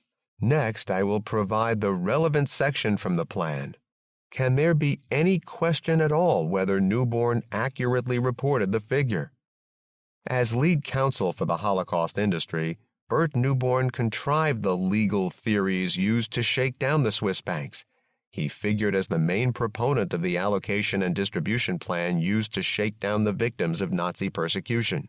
He flagrantly misrepresented a key document in published correspondence. Imagine if lawyers for the Swiss banks committed offenses of such magnitude. Wouldn't Newborn be the first to call for their disbarment? Gribbets Plan, Annex C, C-8. In Holocaust Victim Assets Litigation, Swiss Banks, Special Master's Proposal, September 11, 2000. C. Jewish Survivors of Nazi Persecution. The Special Master has considered a variety of information concerning the population of surviving Jewish Nazi victims, including estimates of the current Jewish survivor population, their geographic distribution, their average ages and expected mortality rates, and the number of Jewish survivors who have received payments from the Swiss Fund for Needy Victims of the Holocaust/Shoah, the Swiss Humanitarian Fund. 1. Number of Jewish survivors.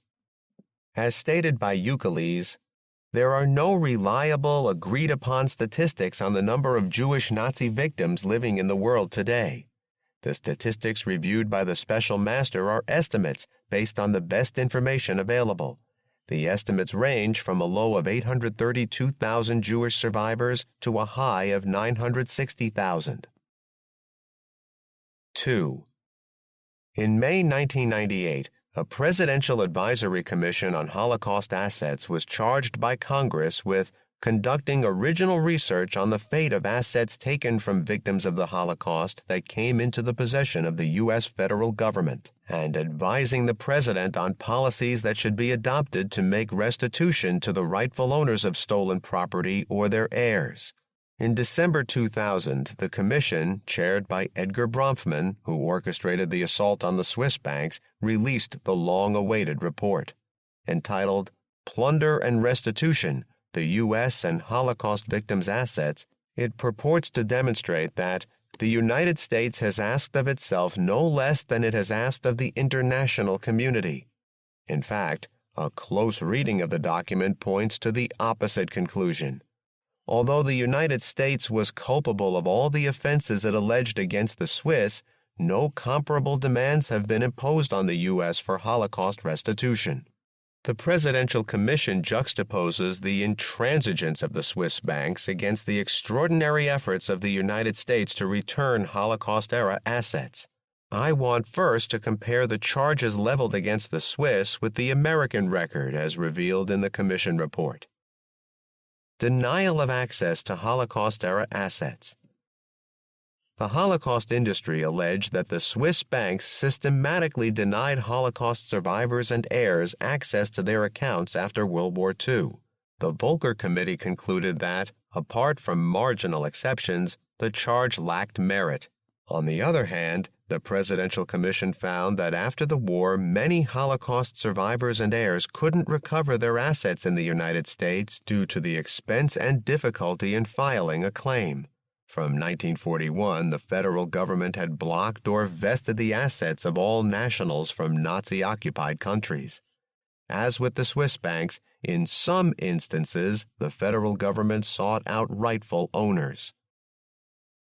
Destruction of Holocaust-era asset records.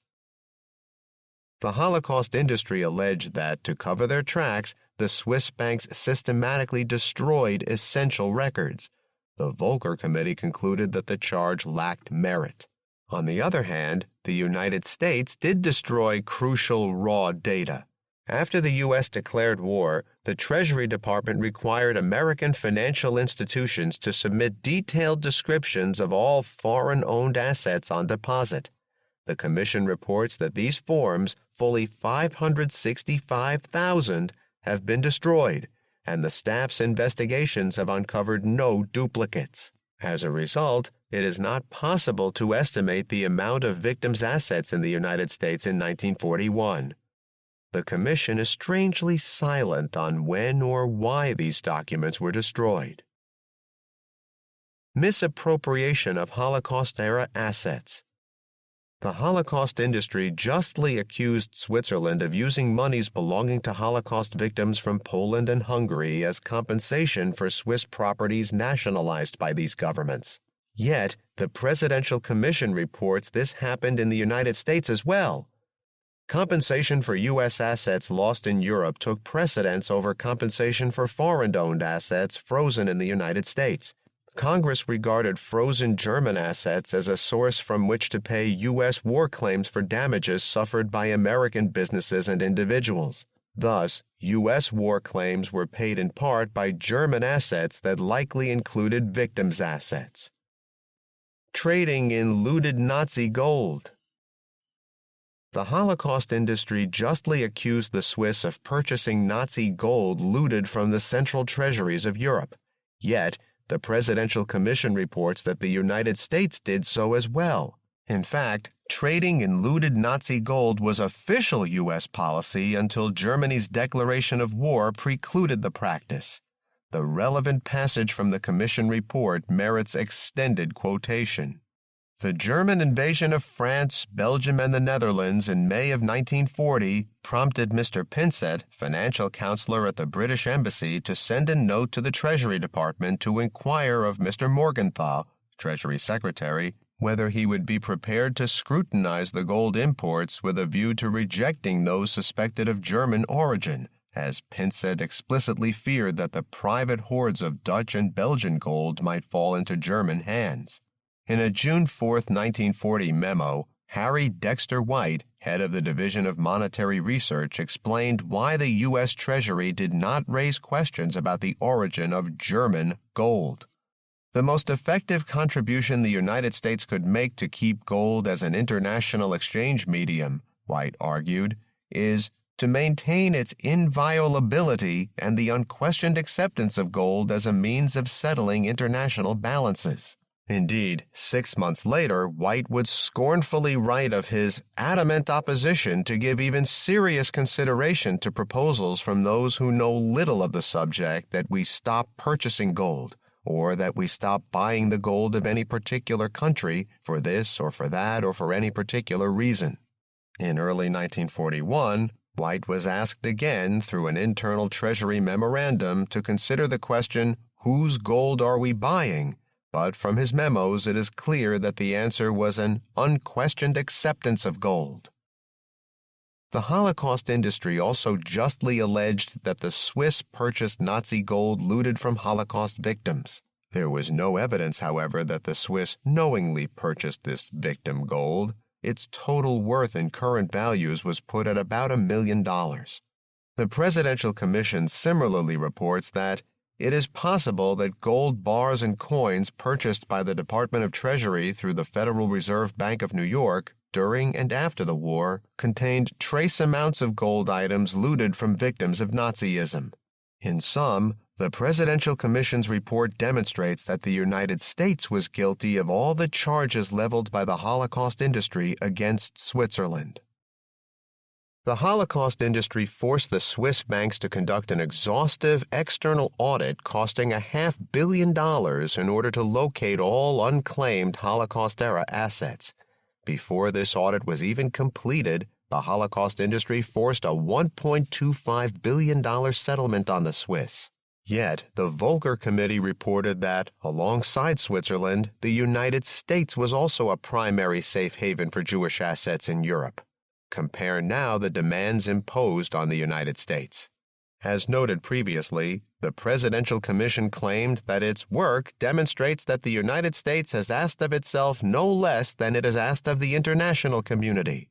The Commission did not, however, undertake a comprehensive accounting of unclaimed Holocaust-era assets in the United States. The report maintains that it wasn't the Commission's mandate to mechanistically quantify or assign dollar values to perceived historical shortcomings in U.S. policymaking or implementation.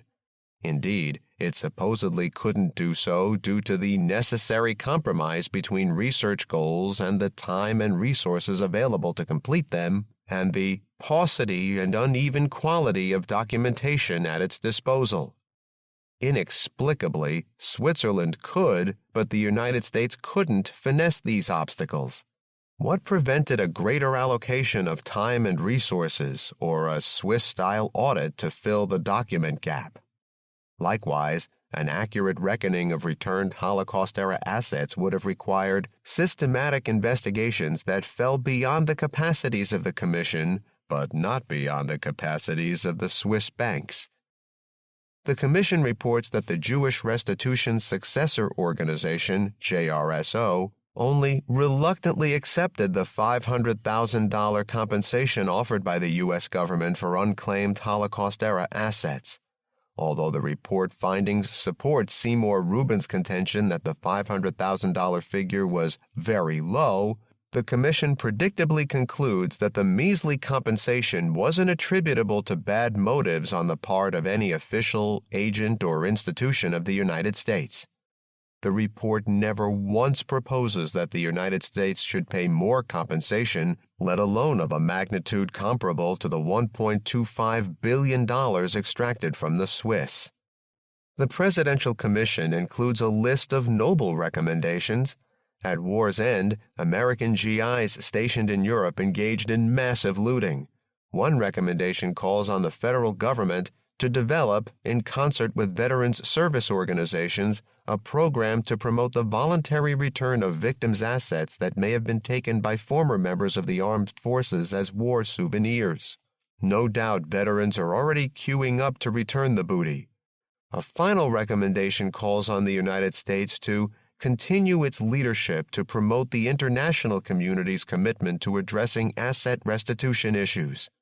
After this report, who can question American leadership? Norman G. Finkelstein, June 2001, New York City. Postscript to the second paperback edition.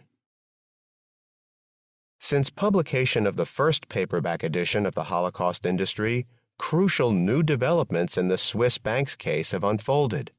1. The completion of the Claims Resolution Tribunal 1 (CRT1) process. 2. The creation and subsequent total revamping of CRT2. 3. The publication of the Bergy Commission final report and its use to discredit the Volcker Committee findings. In this postscript, I will assess these developments. To clarify what follows, next I tabulate the main differences between the accounts against which claims were filed in CRT1 versus CRT2. CRT1. 1. Only dormant accounts. 2. All account names published. 3. Both Holocaust victim and non-Holocaust victim accounts. CRT2. 1. Both dormant and closed accounts. 2. Some account names published. 3. Only Holocaust victim accounts. 1. Completion of CRT1 process. In September 2001, CRT1, which processed claims from around the world against dormant Swiss bank accounts, completed its work. On the 11th of October 2001, the chair of CRT1, Professor Hans Michael Riemer, issued a press release summarizing the tribunal's main findings. Upon issuing this press release, Riemer was suspended effective immediately by Michael Bradfield, who supervised the tribunal's administration. Earlier, Bradfield served as general counsel on the Volcker Committee and was the de facto general manager of the audit. Bradfield was reportedly livid because the press statement noted that, for claims filed under CRT-1, the Swiss banks owed Holocaust victims only $10 million. He maintains that Riemer was let go for not adequately signaling that CRT-1 was only the first step of a two-step process. A reading of the press release clearly belies Bradfield's claim. Professor Riemer also produced a detailed final report on the work of CRT-1. The report earned the unstinting praise of CRT-1 arbitrators. Keeping it under lock and key, Bradfield dismisses the report as irrelevant while pinning responsibility for withholding its publication on Paul Volcker and Rabbi Israel Singer. They form the Board of Trustees of the Independent Claims Resolution Foundation, which oversaw CRT-1. Judge Corman emphatically maintains that he never read the CRT-1 final report, whereas Bradfield maintains that Corman did read it. In late July 2002, the Swiss Bankers Association, SBA, decided to post the Riemer report on its website. The key statistical data and final tallies from the CRT-1 report are these. CRT-1 statistical data and final tallies. 5,500 dormant account names published, including both Holocaust victims and non-Holocaust victims. 10,000 claims made against 2,300 of these accounts. 6,000 claims, 60% of all claims, rejected after initial screening, and an additional 1,000 claims, 10% of all claims, subsequently rejected. 3,000 claims, 30% of all claims, approved against 1,000 accounts, of which 200 were Holocaust victim accounts. Total monies paid to the 3,000 approved claimants against 1,000 accounts equals $40 million. Total monies paid against 200 Holocaust victim accounts equals $10 million. Consider now the available data for CRT-2 and projections for CRT-2 based on the CRT-1 findings. CRT-2 available data. 36,000 account names with probable or possible relationship to Holocaust victims, 21,000 account names published, 15,000 account names unpublished. 32,000 claims made against the 36,000 published and unpublished accounts. 12,000 claims match against names on published or unpublished accounts. These 12,000 matched name claims are roughly equivalent to the initial 10,000 CRT-1 claims, i.e., in both cases the claims are directed against specific account names. CRT-2 projections based on CRT-1. 8,400 claims, 70% of the 12,000 matched name claims will eventually be rejected. 3,600 claims, 30% of the 12,000 matched name claims will ultimately be approved. Monies paid to the 3,600 approved claimants will total $50 million. Based on the available data for CRT-2 and projections based on the statistical data and final tallies for CRT-1, the Swiss banks profited at the expense of Holocaust victims and heirs to the amount of $60 million, $10 million from CRT-1 plus $50 million from CRT-2. This sum falls dramatically short, however, of the $1.25 billion paid by the Swiss banks in the final settlement, let alone the $7 to $20 billion demanded during the campaign against the Swiss banks. Even the $60 million projection perhaps goes well beyond the actual profits of the Swiss banks. CRT-1 dealt only with dormant accounts, where CRT-2 has processed claims on both dormant and, overwhelmingly, closed Holocaust-related accounts. The Volcker Committee concluded, however, that there is no evidence of concerted efforts to divert funds of victims of Nazi persecution to improper purposes. Thus, although the $50 million projection for CRT-2 is based on claims made against both dormant and mostly closed accounts, there is no evidence that the Swiss banks significantly profited from the closed accounts. There remain a cluster of unresolved and perhaps unresolvable questions regarding how many Jewish account holders in Nazi-occupied Europe closed their accounts due to Nazi threats, the value of these accounts closed under coercion, and the culpability of the Swiss banks for not taking proper precautions in processing the withdrawal orders. The Volcker Committee only found that the banks transferred some 400 accounts to the Nazi authorities, in some cases where they knew or should have known that the transfer was ordered by the account holder under duress. In any event, all this is a separate matter from the original allegation that, driven by greed and anti-Semitism, the Swiss banks enriched themselves at the expense of Holocaust victims and heirs. 2. Creation and subsequent total revamping of CRT2. In accordance with the Class Action Settlement Agreement, CRT1 reconvened with some modifications as CRT2 in November 2001 and began processing claims in earnest in January 2002. CRT2 Special Masters Paul Volcker and Michael Bradfield proposed the governing rules of procedure, and Judge Corman approved them. The relaxed evidentiary standards used in CRT1 were readopted, while the procedure was somewhat streamlined to expedite the processing of claims, and new rules for closed accounts granting the maximum presumptions in favor of the claimant were incorporated.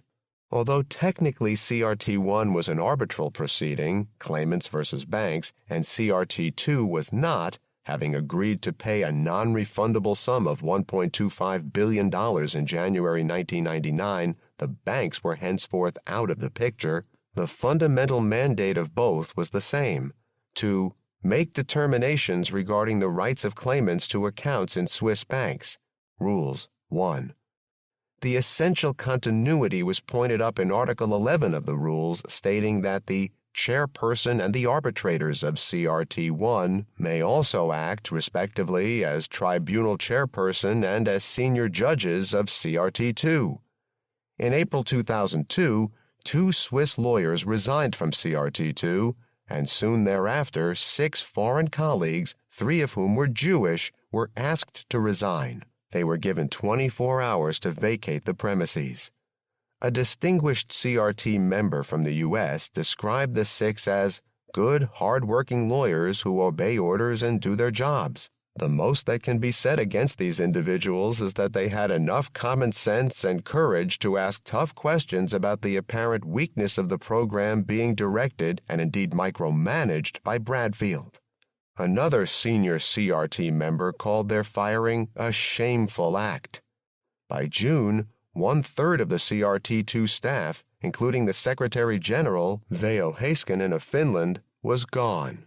According to credible reports in the respected Swiss periodicals Weltwoche and NZZ am Sonntag, the main source of dissension was Bradfield's heavy-handed pressure on the staff to increase the number of claim approvals by violating procedural rules and distorting facts. In addition, all 16 senior judges either resigned or were let go. Fully 15 of these judges had already been completely sidelined from CRT2, and many resented the use of their names and reputations as a fig leaf for an increasingly dubious process in which they had no involvement or influence.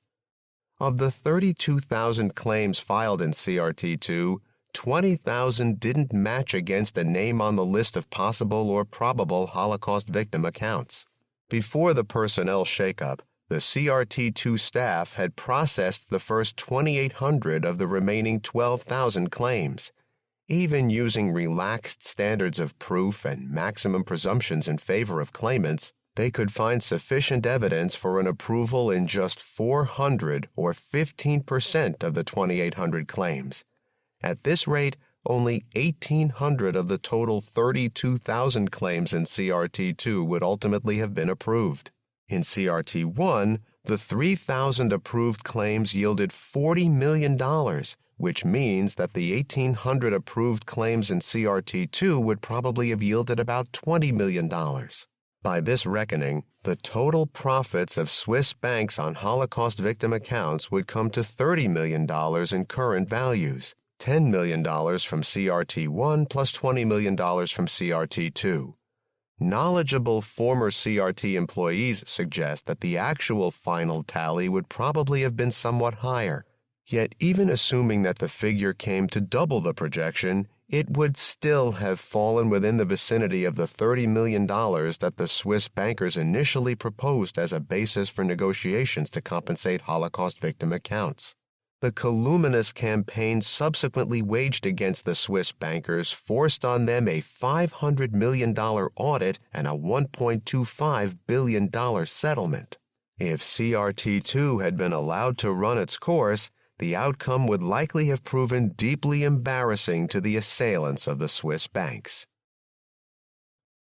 The key parties to the CRT2 process, Special Master Michael Bradfield, Judge Edward Corman, and lead settlement counsel Bert Newborn, allege two main justifications for the staff shakeup. One, the resolution process needed to be accelerated. The consensus among former CRT personnel, however, is that the slow pace of CRT1 was primarily due to the long delay before Bradfield finally provided a procedural rule for appraising the current value of approved claims. A full year's time was lost, and that overall, the slow pace of the CRT process has been due to the cumbersome rules he contrived for processing claims. In any event, it's unclear how sacking the senior and most experienced personnel and replacing them with a questionable leadership presiding over a much demoralized staff will speed the process. Corman and Bradfield claim that CRT1 dragged on for 5 years, whereas it actually took 3.5 years from the first claim received in March 1998 to the last claim resolved in September 2001. In its first 7 months, CRT2 processed about 1/4 of the credible claims against Holocaust victim accounts.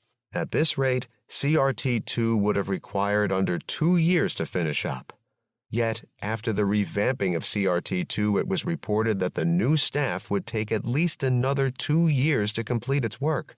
Judge Corman's avowed objective of improving on CRT1 is also hard to reconcile with his pretended indifference to Professor Reamer's unique report analyzing the CRT1 experience. Corman stated that he would only read the report if it were posted to him. It further bears mention that, whether due to ignorance or disingenuousness, Bradfield, Corman, and Newborn aren't always the most accurate sources for even basic information about the CRT process. Bradfield has repeatedly asserted that there were 6 times more claimants in CRT2 than CRT1, whereas there were 3 times more, 30,000 versus 10,000.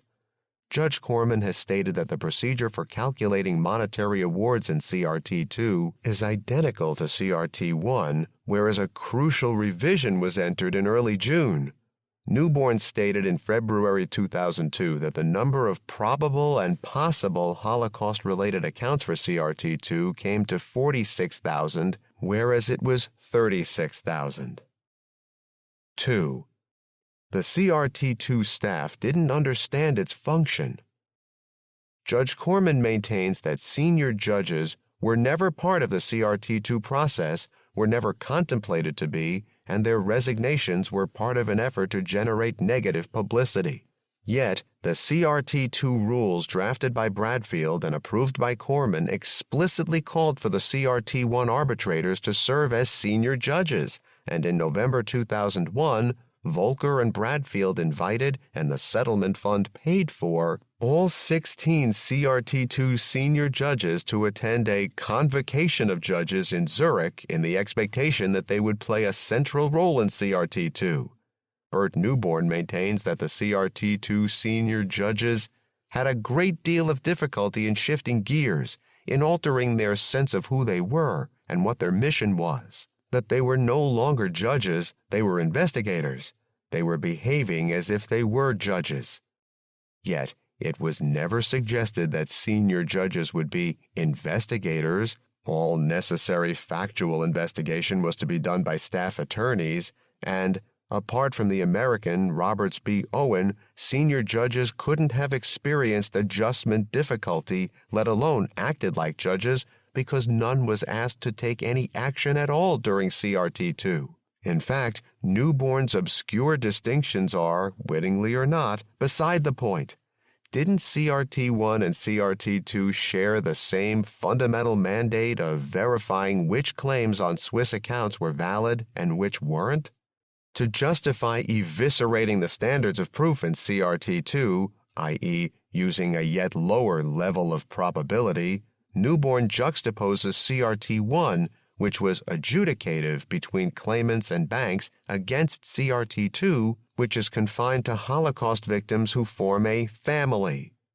But wasn't the very point of the CRT process to determine who was and who wasn't a member of the family?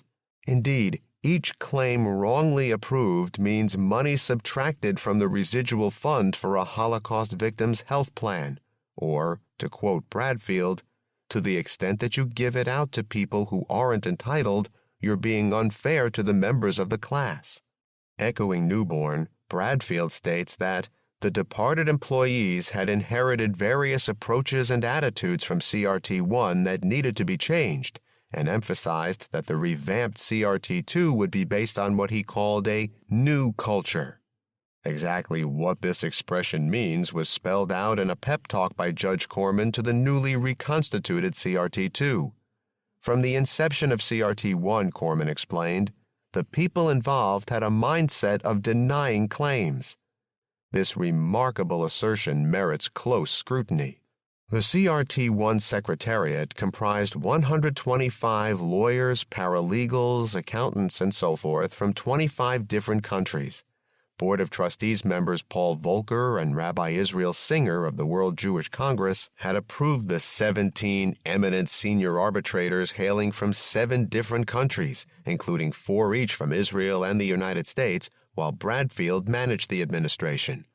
The CRT1 rules of procedure explicitly provided for challenging an arbitrator's independence or integrity, and the arbitrators themselves established separate procedures to exclude the possibility and appearance of bias. The tribunal received only one formal challenge of an arbitrator's impartiality, and claimants appealed only a tiny percentage of decisions. Reamer's final report is replete with illustrations pointing up the tribunal's irreproachable treatment of claimants, cf 31, 51-3.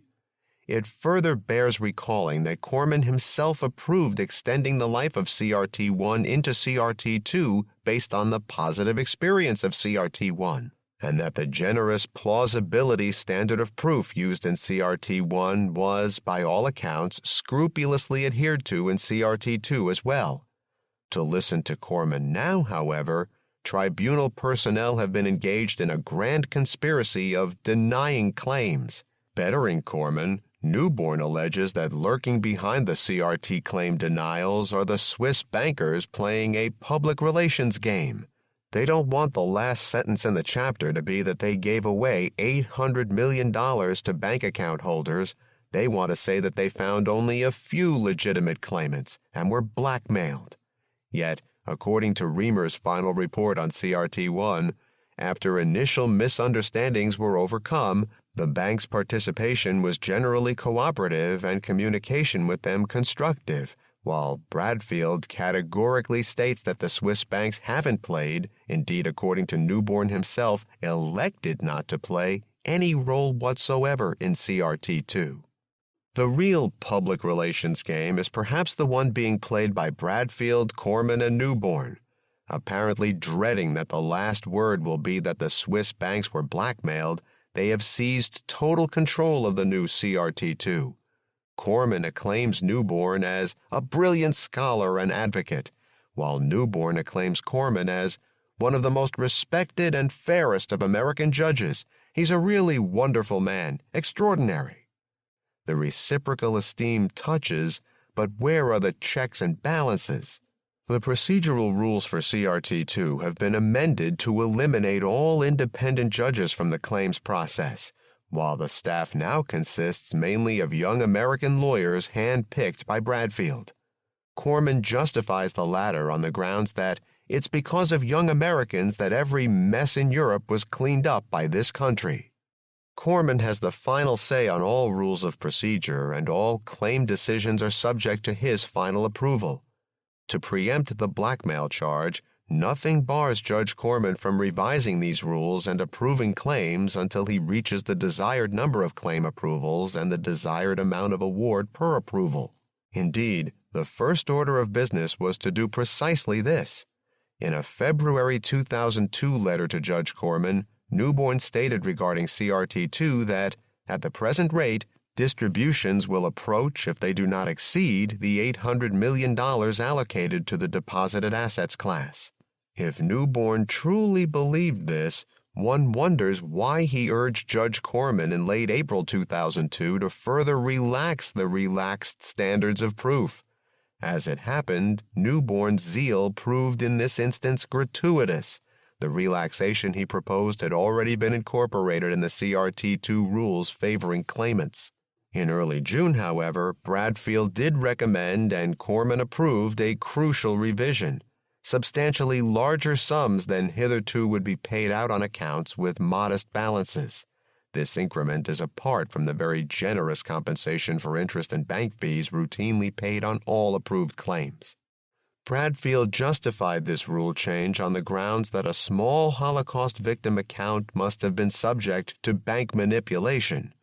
When he first proposed the rule change with this justification in September 2001, the CRT staff, although willing to go along, dismissed his hypothesis as, without any rational or factual basis, many depositors deplete their accounts down to low levels. Indeed, as noted earlier, the Volcker Committee found no evidence that the Swiss banks systematically looted Holocaust victim accounts. Under CRT1, the amount paid out per validated Holocaust victim account averaged $50,000. It now averages $115,000. In addition, not a single one of the 32,000 claims filed under CRT2 has to date been officially rejected. In a July 2002 letter to CRT2 staff members, Bradfield announced that the Jewish Claims Conference, headed by Israel Singer, was being brought in to help process claims.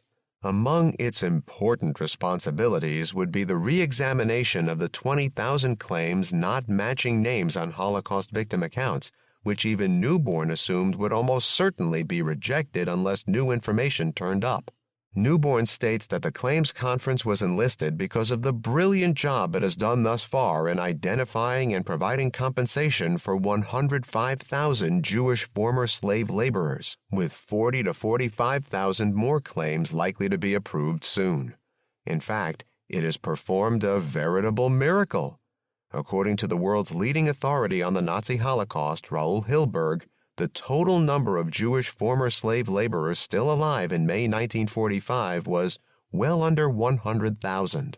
Even the World Jewish Congress acknowledges that no more than 20% of the Holocaust survivors from May 1945 are still alive today, or a maximum of 20,000 still living Jewish former slave laborers. If the Claims Conference can find 150,000 still living Jewish former slave laborers, who can doubt that it can turn the 20,000 claims almost certainly headed for rejection into approvals? The names of these 150,000 alleged Jewish former slave laborers are submitted under seal to the court by the Claims Conference, which means no one will ever know who they are or if they even exist. According to Newborn, Judge Corman will only scan in a quick way and in batches the approvals. The wonder will be if he does even that much. To date, Corman has rubber-stamped all of Bradfield's approval recommendations, however implausibly argued. Against all available evidence in each respective case, one approved claim maintained that Swiss banks denied a Holocaust victim access to an open account. A second approved claim maintained that the original account holder hadn't already collected his proceeds, while a third approved claim maintained that the Swiss banks looted the account. 3. Publication of the Bergy Commission final report and its use to discredit the Volcker Committee findings. In early 2002, an international commission mandated by a 1996 Swiss government decree and chaired by the Swiss historian Jean-François Bergy released its final report, Switzerland, National Socialism and the Second World War. The 600-page document summarizes and places in broader historical context specialized research studies filling 25 volumes. Polemical in tone and thrust, the final report of the Bergy Commission holds Swiss political and business elites to an impressively high standard of ethical and legal accountability, although it must be said that, notwithstanding their pretenses, it requires precious little moral courage and reaps considerable institutional rewards for Swiss academics to flog Swiss banks. The moral courage required of an American academic sitting on the commission is even less, and the institutional rewards are even greater. Like many polemics, the final report is cast in overheated rhetoric. Switzerland's wartime record is said to beggar the imagination, 493, and is replete with exaggerations, omissions, and distortions. The report rightly condemns Swiss elites for refusing entry to several thousand Jews fleeing the Nazi death machine, but then overreaches in its conclusion that Swiss refugee policy played an instrumental role in the final solution, 168. It highlights the fact that Swiss banks purchase gold looted by the Nazis from Holocaust victims, the clearest material link between Swiss banking and Nazi genocide, 249 to 250, but omits mention of the key finding from the Bergy Commission's specialized study on gold transactions that the Swiss banks didn't knowingly purchase the victim gold. The report rightly deplores the fact that after the war, Switzerland occasionally served as a hiding place or staging post for fleeing Nazis. Yet it further maintains that this policy went against the post-war strategies of the victorious Allies, 387, managing to ignore the U.S.'s deliberate and massive recruitment of segments of the Nazi elites, including senior SS officers deemed useful for U.S. projects. It rightly scores the pervasive anti-Semitism in pre-war Switzerland, but then claims that because this hostility was mainly verbal and non-violent, it was all the more dangerous for not causing any feelings of guilt amongst the population, 496 to 497. Would it really have been better if the Swiss murdered Jews? Finally, the report's conclusion enumerates multiple reasons for the renewed interest in Switzerland's wartime record and post-war record on Holocaust compensation, but never once mentions the massive campaign of American Jewish organizations and the Clinton administration targeting Switzerland, 493 to 498. Truly, this is Hamlet without the Prince of Denmark. The Volcker Committee concluded regarding the charges against the Swiss banks that there was no evidence of systematic discrimination, obstruction of access, misappropriation, or violation of document retention requirements of Swiss law, and no evidence of systematic destruction of records for the purpose of concealing past behavior. It is now alleged by Corman and Newborn that the Bergy Commission final report disproves these central findings of the Volcker Committee. According to Corman, the only history that's relevant is in the Bergy report, the history of how the banks obstructed survivors, while Newborn maintains that the final report demonstrates the systematic deception practiced by the banks and the conscious reliance on the destruction of documents to cover up the wrongdoing. In a novel twist, Bradfield argues both that the Bergy report clearly demonstrates that the Swiss banks actively maintained a multifaceted policy of resisting claims of Nazi victims, and that the Volcker Committee reached similar findings. Before considering these claims, two anomalies deserve mention. 1. Before publication of the final report, Newborn and Corman maintained that the Volcker audit itself supported the charges leveled against the Swiss banks. The significance of the report of the Volcker Committee, Corman told the court, is that it provided legal and moral legitimacy to the claims asserted by the plaintiffs. Newborn similarly stated that the Volcker audit validated the core allegations underlying the Swiss bank litigation. Depositing the Volcker report in Orwell's memory hole, Newborn and Corman now brandish the final report to vindicate the assault on the Swiss banks. 2. The Volcker Committee investigation was, in Corman's words, the most extensive audit in history, costing $500 million. The two main forces behind the audit were Paul Volcker and Michael Bradfield. If, as Corman claims, the Bergy Commission final report invalidates the key findings of the Volcker Committee, then Volcker and Bradfield must have colossally bungled the investigation. One can't but wonder why Corman still retains Volcker and Bradfield as special masters for CRT2. A central piece of evidence cited from the Bergy Commission final report is a May 1954 meeting at which, in Newborn's words, the Swiss banking industry adopted common practices designed to frustrate efforts to trace funds that had been improperly transferred to the Nazis.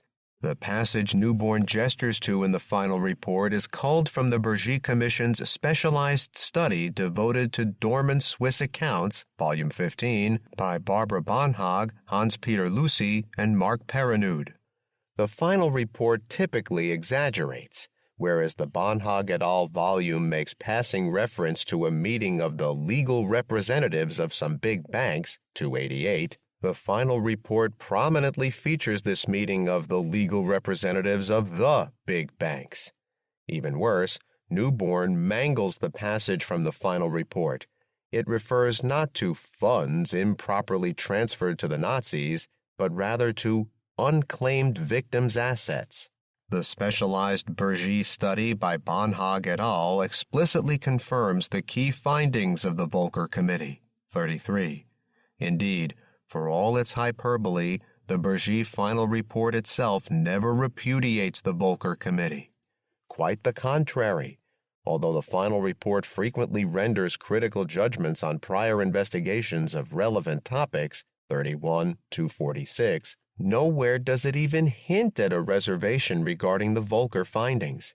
Rather, the final report stipulates that its more general assessment relies entirely on the Volcker audit, 34, and that, all in all, its conclusions are borne out by the findings of the Volcker Committee, 456. The final report specifically dismisses the claim that the Swiss banks systematically and concertedly attempted to cover up their tracks by destroying records as an ill-conceived conspiracy theory, 40. Pointing up her study's confirmation of the Volcker findings, Barbara Bonhag observed that it was a pity that the Bergy report is exploited and that the findings of the Volcker Committee and Bergy Commission supplement each other. One should not play one off against the other.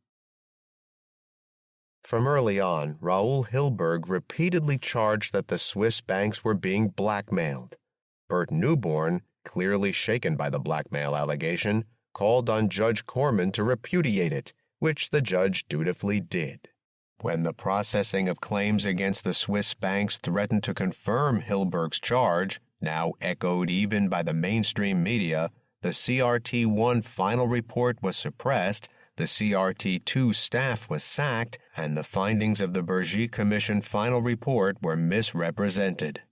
Will Bradfield, Corman, and Newborn now squander Swiss monies earmarked for Holocaust victims on invalid claims in order to protect their reputations?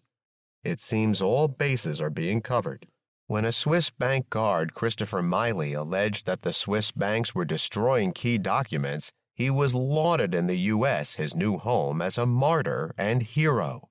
Quickly souring on his new benefactors, however, Miley has repeatedly denounced the corruption of those assailing the Swiss banks.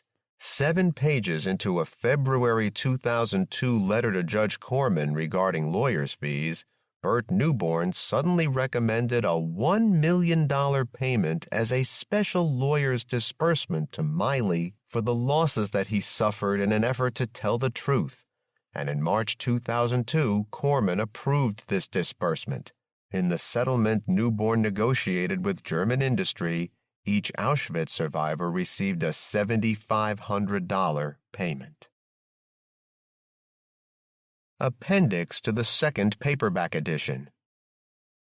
Perfect Injustice, a reply to Stuart E. Eisenstadt's Imperfect Justice, Looted Assets, Slave Labor, and the Unfinished Business of World War II. I believe the most lasting legacy of the effort I led was simply the emergence of the truth. 1. President Clinton's term of office coincided with a curious chapter in the annals of U.S. diplomacy, the campaign for Holocaust compensation. Acting in concert with an array of powerful American Jewish organizations and individuals, the Clinton administration extracted from European countries billions of dollars, which had allegedly been stolen from Holocaust victims during and after World War II. A key role in this Clinton initiative was played by Stuart Eisenstadt, who held multiple senior positions in the Clinton administration, but apparently devoted most of his tenure to Holocaust compensation. Previously, as chief White House domestic policy advisor to President Carter, he recommended and mediated creation of the U.S. Holocaust Museum to allay Jewish fury over Carter's recognition of the legitimate rights of Palestinians and the sale of weaponry to Saudi Arabia. In Imperfect Justice, Eisenstadt provides an authoritative insider account of the negotiations with and pressures exerted on European governments and private industry. Containing crucial revelations as well as crucial omissions, his account confirms that the campaign for Holocaust compensation actually constituted a double shakedown of European countries and Holocaust victims, and that its most lasting legacy was to pollute memory of the Nazi Holocaust with yet more lies and hypocrisy. Making little pretense to impartiality and evidently practiced in the art of currying favor with power, Eisenstadt portrays the main players in the Holocaust shakedown in glowing tones. Edgar Bronfman, the multi-billionaire heir to the Seagram's liquor fortune and president of the World Jewish Congress, WJC, cut a dashing figure, tall, handsome, and debonair. In congressional testimony, this liquor salesman turned megalomaniacal diplomat claimed to represent all of world Jewry, the living as well as the dead. Rabbi Israel Singer, Bronfman's sidekick and the executive director of the WJC, was charming yet roguish, brilliant, fast-talking, a gifted speaker, magnetic. Others recalled this cynical vulgarian with his trademark black knit yarmulke cocked at an angle less fondly. "The way he talks to us is unbelievable," the normally reserved Swiss bankers exclaimed. "His tone and his manner." Even a leading Holocaust industry class action attorney concluded that for Singer, truth is a random event. Anti-Defamation League National Director Abraham Foxman, who specializes in character defamation when not embroiled in yet another scandal, is said to be widely admired. The notoriously corrupt former senator from New York, Alphonse D'Amato, wins praise for his remarkable energy, gusto, and political instincts that come straight from the gut. And Lawrence Eagleburger, raking in $360,000 annually for an average of roughly one workday per week as head of the International Commission on Holocaust-era Insurance Claims, gets high marks for his sense of duty. On the other hand, Eisenstadt excoriates the president of Belarus, Alexander Lukashenko, as an iron-fist dictator. In fact, Lukashenko's main sin for the likes of Eisenstadt is that he is not giving to taking orders from Washington or from the Holocaust industry, which has sought unsuccessfully to blackmail Belarus for Holocaust compensation. Replete with half-truths and hyperbole, Eisenstadt's book also bears the earmarks of a Holocaust industry publication. He points to the 1941 murder of 1,600 Jews in the Polish village of Lwówna, although the total figure, awful enough, was almost certainly closer to a few hundred, and declares rhetorically that, like the Holocaust itself, the efficiency, brutality, and scale of the Nazi art theft was unprecedented in history. He also reports without demurral the unverified claims of Holocaust survivors to looted assets and Swiss bank accounts. For example, the allegation of a Slovak Jewish leader that his mother, who was so anxious to put her shattering wartime experiences behind her that she threw away the receipt for her personal effects, and the never-substantiated testimonies of key witnesses in the Swiss bank's case like Greta Bayer. Eisenstadt concedes that the truth will never be known regarding Bayer's frankly ludicrous story. Finally, Eisenstadt repeats commonplaces of the Holocaust industry, such as, "It is ironic that Switzerland's bank secrecy laws were invoked against the families seeking their accounts, since these laws had been passed in 1934 to provide a safe haven from the Nazis." Whereas, in fact, the main purpose of the 1934 law was not to protect the assets of Jewish customers from confiscation by the Nazi regime. To account for the sudden public concern in the mid-1990s for Holocaust compensation, Eisenstadt initially contends that Holocaust survivors began to tell long-suppressed stories and now sought a measure of justice for what had been stripped of them. Began to tell. One wonders where Eisenstadt has been during the boom years of the Holocaust industry the past quarter of a century. He goes on, however, to concede that Edgar Bronfman, the billionaire head of the World Jewish Congress, was politically well-connected and a strong supporter of the President and First Lady. He urged them to take a personal interest in providing belated justice to Holocaust survivors, and that Bronfman was one of the largest donors to Bill Clinton's presidential campaign, and the Clinton administration was under political pressure from Edgar Bronfman to restore confiscated Jewish property. Indeed, Bronfman was among the top 5 individual donors and maybe number 1 to the Democratic National Committee for the 1996 election cycle, while Jewish money is widely believed to account for about half the funding of the Democratic National Committee and also accounts for about half of Democratic presidential campaign funding, slightly more in the case of a candidate highly popular with Jews like Bill Clinton. The campaign for Holocaust compensation was so closely linked with powerful American Jewish interests that one of the main conferences on looted Nazi gold was purposely convened in London so it would not appear that the entire restitution effort was simply an American idea driven by the American Jewish community. Nonetheless, Eisenstadt emphatically denies that the Clinton administration acted from strictly mercenary motives. Although political and economic self-interest, realpolitik, is the primary force behind European foreign policy, he observes, not so in the United States. Even the most sophisticated Europeans fail to appreciate that U.S. foreign policy is a unique and complicated mixture of morality and self-interest. Who can suspect Clinton's ethical impulses? During his last hours in office, Clinton pardoned Mark Rich, a billionaire commodities trader who fled to Switzerland in 1983 before standing trial on an indictment for 51 counts of tax evasion, racketeering, and violating trade sanctions with Iran.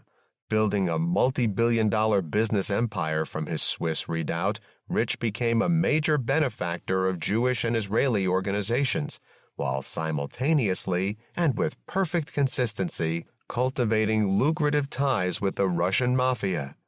The recipients of Rich's largesse, such as ADL head Abraham Foxman, who initiated the idea of a presidential pardon, as well as U.S. Holocaust Museum Chairman Rabbi Irving Greenberg, Ehud Barak, Shimon Peres, and possibly Elie Wiesel, subsequently lobbied Clinton on Rich's behalf.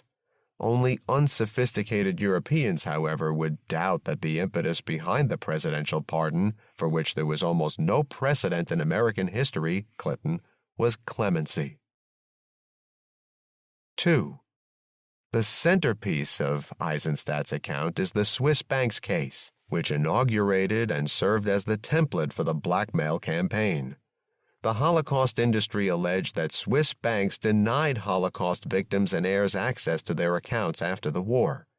Eisenstadt reports that at the first meeting in September 1995 between the main protagonists, Edgar Bronfman avowed that he was not interested in a lump sum settlement, but in establishing a reliable process for finding out what was actually in the accounts and paying them to their rightful owners. And the Swiss bankers agreed in principle to this proposal. That in December 1995, the World Jewish Restitution Organization, WJRO, a spin-off of the WJC, and the Swiss Bankers Association, SBA, reached the bare-bones outline of a deal in which the banks would open their files for a review of the dormant accounts, and the Jewish side would inspect them in confidence. that before Senator D'Amato's April 1996 Senate hearing on the Swiss banks, the SBA faxed Singer a proposal for an independent audit and wrote D'Amato offering an independent audit, and that the SBA representative at the Senate hearings did his best to indicate that the Swiss banks would try to search for more dormant accounts and announce the bank's willingness to accept an independent audit. In May 1996, the independent audit was formalized in a Memorandum of Understanding between the SBA and Jewish representatives, and despite escalating pressures by the Holocaust industry to abort it, the Swiss bankers steadfastly supported the audit to restore our honor and the confidence in the banks by disproving the allegations.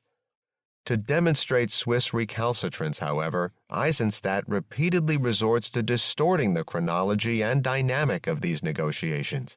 He states that if the Swiss banks had initially been forthcoming about an independent audit, the whole affair might have ended right there, although they acquiesced in an audit from the first meeting with Bronfman.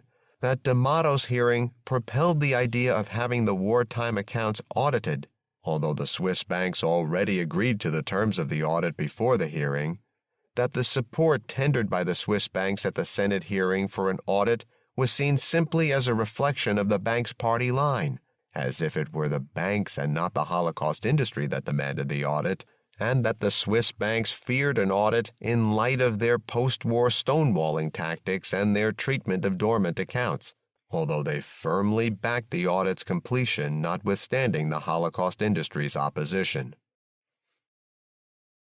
By the end of the summer of 1996, Eisenstadt reports, the Swiss banking controversy was contained. The Volcker Committee was off and running, and an independent audit of Swiss bank accounts would soon begin, the goal of the WJC and of the U.S. government. The obvious question is, why didn't matters end there? Eisenstadt's answer is simple. The lawyers hijacked the Swiss bank dispute. Yet, this explanation strains credulity. In late 1996, several teams of class action lawyers filed multi-billion-dollar suits alleging that, besides profiting from dormant Jewish accounts, Swiss banks benefited financially from Jewish slave labor and looted Jewish assets. Acknowledging that the lawyers were not in it to find the historical truth, but rather most were in it for the money, Eisenstadt repeatedly points up the flimsiness of these new allegations. A legal stretch, no documentary evidence.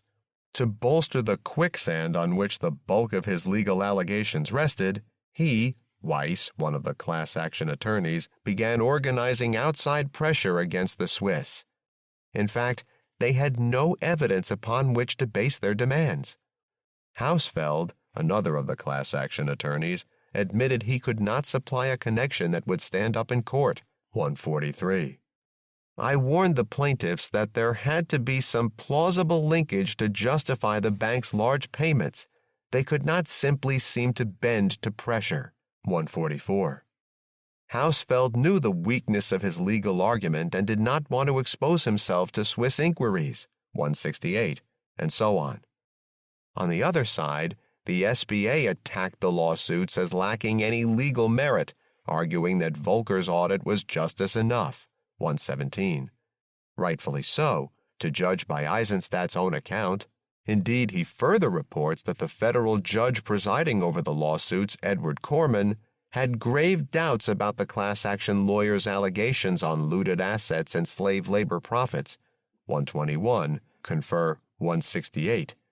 Finally, Paul Volcker, chairman of the committee auditing the Swiss banks, considered the lawsuits frivolous and inflammatory in attempting to reach beyond actual dormant accounts to looting and slave labor profits, and were not necessary to locate dormant accounts. 116. In a formal complaint to Judge Corman, Volcker wrote that the lawsuits were impairing our work, potentially to the point of ineffectiveness. 121. Beyond their new allegations, class action lawyers justified the suits on the grounds that Volcker's audit was a device established by the Swiss banks. Yet, as Eisenstadt observes, this ignored the fact that the audit had been forced upon the banks by Bronfman and Singer. 117. When the class action lawyers attacked the Volcker process in court, Judge Corman replied, "Why would Israel Singer sit on Volcker's board if he was a liar?" 167. Singer was an alternate member of the Volcker Committee. It also couldn't be argued that the Volcker audit delayed justice because the results of his committee's work would have to be part of any final settlement. 127. Establishing which claimants to dormant Swiss accounts were actually owed money. If the novel allegations in the lawsuits lacked merit, if Swiss banks agreed to an international audit of dormant accounts, the only plausible allegation, if the audit's findings were vital to any settlement, and if the class action lawsuits undercut the Volcker audit, 115, why didn't Judge Corman simply dismiss them? For over a year, he cleverly sat on the Swiss motions to dismiss the cases, according to Eisenstadt, both to allow the Volcker audit to be completed and to give my negotiations a chance to succeed. 165, confer 122. These contentions are transparently absurd. On the one hand, the lawsuits undercut the audit, and on the other, negotiations wouldn't have been necessary if the lawsuits were dismissed. In fact, despite Volcker's entreaties and much to his ire, Eisenstadt himself balked at calling for dismissal of the lawsuits. Volcker called and accused me of strengthening the plaintiff's hand by not taking a position against them on behalf of the U.S. government. 122. In his defense, Eisenstadt maintains that his arbiter's role precluded taking sides. Yet, did this alleged neutrality warrant effectively sustaining spurious lawsuits? Eisenstadt elsewhere pleads impotence. While I realized the cases would be a bone in the craw of the Swiss, I saw no way of removing it for them. 89. Yet sufficient governmental pressures were miraculously brought to bear later when a lawsuit supported by federal Judge Shirley Cram and opposed by the U.S. government put in jeopardy the German compensation settlement. She was ordered to dismiss the lawsuit, and sufficient government pressures were miraculously brought to bear later when a lawsuit against IBM filed by Michael Hausfeld and opposed by the U.S. government put in jeopardy the German settlement. He dropped the lawsuit. The pressures exerted on Hausfeld perhaps also sprang from the fact that this time he was suing an American company. In fact, as Eisenstadt concedes, the lawsuits were little more than a platform for a political solution to the conflict, 171, and the class action lawyers and Singer would never be able to quantify the losses for which they were demanding reparations, and this realization drove home yet again the unique political dimension to our negotiations. 144. Put otherwise, the lawsuit served as another lever in the Holocaust industry's extortion campaign. With Eisenstadt's backing, Judge Corman deferred judgment to put pressure on the Swiss banks for an out-of-court settlement. In the words of Bert Newborn, the lead Holocaust industry attorney, Judge Corman played it beautifully. 122, confer 165. One can only imagine the Swiss bankers' aghast reaction to Eisenstadt's claim that they respected Judge Corman because he stood for an independent judiciary. 165 to 166. Holocaust industry lawyers privately acknowledged that the lawsuit served as a facade for extortion. Weiss was up front with his strategy without nuances. He wanted to exert external political and economic pressure. 118. If I needed any reminder that we were in a political, not a legal negotiation, Weiss tartly supplied it. Look, the question is going to be how hard we squeeze their balls or how hard they squeeze ours. 143, confer 83. While the Holocaust industry's refrain during the Swiss campaign was that this is about truth and justice, not about money, the reality was that the plaintiff's attorneys wanted the certainty of a lump sum and did not want to wait for Volcker to conclude his audit. 155.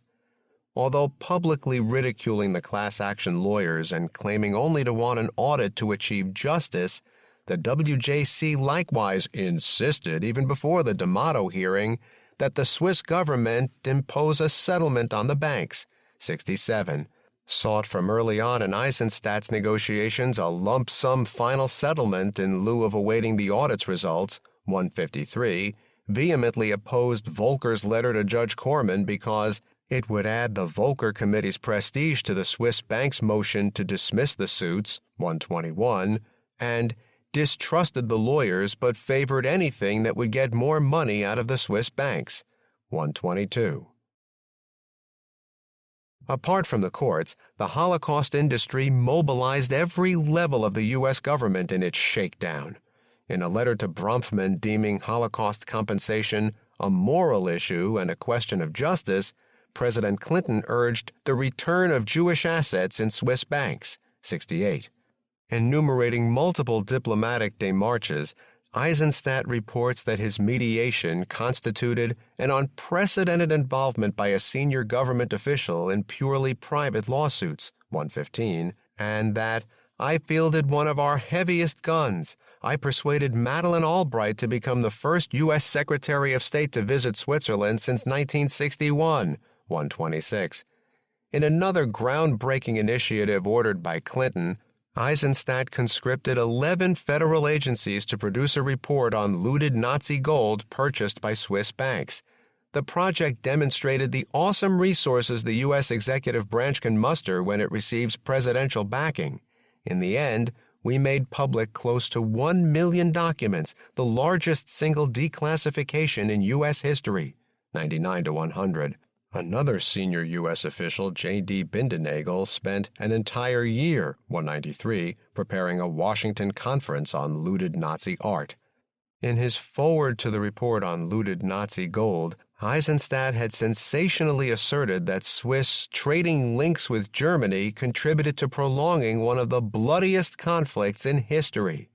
He remains adamant in his memoir that my own personal observations in the foreword are accurate and will withstand historical scrutiny, although even Switzerland's harshly self-critical Bergy final report concluded that the theory which maintains that Switzerland influenced the course of the war to a significant degree could not be substantiated. While the Eisenstadt report, as it came to be called, did not produce any sensational new revelations, his foreword, along with his pretense of having unearthed scandalous findings, still served a useful purpose. As the facts became clear, the WJRO pressed me to push the Swiss to pay out more funds, 101. The Senate hearings performed a similar function. Both D'Amato and the WJC wanted the hearings to be as sensational and provocative as possible, 63. In fact, Eisenstadt unabashedly admits that, as D'Amato's aides disseminated sensational materials, some accurate and some not, with the accurate materials cast as revelations although old news, he, Eisenstadt, tried to help by encouraging the declassification of documents, 63 to 67. Because almost all of the documents were already known, the WJC and D'Amato had to spin the information in a new way, a prominent Holocaust industry journalist recently explained. The only way was to describe the collaborations of Switzerland with Nazi Germany, to move Switzerland from the status of a neutral country to the status of an ally of Germany during the war. Whether it's true or not is a marginal question. Eisenstadt's main achievement was just that, to move Switzerland's status, whether it's true or not. Ultimately, the threat of U.S. economic sanctions proved the decisive lever.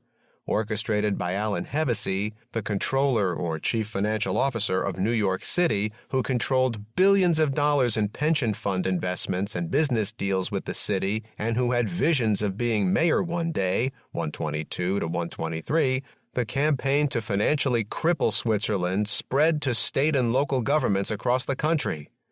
Trying to pollute our own regulatory system, the WJC also put tremendous pressure on the New York State banking superintendent to block a newly merged Swiss bank from operating in the U.S., 145. Although publicly denouncing the resort to economic sanctions, Eisenstadt makes plain that his opposition was more formal than real. I was hardly oblivious to the hard fact that they had gotten the attention of the Swiss banks in ways I alone could not.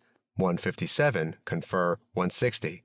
Finally, in a breathtaking analogy, Eisenstadt compares the Holocaust industry's enlistment of every level of state power in a multi-pronged extortion campaign to the days of the Montgomery bus boycott, 355. In August 1998, the Swiss banks finally capitulated and, in a settlement presided over by Judge Corman, agreed to pay $1.25 billion. According to Bert Newborn, the fact that the Swiss elected to pay $1.25 billion rather than face a court trial proved the validity of the plaintiff's case. Yet, as Eisenstadt repeatedly acknowledges, the settlement signaled a triumph not of justice but extortion. Except for the Volcker audits conducted independently from the lawsuits, the evidentiary essence of the legal process that could have lent legitimacy to the massive settlement was utterly lacking. Not one shred of traditional legal discovery was made. Instead, external pressures and intervention of the U.S. government compensated for serious flaws in the legal case. 177. The costs of fighting cases that the Swiss banks might have won in a court of law had become too steep to sustain in the court of public opinion and in the enormous profitable U.S. marketplace where they were operating and hoped to expand. 340, confer 165.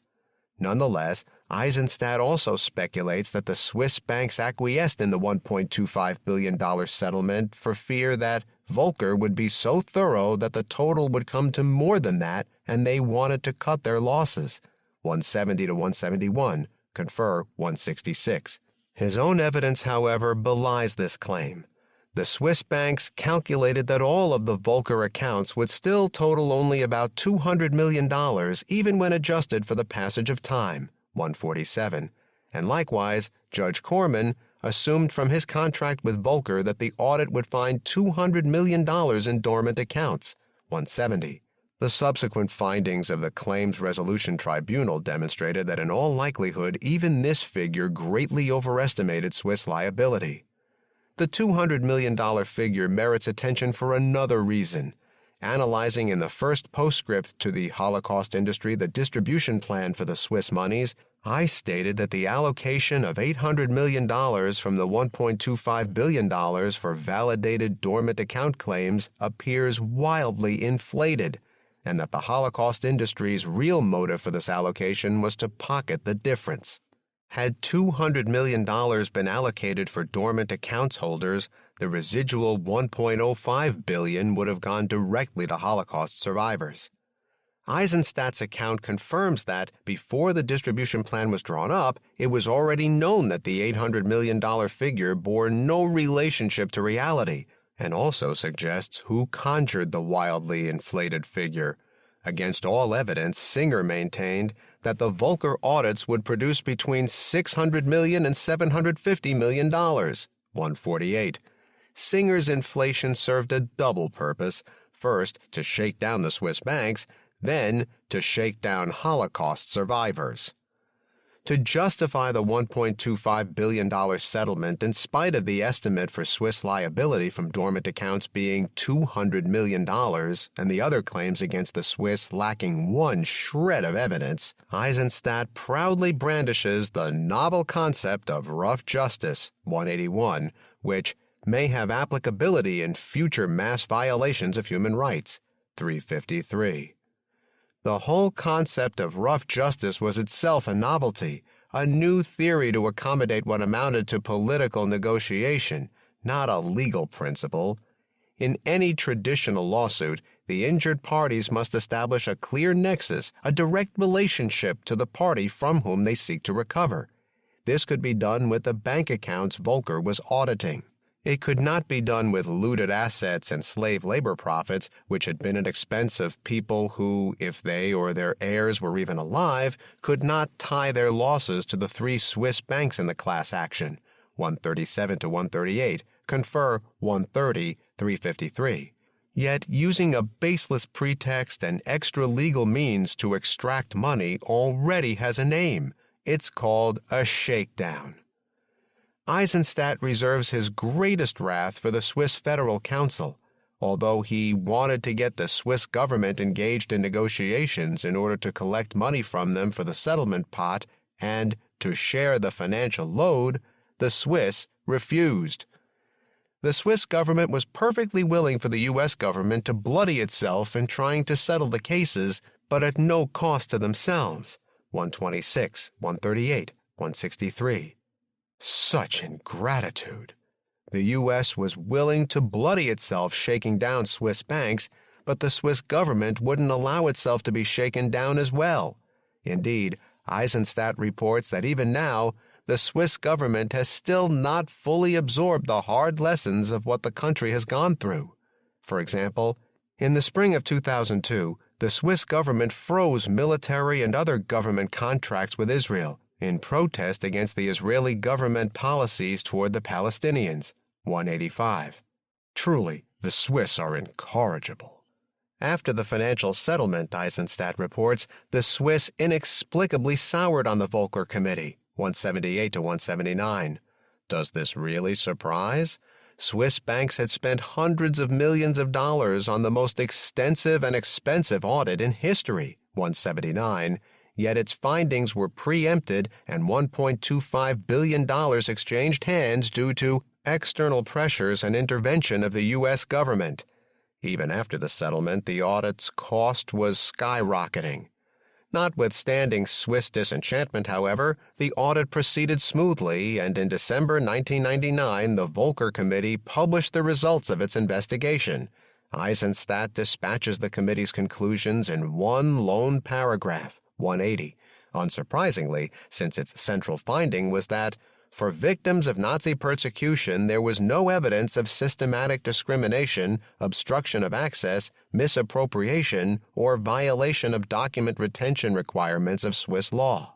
Instead, Eisenstadt leans on the shocking discoveries of the subsequent Bergy Commission final report, which, according to Eisenstadt, exploded the myth subscribed to by the Volcker Committee that there was no conspiracy to deprive Holocaust-era account holders of their money.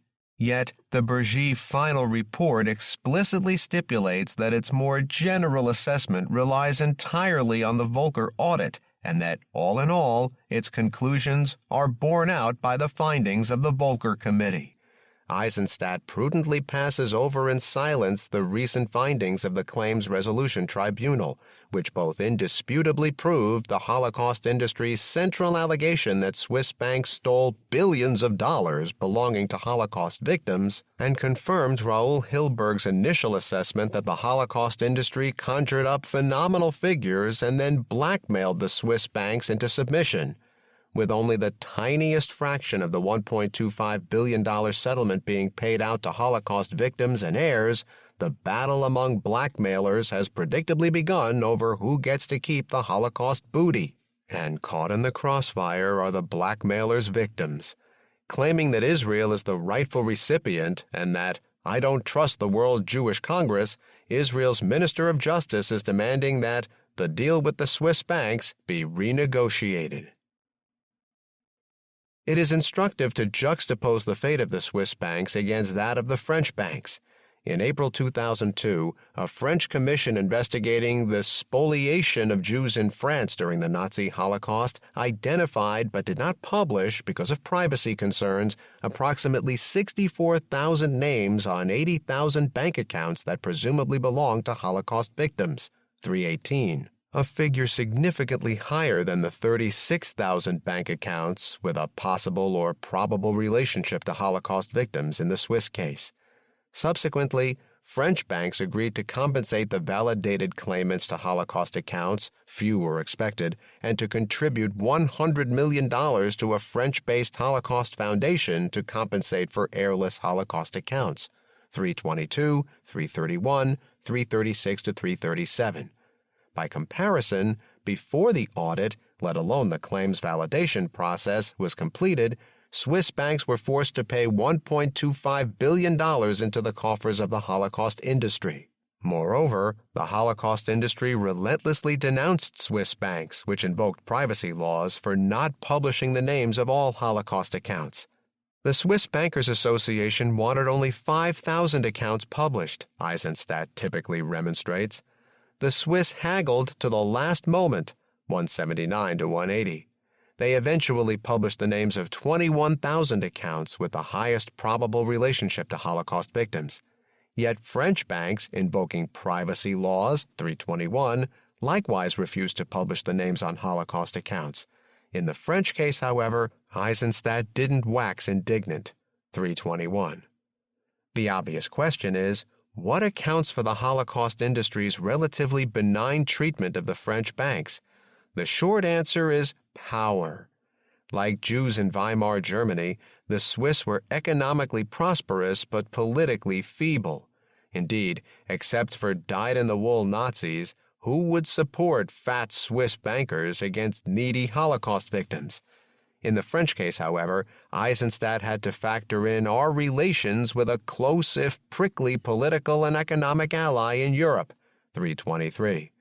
In addition, the powerful French Jewish community made clear that it could handle things themselves without American Jewish interference, 323 to 324, and backed the French government to the hilt and resented American intervention in France's own business, 327, confer 320.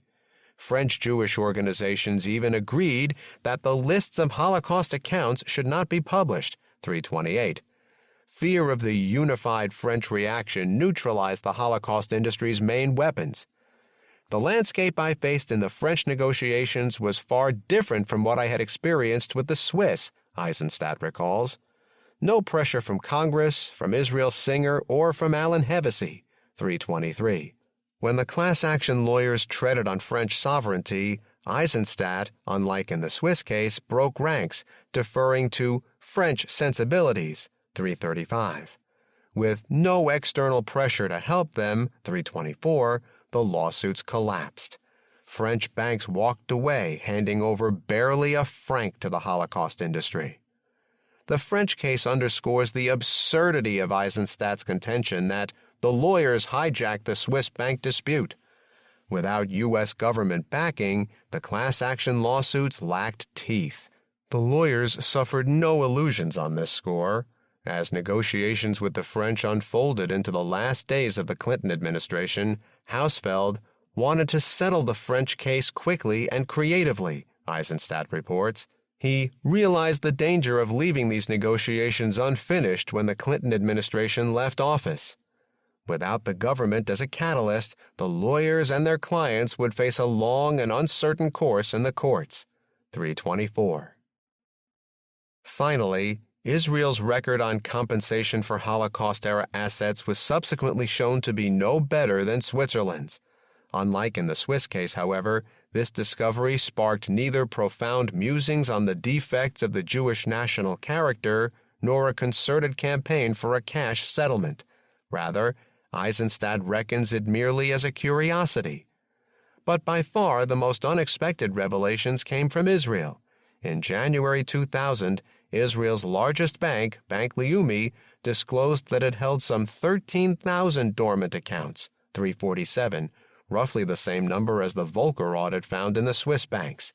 Additionally, it is estimated that hundreds of millions of dollars worth of land and property in Israel, purchased by Jews who were killed in the Holocaust, has yet to be restored to its rightful heirs. In fact, all the allegations leveled against the Swiss apply to Israel.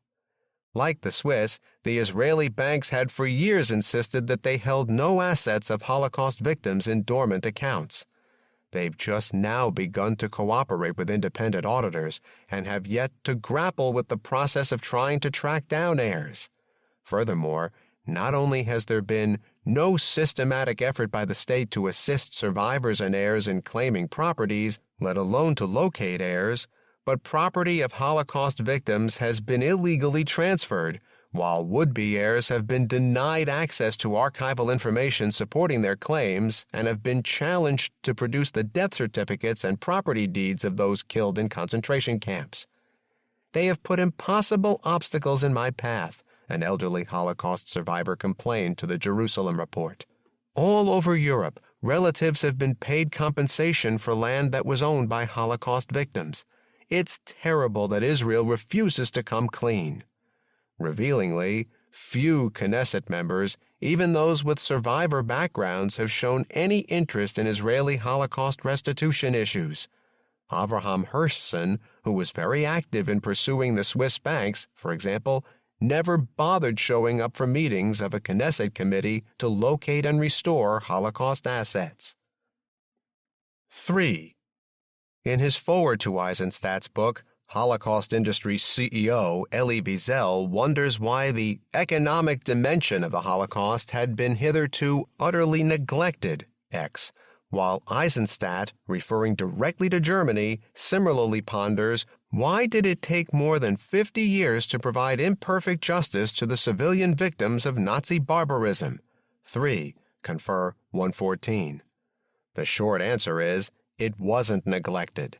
In his conclusion, Eisenstadt maintains that, on account of Clinton's diplomatic initiative, for the first time in the annals of warfare, systematic compensation was sought and achieved for individual civilian victims for injuries sustained. Yet earlier on, he reports that since the 1950s, Germany has paid out more than $60 billion to 500,000 Holocaust survivors around the world, 15, and this payment of massive benefits to individual Holocaust victims has been without precedent in the annals of war, 210. Beyond the unprecedented payments undertaken by the post-war German government, Eisenstadt reports that many German companies, including Krupp, IG Farben, Daimler-Benz, Siemens, and Volkswagen, provided separate compensation beginning in the late 1950s to the Jewish Claims Conference, JCC, for Holocaust victims. The JCC explicitly waived any future claims, promising to defend, even indemnify German companies against any new claims by Holocaust victims in exchange for their many tens of millions of dollars in Holocaust compensation. Yet German industry's payout didn't stop the class action lawyers from filing billion-dollar claims, nor did it prevent the Claims Conference from ignoring its earlier commitments and trying to exact more, 209 to 211. And, whereas the Holocaust industry publicly reviled the Germans for not compensating Holocaust victims, the Claims Conference had carefully cultivated its relationship with the German government during almost half a century of massive reparations payments. And Singer had once joshed that the German government was our friend who lays the golden eggs, 241. During negotiations, Eisenstadt declared any consideration of past German compensation totally unacceptable to the victims and to the U.S. government, 233, although he never explains why. The Holocaust industry also boasted that its campaign against German industry was designed to benefit not just Jewish but exploited non-Jewish laborers from Eastern Europe. Yet, Eisenstadt reports that public discussion in Germany about compensating these East European laborers had been going on since the early 1980s, and it had been part of the platform of the small Green Party for most of the time. That in the early 1990s, the German government had paid out compensation, albeit modest, to East European governments for these Nazi victims, and that already before the Holocaust industry launched its assault on German companies, the Red-Green coalition of Social Democrats and Greens had pledged in its September 1998 governing agreement to provide justice for exploited East European laborers, 206 to 208. The assault on German industry duplicated the successful shakedown tactics of the Swiss campaign. As my State Department team and I were working on the Swiss bank negotiations, Eisenstadt recalls, many of the same American class action lawyers saw an irresistibly vulnerable new target, German companies, 208. The potent threat of economic sanctions, boycotts, 246, crucially supplemented the courtroom theatrics.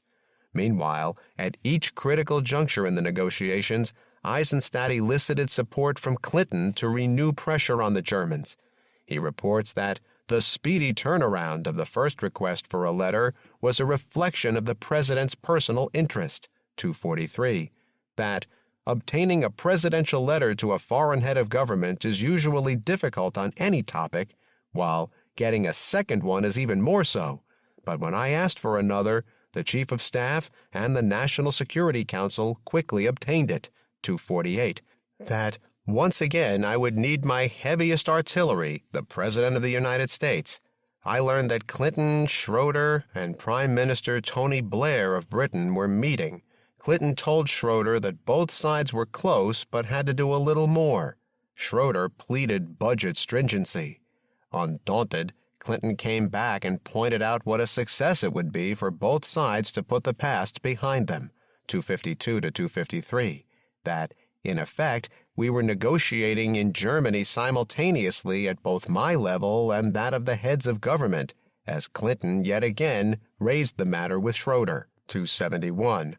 Finally, there was no precedent in American history, 257, according to Eisenstadt, for the legal commitments the U.S. government entered into in order to seal the German settlement. The German settlement, capped at $5 billion, covered both Jewish and non-Jewish slave laborers as well as forced laborers. Although both slave and forced laborers were conscripted by the Nazis, forced laborers received nominal wages and generally worked under less onerous conditions than the slave laborers herded into concentration camps. Eisenstadt initially states that there were 200,000 concentration camp survivors at the end of World War II, 9, and that slightly more than half the slave laborers were Jewish, the rest mostly Poles and Russians, 206. This would put his total figure for Jewish slave laborers alive in May 1945 at roughly 100,000, which is in line with the estimates of serious scholars like Raoul Hilberg and Henry Friedlander. Yet Eisenstadt goes on to cite as authoritative the Holocaust industry's claim that 50 years after the end of World War II, in the mid-1990s, approximately 250,000 former slave laborers were still alive, 208, confer 240, of which supposedly 140,000 were Jewish. The motive behind the Holocaust industry's inflation was straightforward. More living Holocaust survivors meant a larger share of the capped German settlement. Eisenstadt recalls chiding the East European representatives for submitting inflated numbers of survivors, and that Singer was also livid that these numbers were jacked up, 239 to 240. He utters not a word, however, about Singer's jacked-up number for Jewish slave laborers, but rather maintains that the Claims Conference had good records of Jewish survivors, which no doubt can explain how the figure of 100,000 former Jewish slave laborers alive in 1945 grew to 140,000 former Jewish slave laborers still living 50 years later.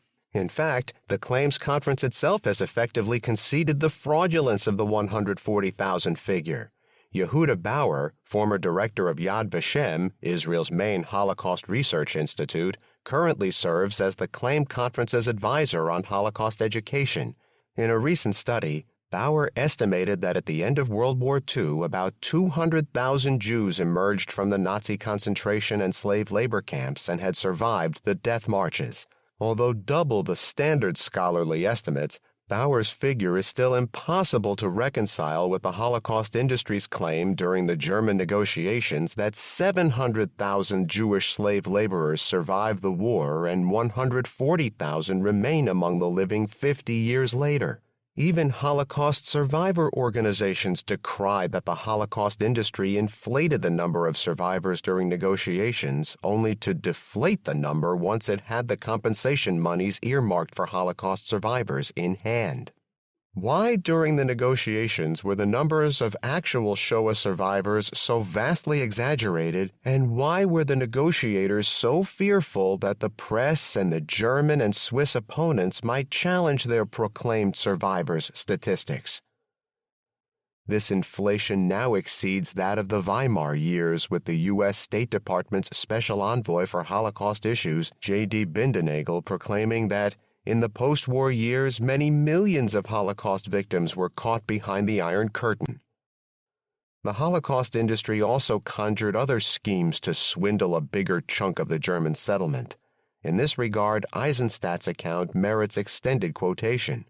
Singer and Gideon Taylor of the Claims Conference argued that there were some 8,000 Jewish slave laborers who lived in other parts of the world not represented in our talks, and they wanted the Claims Conference to control the money for them. They also wanted to be given enough money to pay the 28,000 Jewish forced laborers in this category the full 5,000 Deutschmarks each. It meant that a third of the fund we had set aside for this group, we called it the rest of the world, would go to them. Gentz and Lambsdorff, the German representatives, were appalled. So was I, telling Singer bluntly that his position threatened the talks and could create the very anti-Semitic backlash he had been trying to avert. Singer responded angrily that he could not compromise further.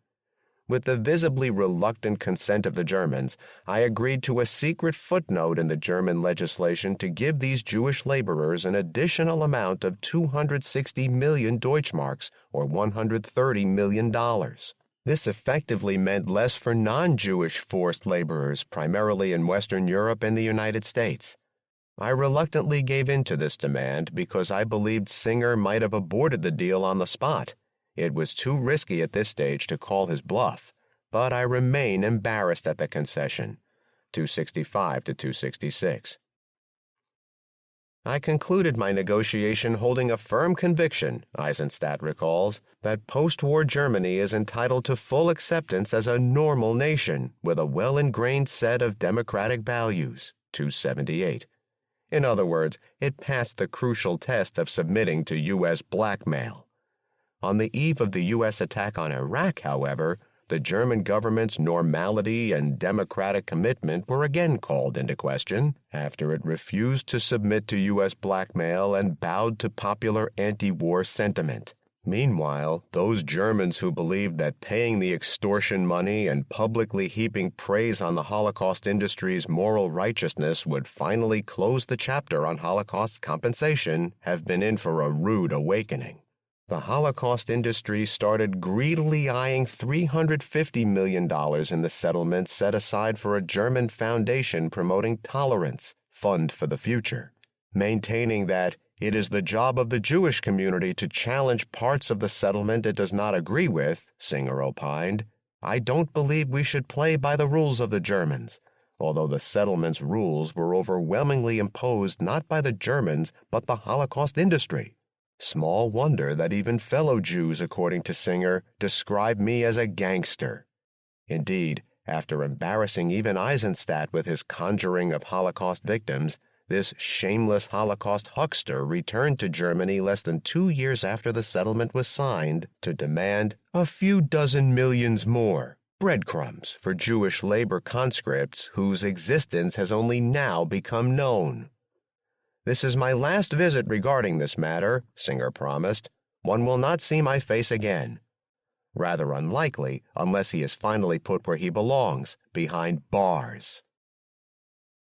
Like Germany, the Austrian government enacted legislation right after the war to compensate Holocaust victims, and in the early 1990s allocated substantial supplementary funds for Holocaust victims as well as for Holocaust education, 281 to 283, 302. Although both the U.S. government and the Claims Conference explicitly forswore further claims against Austria, Eisenstadt acknowledges, "My team and I were doing just the opposite," 302. Meanwhile, the same cast of characters, the usual suspects I dealt with on Switzerland and Germany, 283, filed suits against Austria for Holocaust compensation. Hausfeld demanded $800 million for looted property, although he admitted that this was simply an arbitrary figure, 305. Singer threatened to give Austria the Waldheim treatment again unless they paid up, 294, while Eisenstadt had Secretary of State Albright call Chancellor Schussel in Vienna to ratchet up the political pressure, 296, and brought her in again later to deliver another warning, 305. The novelty of these negotiations was that they unfolded just as Austria was being ostracized after Jörg Haider's rightist Freedom Party joined the governing coalition. The U.S., downgrading its contact with Austria, declared that the new coalition might be a step back into a very dark past, and that there will not be business as usual, while Israel, recalling its ambassador, similarly proclaimed that Israel cannot remain silent in the face of the rise of extremist right-wing parties in those countries which played a role in the Holocaust, and that the Jewish people will never allow the world to conduct business as usual in light of the events in Austria. Unless, of course, it's Shoah business. Eisenstadt reports that Secretary Albright permitted me to have unfettered negotiations with the Schussel government, even including Freedom Party ministers, if necessary to my success, 285, and that Singer and Gideon Taylor pleaded with me for some kind of political fig leaf to cover their participation, 289, which he dutifully provided, enabling them to become full parties to the negotiations, 298. Eisenstadt excuses negotiating with an Austrian government, including Haider, on the grounds that I had been in politics long enough to know that the thirst for power at the top often produces unpalatable relationships, 291. Without gainsaying Eisenstadt's expertise on hatching dirty deals from a lust for power, one wonders why everyone else was expected to ostracize Austria and suffer chastisement if they didn't. On the 13th of March 2000, Singer announced that a newly declassified document would prove that Austria owed no less than $10 billion in Holocaust compensation. And just 2 days later, the 15th of March, he spoke at the first public demonstration in Israel against Haiderism. Was this sheer coincidence, or was the Holocaust industry manipulating the campaign to ostracize Austria as a bargaining chip to extract Holocaust compensation? In fact, both sides played the same game. Upon coming to power and confronted with international censure, the right-wing Austrian coalition immediately declared its intention to pay Holocaust compensation, while the U.S. government declared that it was particularly concerned about Austria's attitude to reparations. Restoring Austria's diplomatic bona fides was the quid pro quo for paying off the Holocaust industry, 297. After the November 2000 presidential election, the U.S. reestablished normal relations with Austria, and Austria offered to increase the total amount of Holocaust compensation for looted property, 305. Holding out for yet more money, Eisenstadt offered the sweetener of a public statement of praise by President Clinton, along with a warning that, if the talks failed, the victim side had told me they would try to isolate Austria. Singer could create such a cloud over Austria that American investors might shy away, 308 to 309. Extracting one concession after another from Austria before finally reaching agreement, Eisenstadt recalls, was like pulling teeth until there were none left. The Chancellor had walked the last mile to achieve a deal, 310. Earlier on, after cutting a separate deal with Austria on Jewish slave laborers, Eisenstadt heaped praise on the Austrian government for having shown leadership, not just in Austria, but leadership to the rest of Europe and to the world about how one can reconcile with one's past, and how one can heal wounds even many decades later. The very same government that marked a step back into the dark past miraculously metamorphosed, after payment of the protection money, into the harbinger of a bright future. Indeed, the negotiations with Austria pointed up an important lesson of the Holocaust. Posturing against anti-Semitism can pay rich dividends. 4. Eisenstadt touchingly reports that attorneys Melvin Weiss and Michael Hausfeld worked on the Swiss case pro bono because neither wanted the many impoverished survivors to have what might be their meager portions diluted even further by the legal fees, while Bert Newborn, with a sadness to his demeanor, a pall over his face, conceived his work as a living memorial to his lost daughter, a rabbinical student. She died prematurely of a heart attack, 83, 85 to 86. Eisenstadt says not a word, however, about their nobility of soul in the German case. Total attorney fees in the German settlement came to $60 million. Weiss and Hausfeld led the pack with, respectively, $7.3 million and $5.8 million, while at least 10 others clocked in at more than $1 million. Understandably, Weiss, for example, could not litigate yet another Holocaust compensation case pro bono. His annual earnings have averaged only $12 million. Newborn reflected that his $5 million fee was not particularly high, especially as compared with the German settlement's allocation of $7,500 for an Auschwitz survivor. Lagging behind with a piddling $4.3 million, Robert Swift waxed philosophical about his minimal by any standard payment. Not everything you do in life can be measured in dollars and cents.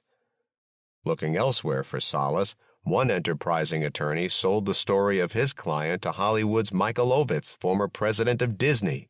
When the lawyer's fees were first announced, Eisenstadt rose to defend them as exceedingly modest. Holocaust survivors thought otherwise.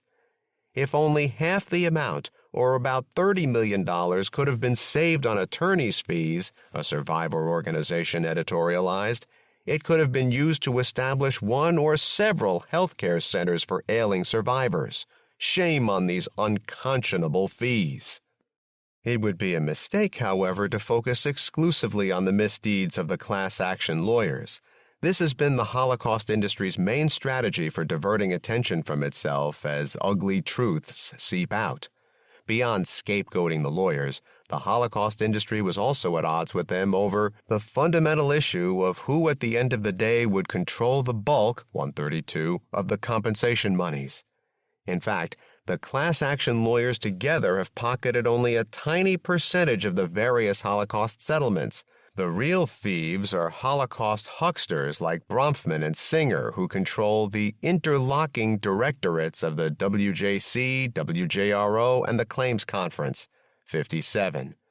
Although the Holocaust industry put the spotlight on allegedly cheated, needy Holocaust victims and heirs, Eisenstadt emphasizes that the WJC's priority was control of the heirless assets, 119, confer 61, i.e., compensation monies on which Holocaust victims couldn't stake a direct claim.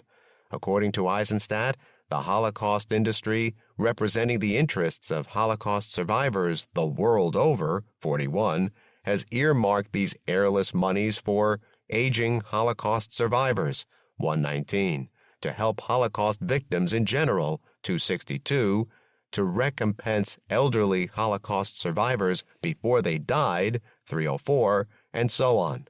In the first edition of this book, however, I documented the Holocaust industry's history of systematically misusing compensation monies.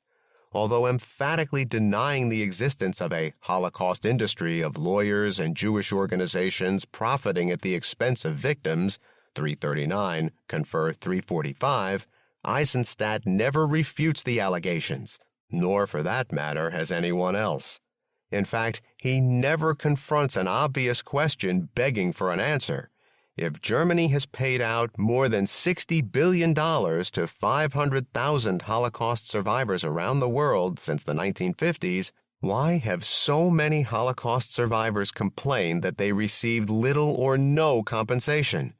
Eisenstadt notes that compensation monies paid out by Germany to Eastern Europe often merely lined the pockets of corrupt government bureaucrats, 232, confer 263, yet blithely ignores the comparable record of the Holocaust industry. Recent developments fit this sordid pattern. In November 2001, the WJC announced that it had collected $11 billion in Holocaust compensation and expected the figure eventually to reach some $14 billion.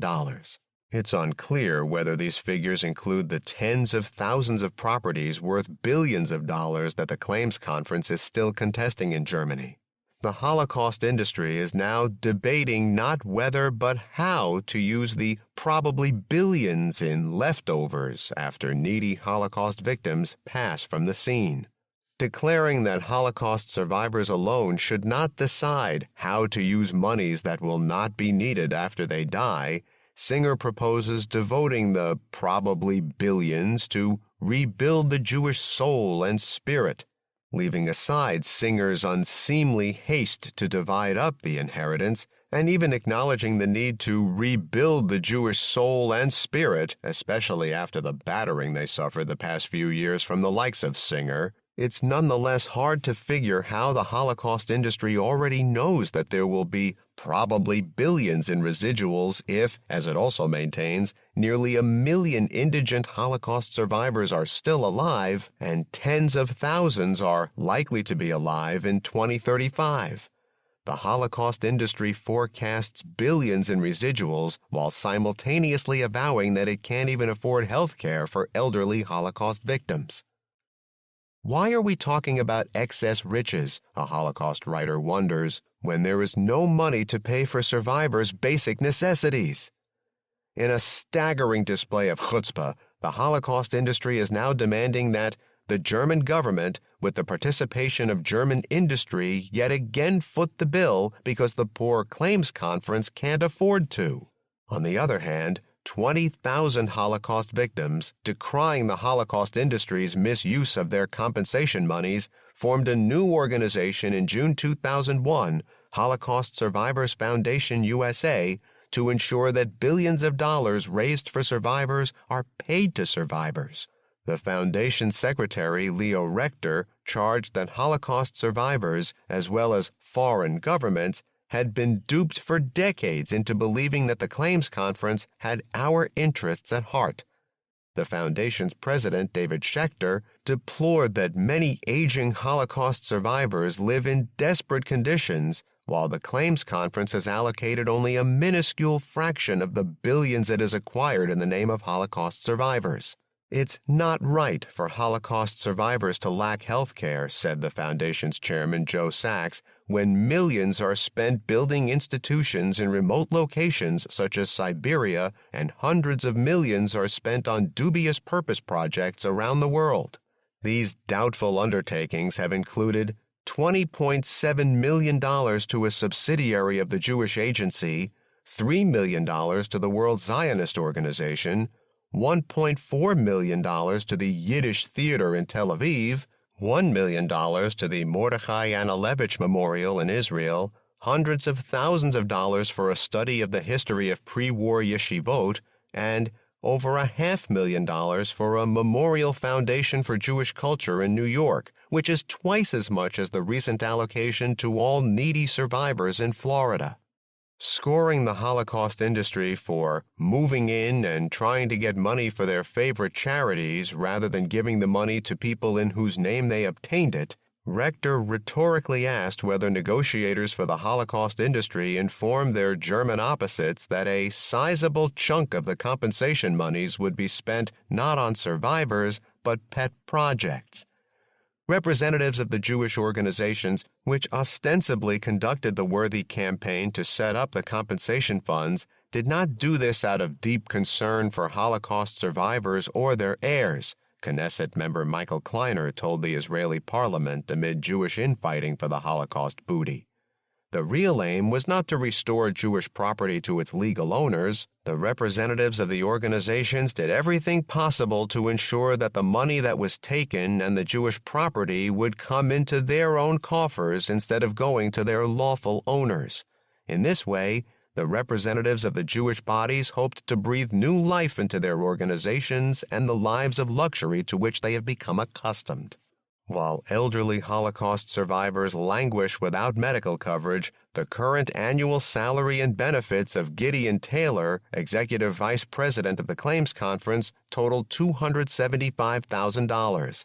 Additionally, Taylor informed Judge Corman that Claims Conference administrative expenses, running to fully $30 million, may require there be a reduction in the $7,500 awarded former Jewish slave laborers under the German settlement.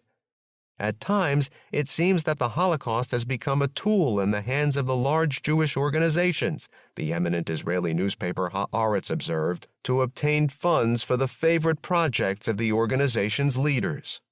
To account for the intensity, at times belligerency, of the Bronfmans singers during the Holocaust compensation campaign, Eisenstadt explains that they had a twofold motivation. It was both a just retribution for what was done by their corporate predecessors to European Jewry and an expiation of the American Jewish community's own collective guilt for doing so little to stop it 6 decades before, 354. Indeed, the Bronfman's singers suffered such pangs of expiation that they kept the fruits of retribution for personal aggrandizement. Apart from managing to extract monies, Eisenstadt lauds the Holocaust compensation campaign for having helped further marginalize revisionist historians who were denying the Holocaust had taken place. 114. It's unclear, however, how inflating the number of Holocaust survivors, thereby deflating the number of Holocaust deaths, or how Jewish leaders carrying on like caricatures straight from the pages of Der Stürmer and the Protocols of the Elders of Zion helped marginalize Holocaust deniers. The Holocaust industry has designated as a main beneficiary of compensation monies Holocaust education, which, according to Eisenstadt, constitutes the greatest legacy of our efforts. The purpose of this Holocaust education is naturally to learn the lessons of the Holocaust. But what lessons does the Holocaust industry want us to learn? One important lesson is, do not compare the Holocaust with other crimes unless comparing is politically expedient. Thus, a Holocaust industry periodical compared the September 11th attack on the World Trade Center with the ordeal of World War II and the suffering of the Shoah, while Atlantic Monthly pondered whether bin Laden or Hitler stood higher on the hierarchy of evil, and the New York Times Magazine opined that Islamic fundamentalism was a more formidable enemy than Nazism. A little over a year later, mainstream American Jewish organizations, as well as Israel, rallied behind the Bush administration's criminal aggression against Iraq, with Elie Wiesel declaring that the world faced a crisis similar to 1938, and the choice is simple, and with self-promoting Nazi hunter Simon Wiesenthal proclaiming that you cannot wait indefinitely on dictators. Adolf Hitler came to power in 1933, but for 6 years the world did not act. Critics of the war stood accused of everything from Chamberlain-style appeasement to an anti-Semitism of a type long thought dead in the West, while even prominent American poets opposing the Iraq War and Israel's occupation were chastised for playing on the edges of 1930s-style anti-Semitism. The wonder is that critics haven't been charged with Holocaust denial yet, and as the German people courageously refused being browbeaten into supporting Washington's criminal war, the German branch of the Holocaust industry, explicitly comparing Saddam Hussein to Hitler, used the occasion of Holocaust Remembrance Day to deplore German opposition to the Iraqi war, and later urged support for necessary wars. Another important Holocaust lesson is to remember the Nazi genocide but forget all other genocides. Thus, Israeli Foreign Minister Shimon Peres dismissed Turkey's systematic extermination of Armenians as mere allegations, and Armenian accounts of the mass slaughter as meaningless. And still another lesson is to keep vigilant for crimes against humanity, except those committed by your own government. Thus, while the U.S.'s uncontrollable power wreaks havoc on much of humanity, the U.S. Holocaust Memorial Council urged the United States to focus on the threat of genocide in Sudan. Finally, the Israeli military is learning a most instructive Holocaust lesson. To repress Palestinian resistance to the 35-year-long occupation, a senior Israeli officer called on the army to analyze and internalize the lessons of how the German army fought in the Warsaw Ghetto. One regrettable outcome of the blackmail campaign, Eisenstadt concedes, was that anti-Semitic sentiments increased, 340. The surprise would have been were it otherwise. Just as the Holocaust industry's falsification of history foments Holocaust denial, so its exploitation of Jewish suffering in a shakedown racket inexorably foments anti-Semitism. Nonetheless, Eisenstadt's evidence of the resurgence of anti-Semitic actions in Europe merits scrutiny. For example, he cites the threatened boycott of Israeli universities and treating Israel as a pariah state in protest of Israel's brutal occupation, and reports that the spate of anti-Semitic actions in Europe has coincided with the response by Prime Minister Ariel Sharon to Palestinian terrorism, but apparently hasn't coincided with Sharon's terrorism. On a related matter, he cautions against any comparison between Holocaust compensation and the demands for restitution for the homes that many Palestinians lost during the 1948 war, maintaining that it is historically inaccurate that Palestinians were unjustly driven from their homes. Finally, he does enter a hope that settlement of the Israel-Palestine conflict will include an international fund in lieu of actual property restitution.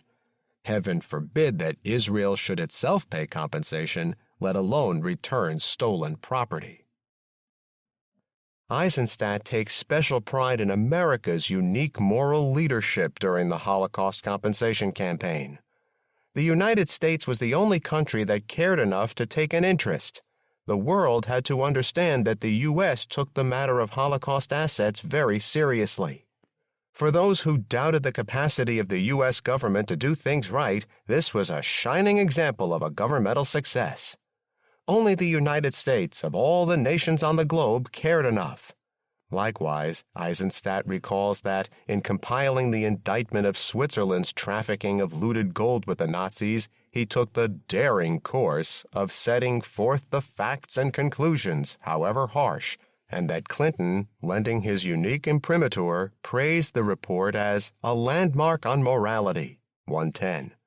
Finally, Eisenstadt expresses the pious hope that, by helping nations face their responsibilities for the past, they will prove more tolerant and self-confident in the future, 344. Gandhi once observed that it is only when one sees one's own mistakes with a convex lens and does just the reverse in the case of others that one is at a just relative estimate of the two. In other words, the only meaningful measure of morality is the claims one makes not on others but on oneself. A simple test of Eisenstadt's moral claims is to look at how the U.S. has faced its own responsibilities for the past. In fact, the U.S. has looked at itself with neither a convex nor even a concave lens, but rather with a black patch. All the charges leveled by the Holocaust industry at European countries applied to the U.S. Although Eisenstadt never mentions it, the Volcker Committee found that, alongside Switzerland, the U.S. served as a primary safe haven for transferable Jewish assets in Europe before and during the Second World War. Eisenstadt does acknowledge that the U.S. only paid out the pittance of $500,000, 112, confer 15 to 16, on unclaimed Holocaust assets, but goes on to say that when the U.S. contributed another $25 million for Holocaust compensation during his tenure, I have rarely been more proud of my country, 114. Yet, $25 million would seem to fall rather short of what was demanded of the Swiss, leaving aside the astronomical costs of the international audit, which the U.S. was never subjected to. Eisenstadt makes one passing allusion to the U.S. Commission on Holocaust Assets chaired by Edgar Bronfman, 200. Indeed, the less said the better about the embarrassingly apologetic recommendations and conclusions of its not exactly daring final report. Nonetheless, this report did contain crucial revelations predictably ignored by Eisenstadt. For example, it turns out that trading in looted Nazi gold, the charge he famously leveled against the Swiss banks and for which he repeatedly chastises the Swiss in his book, 49 to 50, 104, 114, was official U.S. policy until Germany's declaration of war preempted it.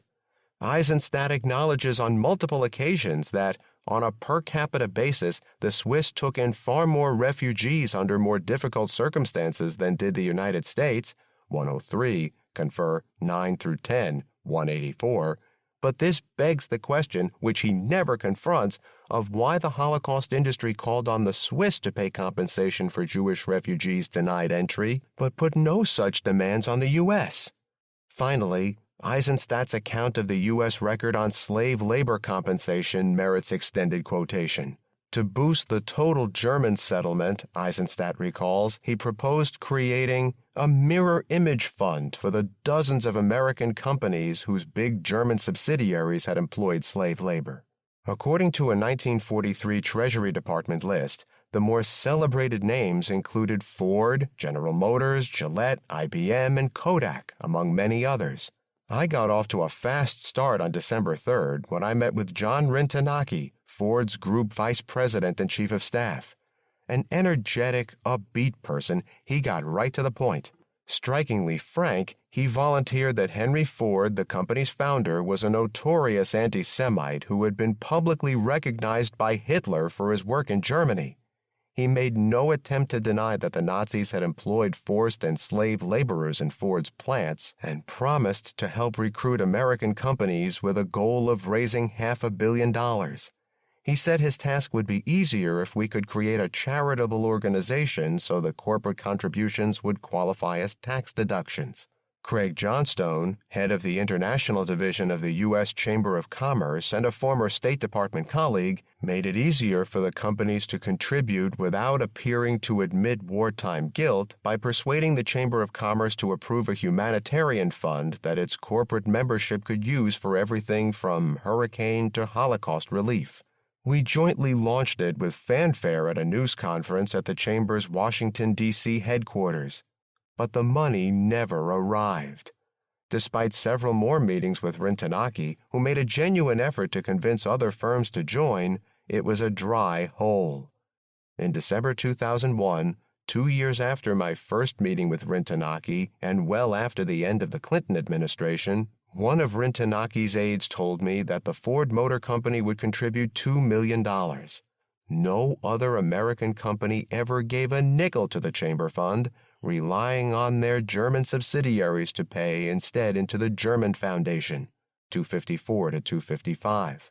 In his conclusion, Eisenstadt observes that one enduring message we sent was that, regardless of treaties and legal precedents, there is no effective statute of limitations on corporate accountability, 354, unless, of course, it's an American corporation. The Bible says that the sins of the father should not be visited upon the son, Eisenstadt reflects, but just how much do present generations owe the victims of the past when part of their prosperity is based on their country having enslaved and robbed them, 279. In the case of the Nazi Holocaust, the answer seems to be quite a lot. In the cases of American slavery and South African apartheid, the answer seems to be not much at all. Although the U.S.'s industrialization was crucially based on African slave labor, Eisenstadt maintains that the only relevant monetary lesson from the Holocaust compensation campaign for the current American slavery cases is that the company sued might provide minority scholarships or training and hiring programs, 353.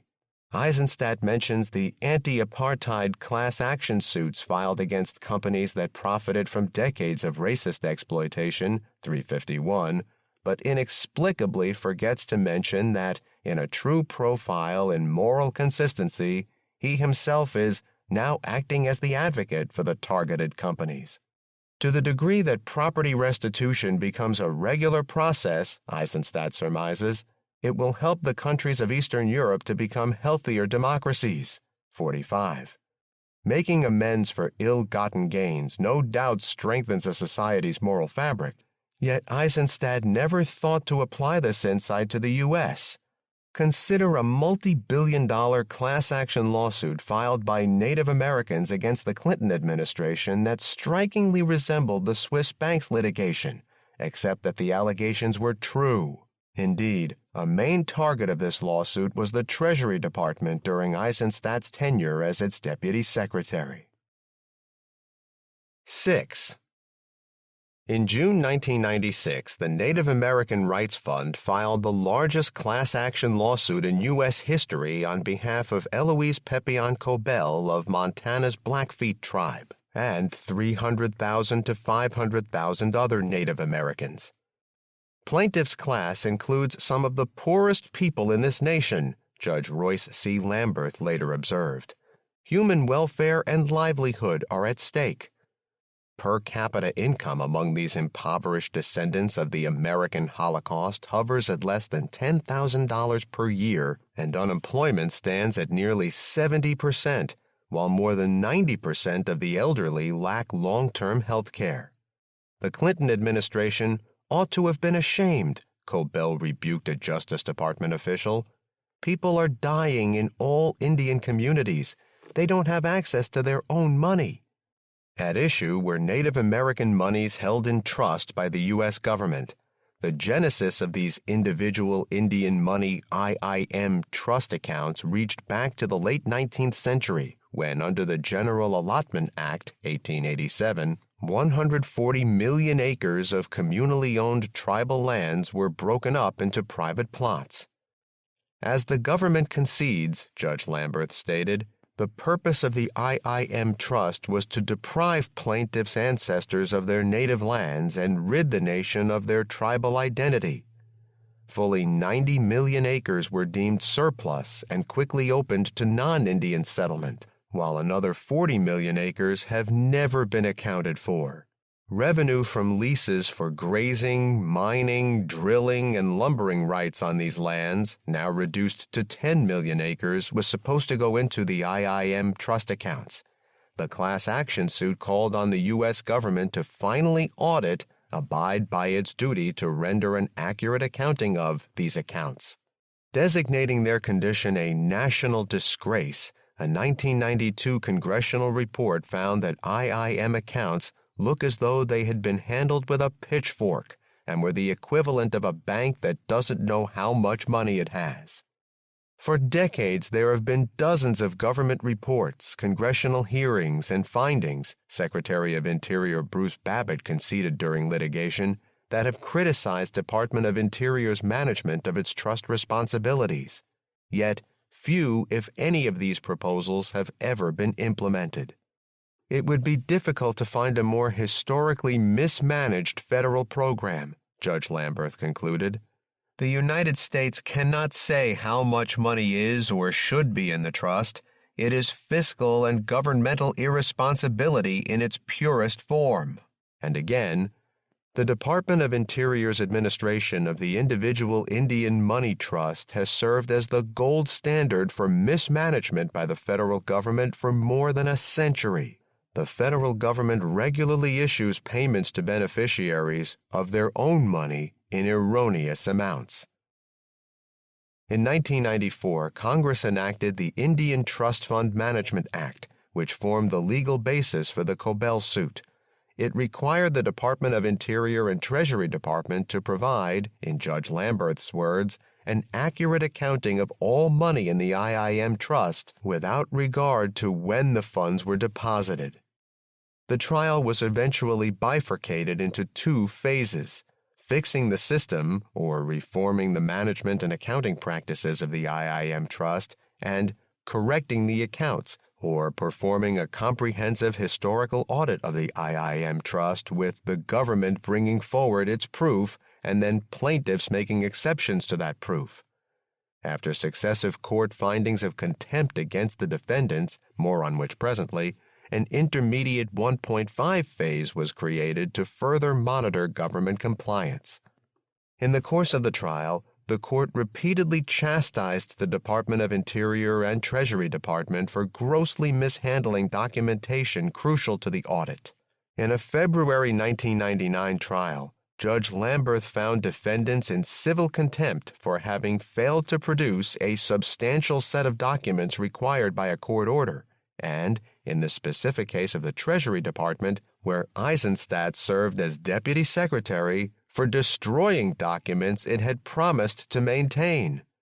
Noting that apparently no sitting secretary in modern times has been held in contempt of court, and that I do not relish holding these cabinet officials in contempt, Lamberth charged defendants with actions that can be characterized as nothing short of contumacious, a behind-the-scenes cover-up, campaign of stonewalling, and shocking pattern of deception, numerous illegitimate misrepresentations, nothing short of a travesty, reckless disregard for the orders of this court, misconduct that rises above the level of reckless disregard, willful dereliction, perilously close to criminal contempt of court, and so on. I have never seen, he concluded, more egregious misconduct by the federal government. Eisenstadt praises his boss, Robert Rubin, as one of the most successful Treasury secretaries since Alexander Hamilton, 227, but ignores that, for destroying documents in a compensation case, Rubin has been tarnished with this contempt citation. Lamberth. In a December 1999 report, the court-appointed special master disclosed the Treasury Department's renewed destruction of documents potentially responsive or potentially relevant to the Cobell litigation at the exact time the Secretary of the Treasury was held in contempt for violation of his discovery obligations, as well as its failure to disclose the destruction, notwithstanding myriad opportunities to do so. This is a system, the special master concluded, clearly out of control. In his December 1999 opinion for Phase 1 of the trial, Judge Lamberth found that the Department of Interior had committed 4 statutory breaches in mishandling documents and administrative procedures necessary to render an accurate accounting. In particular, Interior has no written plan to gather the necessary missing information required to render an accurate accounting. Indeed, it does not even have a discernible intent to do so. The missing data problem is undoubtedly the single biggest obstacle that Interior will face in rendering an accurate accounting. It is clear that the longer Interior waits to retrieve missing information, the less of that information will be available and able to be located. Likewise, Lamberth found that the Treasury Department's systematic destruction of documents, Treasury's documents pertaining to the IIM funds, including canceled checks, went to the shredder, was a breach of plaintiff's right to have retained the documents necessary to allow the United States to render an accounting, and that Treasury still lacked a clear plan for retention of relevant documents. Upholding Lamberth's opinion, the U.S. Court of Appeals subsequently ruled that the Treasury Department's destruction of potentially relevant IIM-related trust documents that may have been necessary for a complete accounting is clear evidence that the department breached its fiduciary duty, and that, given the history of destruction of documents and loss of information necessary to conduct a historical accounting, the failure of the government to act could place anything approaching an adequate accounting beyond plaintiff's reach. In a September 2002 contempt trial, Judge Lamberth found that, in grossly misrepresenting the current state of the IIM Trust, defendants had committed multiple frauds on the court. It is now abundantly clear that the 6-week Phase 1 trial was nothing more than a dog and pony show put on by the Interior defendants. The defendants deliberately allowed this court to rule on a record that was replete with factual errors. In my 15 years on the bench, I have never seen a litigant make such a concerted effort to subvert the truth-seeking function of the judicial process. I am immensely disappointed that I see such a litigant today, and that the litigant is a department of the United States government. The Department of Interior is truly an embarrassment to the federal government in general and the executive branch in particular. The egregious nature of the department's conduct in this regard is exacerbated by the fact that attorneys in the solicitor's office actively participated. It is almost unfathomable that a federal agency would engage in such a pervasive scheme aimed at defrauding the court and preventing the plaintiffs from learning the truth about the administration of their trust accounts. The U.S. government's handling of the actual audit has proven equally scandalous, with cost estimates ranging from $200 to $400 million. Already in the early 1990s, both Congress, it makes little sense to spend so much, and the Department of Interior, a difficult task, perhaps costing over $200 million, questioned the financial wisdom of auditing the accounts. In 1996, Interior requested only a modest sum for the audit, and even this amount was slashed by the federal government. In the September 2002 contempt trial, Judge Lamberth found that, despite a court order, for more than a year and a half, Interior had not even taken the preliminary steps toward conducting the audit. As of early 2002, when the trial record closed, Interior still only had a plan for developing a plan to conduct an audit. The court is both saddened and disgusted, Judge Lamberth observed, by the department's intransigence. Additionally, the court found that Interior had committed a fraud on the court regarding the audit's design. The basic options were a transaction-by-transaction versus a statistical sampling method. While pretending to solicit the preference of Native Americans, numerous IIM beneficiaries at their own expense traveled to and provided comments at numerous meetings across the country, and knowing full well that they had overwhelmingly favored the exhaustive audit, Interior had already decided beforehand on a very restricted statistical sampling. The main rationale was cost. Among department staff, Congress, and outside third parties, the consensus was that a complete transaction-by-transaction accounting for every account would cost hundreds of millions of dollars, and Congress had made it clear that they are unlikely to fund such a process. Indeed, recalling that the evidence presented and representations made at this contempt trial proved just how deceitful and disingenuous the defendants can be, Judge Lamberth found that the formal solicitation of Native American opinion was actually part of a scheme hatched by the Department of Interior. By pretending to act in good faith, it sought to overturn on appeal this court's Phase 1 trial ruling, delay initiating a historical accounting project, and prevent more invasive relief from this court. He went on to question the commitment of Clinton's Interior Department to any audit. In light of the agency's history of recalcitrance towards such an endeavor, the assumption is dubious at best.